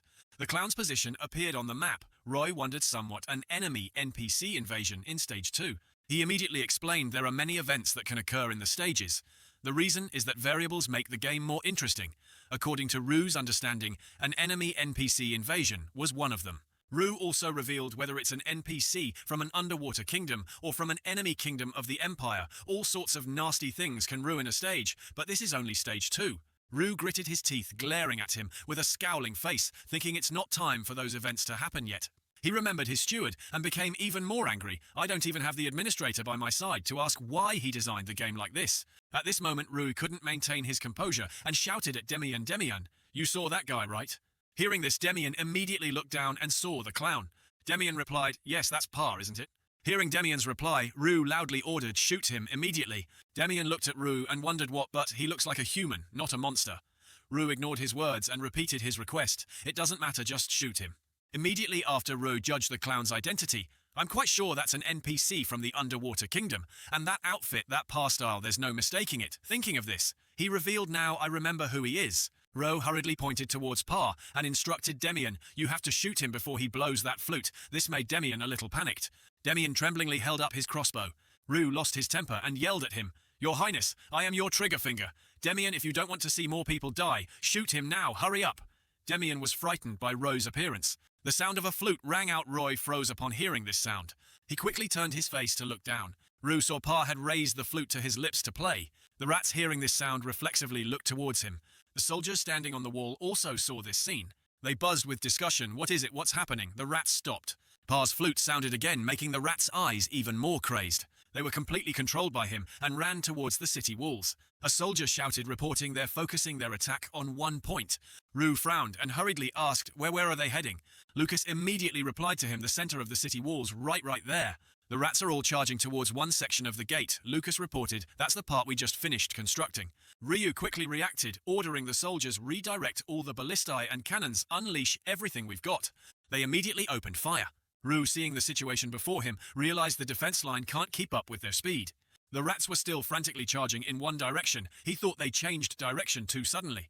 A rat lunged forward with incredible speed. It put all its strength into its legs. Then the rat leaped forward. The cannons had just finished firing smoke, billowing from their barrels. Rue's face turned pale. He saw the rat crash into the city wall, creating a small crack. Rue wondered, what the hell are they trying to do? Two other rats also frantically charged forward.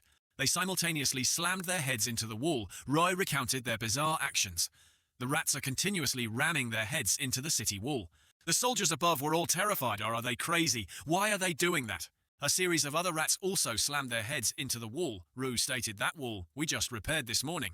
Reo broke out in a cold sweat, saying lunatics. As soon as he finished speaking, he recalled that city wall was only just repaired a few hours ago. According to Roe's thinking, although everyone had tried their best in the short term, the fact remained that the wall was not perfect. He looked at the gap in the city wall and recounted, because we only focused on filling the empty parts, a crack was overlooked. Rue now realized that the sewer rats were ramming their heads directly into that crack. The rats continue to ram into the city wall. He thought they're attacking the wall with their heads. Some even bent the metal bars with their claws. Another gnawed through the stone with its fangs. Rue recounted they're digging straight into the city wall. A crack has appeared in the wall. He thought further in a way that no monster from Roe's understanding besides these rats could do. Rue gritted his teeth in anger. He looked at the flute player in the distance in that moment. Maybe it was just my eyes playing tricks. Rue saw his expression and deduced, but that bastard looks like he's smiling.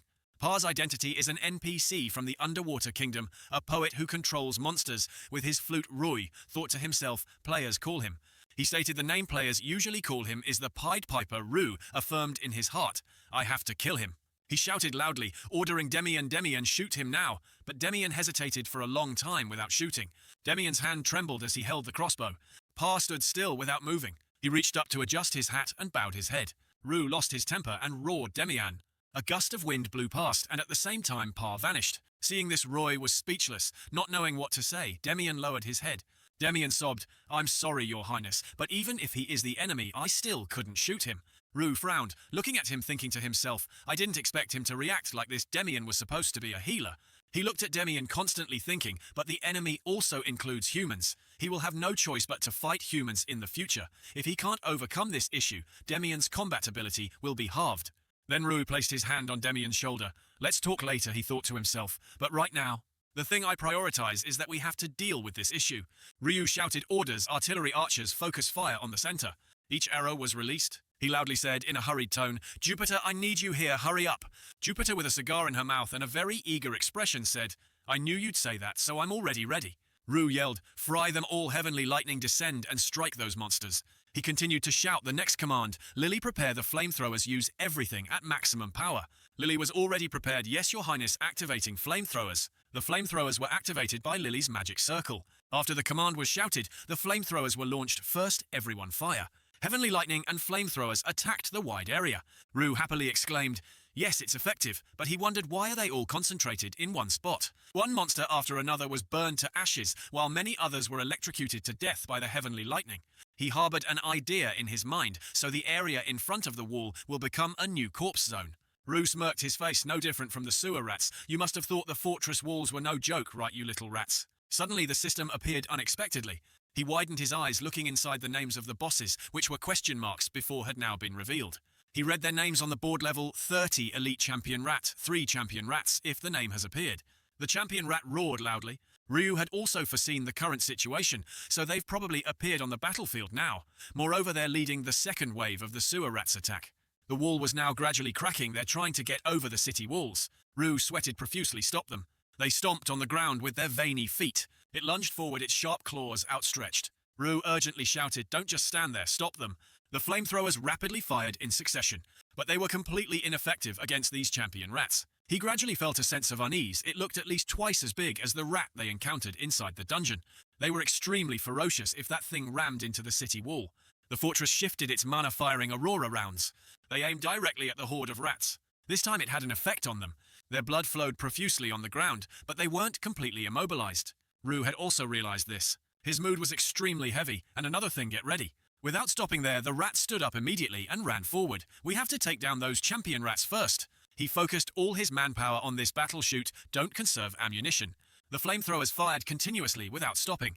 Rue interspersed strategies, activating the energy amplification cannon. The recipient was Jupiter.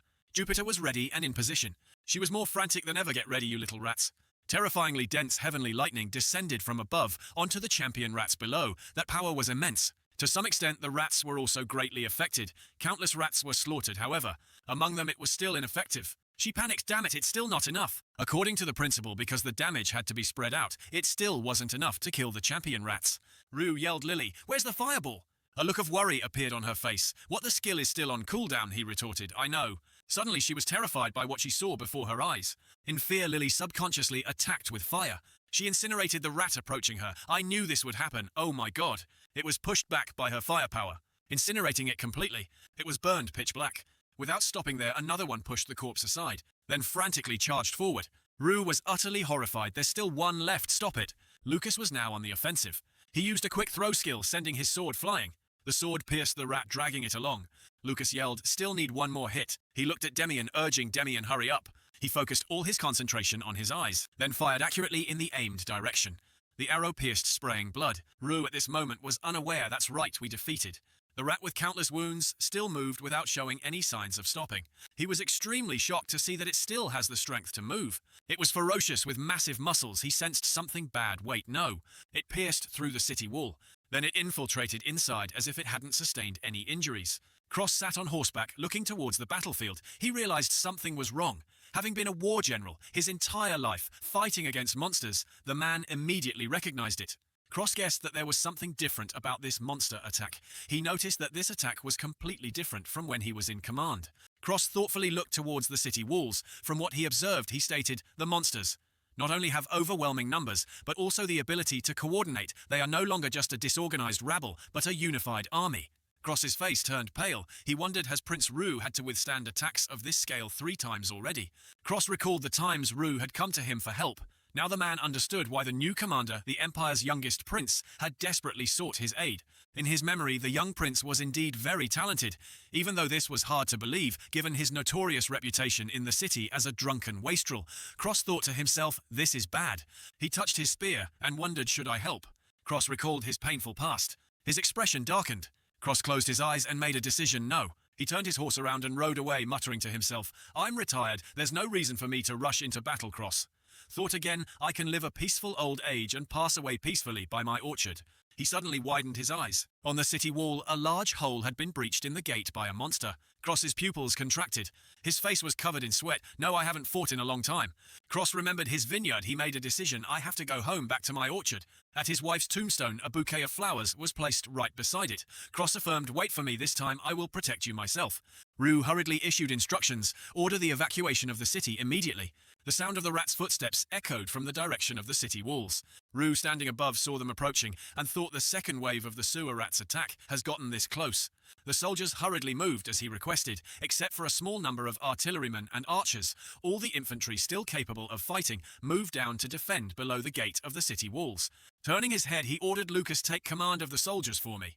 The remaining cannons continued to fire, and everyone else continued to maintain firepower. He continued laying out his plan. We must establish a fire barrier to shield the breach in the city wall. Ru commanded Jupiter, who was standing beside him. Jupiter, fight freely as you wish, but kill as many as possible in one blow. Her hands were enveloped in lightning. Ru loudly ordered, as soon as you accumulate enough mana, immediately release all the lightning. She was exhausted, but still replied, as he wished, yes, your highness. He turned to face Lily and asked, are there any constructs usable right now? She replied that only the acceleration construct was available. Ru wondered, what about the flamethrower construct? Hearing this, she immediately replied, but it takes 10 minutes to recharge. He turned and ordered use acceleration on the soldiers immediately and use the flamethrower as soon as it's fully charged. She replied clearly, yes, your highness. Finishing his words, Ru hurriedly moved in another direction, and Demian. He was startled by what he saw. Demian was now crying in fear, yes, your highness. Piecing everything together, Ru understood Demian's current state of mind. He must still believe that everything was his fault. He flicked Demian's forehead, then encouraged him, well done, kid. Demian felt somewhat moved, your highness. Ryu placed his hand on Demian's shoulder and reassured him, don't blame yourself for just 1 or 2 small mistakes, be confident. His perception of Demian was of a marksman who never missed his target, a true hidden game-breaking character. Then he continued to praise your mere presence is already a great contribution to me. He went on, so believe in yourself as I believe in you. Demian replied with tearful eyes, yes, your highness. Ru added one more thing, very good, Demian, because you are the last line of defense. Then he gave him the next task. Your mission is to shatter those rats over there, the ones breaking our soldiers' defense line. Demian, now invigorated, replied firmly, understood. Your highness, I will do as you wish. Ru nodded now. He could only hope that everyone was doing their best to complete their tasks. A swarm of rats was rushing into the hole below. Ryu commanded the rats are advancing, prepare battle formation. That was also what the soldiers feared. The champion rat, crushed by the rocks, lay blocking the center of the gate. One of them stepped on it to enter, and was instantly decapitated. Each slash from Lucas cleanly took down one rat after another. His sword was already stained with their blood. Lucas commanded everyone, the rat's entrance is narrow, calmly deal with them one by one. The soldiers replied, clearly understood. The soldiers surged forward to fight. Ryu from above sensed something unusual. What's that? They were crowding each other to rush in. The number of rats squeezing through the city wall was increasing. The rats were gnawing at the city gate. Are they widening the entrance? He felt uneasy about this strangeness. What kind of sewer rats are these? They're no different from mole rats. Ryu shouted the next command. Flamethrowers ready, begin activation. Suddenly there was a piercing scream. Ryu quickly turned his head and asked, what's wrong, Lily? The rats jumped up and gnawed at people. Those attacked by them raised their bloodied hands, clutching at Lady Lily. Ryu hurriedly ran over. He punched a rat with a sky-shattering blow. Eat this, you prince punch. Random points obtained, jackpot 015. The rat was sent flying into the sky by the punch. Ryu was extremely angry. They're even climbing over the walls now. A swarm of rats climbed the walls and crawled up. Her eyes welled up with tears, but she still didn't forget to defend. At this moment, Lily was no longer afraid. Her eyes clearly showed determination. Come here, you scum, get back to hell. Ryu's face gradually paled. He couldn't activate the constructs because many alchemists had been injured and some had died. A soldier unexpectedly had his arm severed. He hugged his arm and screamed in pain. My arm is gone. He couldn't do anything now. The soldiers defending below the city walls also began to suffer losses. They were all trying to fight back against the rats. The long-range attackers were dealing with the disruptors. Both teams were gradually losing numbers. He punched one after another. Rue was gradually losing strength at this rate. The current situation felt too unstable to him. At this rate, the damage would be beyond control. He was dealing with a rat when suddenly that's Lord War Duke. Ryu, looking disheveled, was also surprised. What? A light flashed in the distance. A spear was raised to the sky. A strange figure was riding a horse towards the city gate, incredibly fast. He roared, "Turn around and fight me, you beastly sewer rats." He immediately drew the attention of the rats. Rue recognized this tactic, wide area provocation. The rats roared ferociously. He was also quite curious about this strategy of his. "What are you planning to do, Cross?" But Rue was equally worried. "What are you doing, Ward Duke? You'll die." Lord Cross knew beforehand that this would be very dangerous, but still handled it calmly. In Rue's memory, Charlie Cross's entire life had never stopped the killing. The place he was born was a fortress that always had to fight against monsters. So even when his father died and he inherited the position, becoming a young city lord, what he usually did was still kill monsters every day. He was the nemesis of monsters, basically. The golden-eyed girl with snow-white hair was holding a bouquet of flowers waiting for him. "Good morning, city lord," in his narration that was before that girl appeared. He was quite wary. What was she trying to sell? But she gently placed the flowers in his hand. Flowers. So what she wanted was a merchant's desire, a permit to open a flower shop. He was a little impressed. Warduke Cross was astonished by her. Cross carelessly ignored all that. This place is the front line of the city. All we need are spears, swords, arrows, and cannons. What's the meaning of your flowers? They'll only wither quickly. She still didn't give up and enthusiastically explained to him, "It's precisely because they are useless and weak that people need to cherish and protect them, sir." Those words were etched into his memory. Beautiful flowers would wither quickly, but they always carried some meaning for everyone, but he couldn't understand this. She smiled kindly. Cross had initially suspected that she was a foreign spy. One day a customer visited the flower shop. She cheerfully welcomed him back. That customer was Lord Cross. "I've never seen this kind of flower before." Strangely, he came to the flower shop almost every day looking for evidence. She diligently guided him. He gradually learned the differences in color and fragrance and remembered the names of each flower. But even so, that changed him. He still didn't know why they were beautiful. A year later, Charlie Cross proposed to the girl. Back to reality, the sound of horses galloping on the battlefield. Cross didn't forget to curse, "Take this, you rotten rats." He had drawn the attention of the rats. Ryu was puzzled. "What are you doing? Are you Don Quixote and the windmills?" He tried to shout as loudly as possible. "What are you doing, Warduke? Don't commit suicide." However, Cross showed no fear at all, as if he had prepared himself mentally. He gritted his teeth tightly, and then shouted. Cross charged straight into the swarm of rats. Flashback on that moonlit night. He had rushed home anxiously. The monsters attacked that very day. His wife, who had just given birth, was lying in bed holding the baby in her arms. She couldn't hold back her emotions and cried, "Look, darling, this is our daughter." He rushed over and carefully hugged the baby. Charlie Cross forgot to wash away the blood and dust. He awkwardly and carefully held the baby. Her name was Evangeline in his eyes. Our daughter is as beautiful as her name, Charlie, he thought, but he didn't understand beauty, so he couldn't respond to her. The baby's tiny hands grasped his finger. That made him feel a pang of emotion that he couldn't quite understand. The baby smiled innocently. Why is this small, fragile, and vulnerable child making my heart ache so much? He felt just moments before when he was tirelessly killing monsters and commanding everything to protect this place. Now his mind was completely blank. Back to the present, Ryu ordered, "Gather the soldiers, quickly stop firing the cannons, the War Duke might get hit." He continued to command use crossbows and arrows to shoot at the rats on this side. Obey. Ryu looked down. "Lucas," he replied. "Yes, your highness." He loudly said, "Gather forces in front of the city gate. You must rescue the War Duke." Lucas objected to this. "No, your highness, this isn't a rescue." He offered a different reasoning. "We can attack the rats from behind. That might kill them all." Lucas's face grew even angrier. "We will win and return with the War Duke. Please give the order as soon as possible." Understood. The city gate gradually opened. Lucas shouted the command, "Advance, eliminate these crazy rats and protect the War Duke." Lucas and the legion of soldiers charged forward.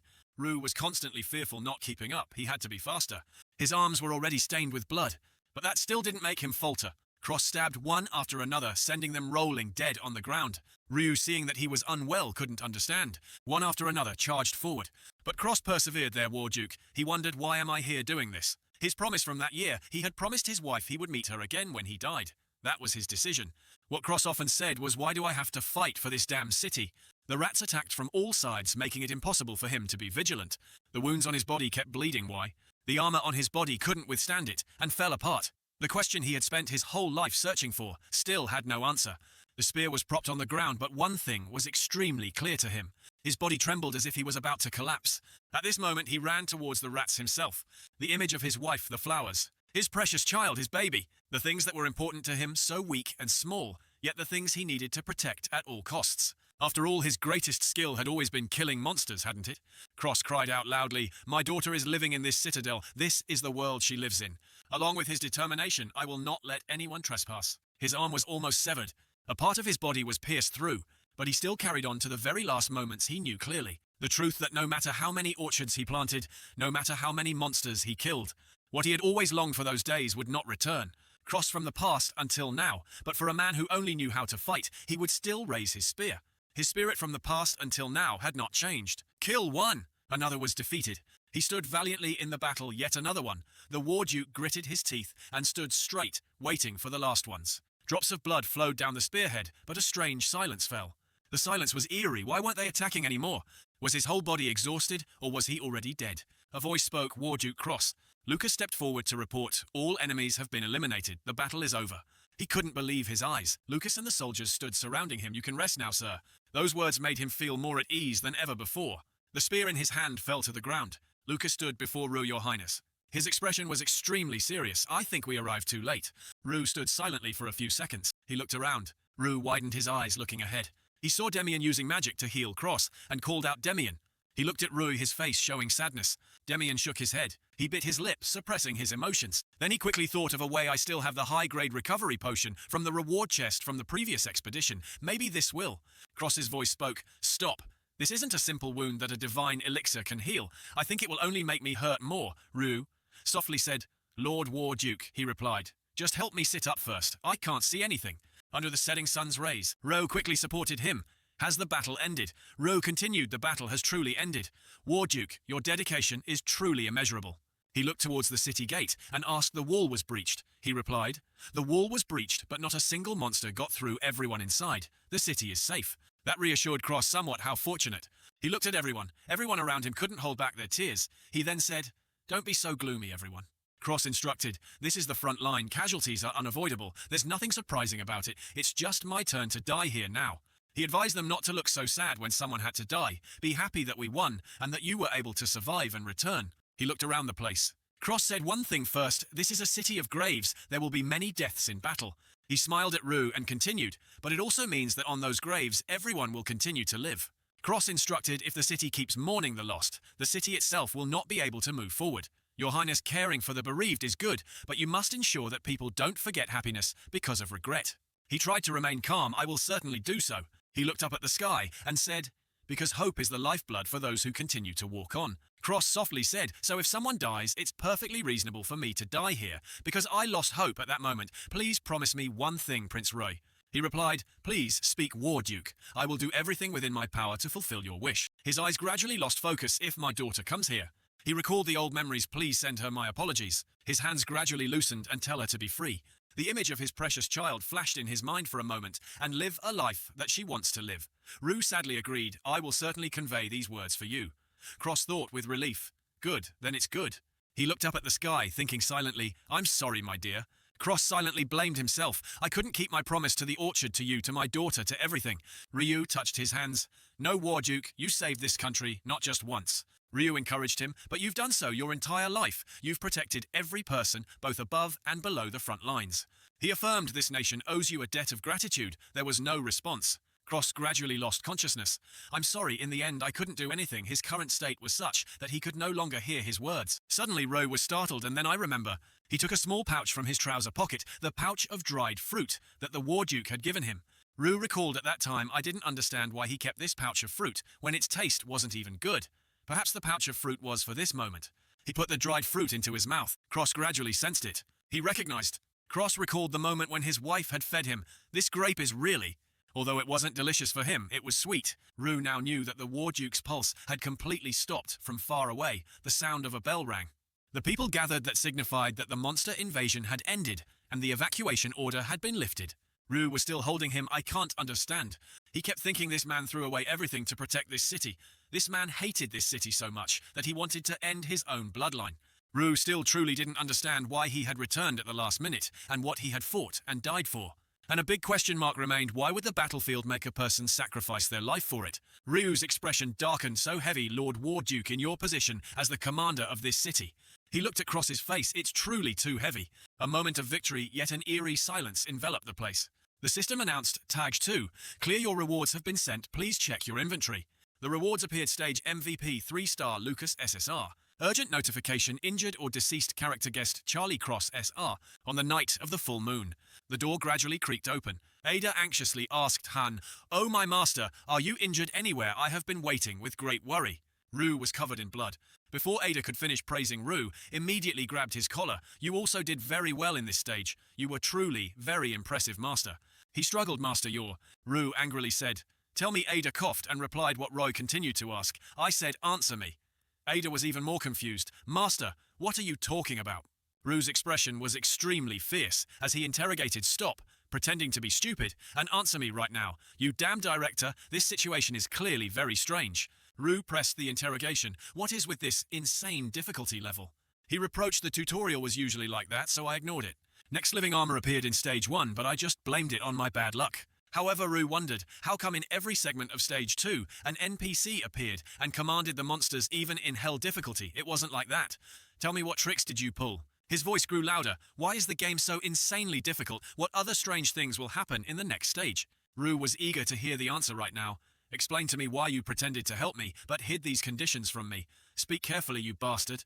Ada was silent for a moment, then spoke. "You may not believe me, master." He replied seriously, "But I am helping you in my own way. I am telling the truth."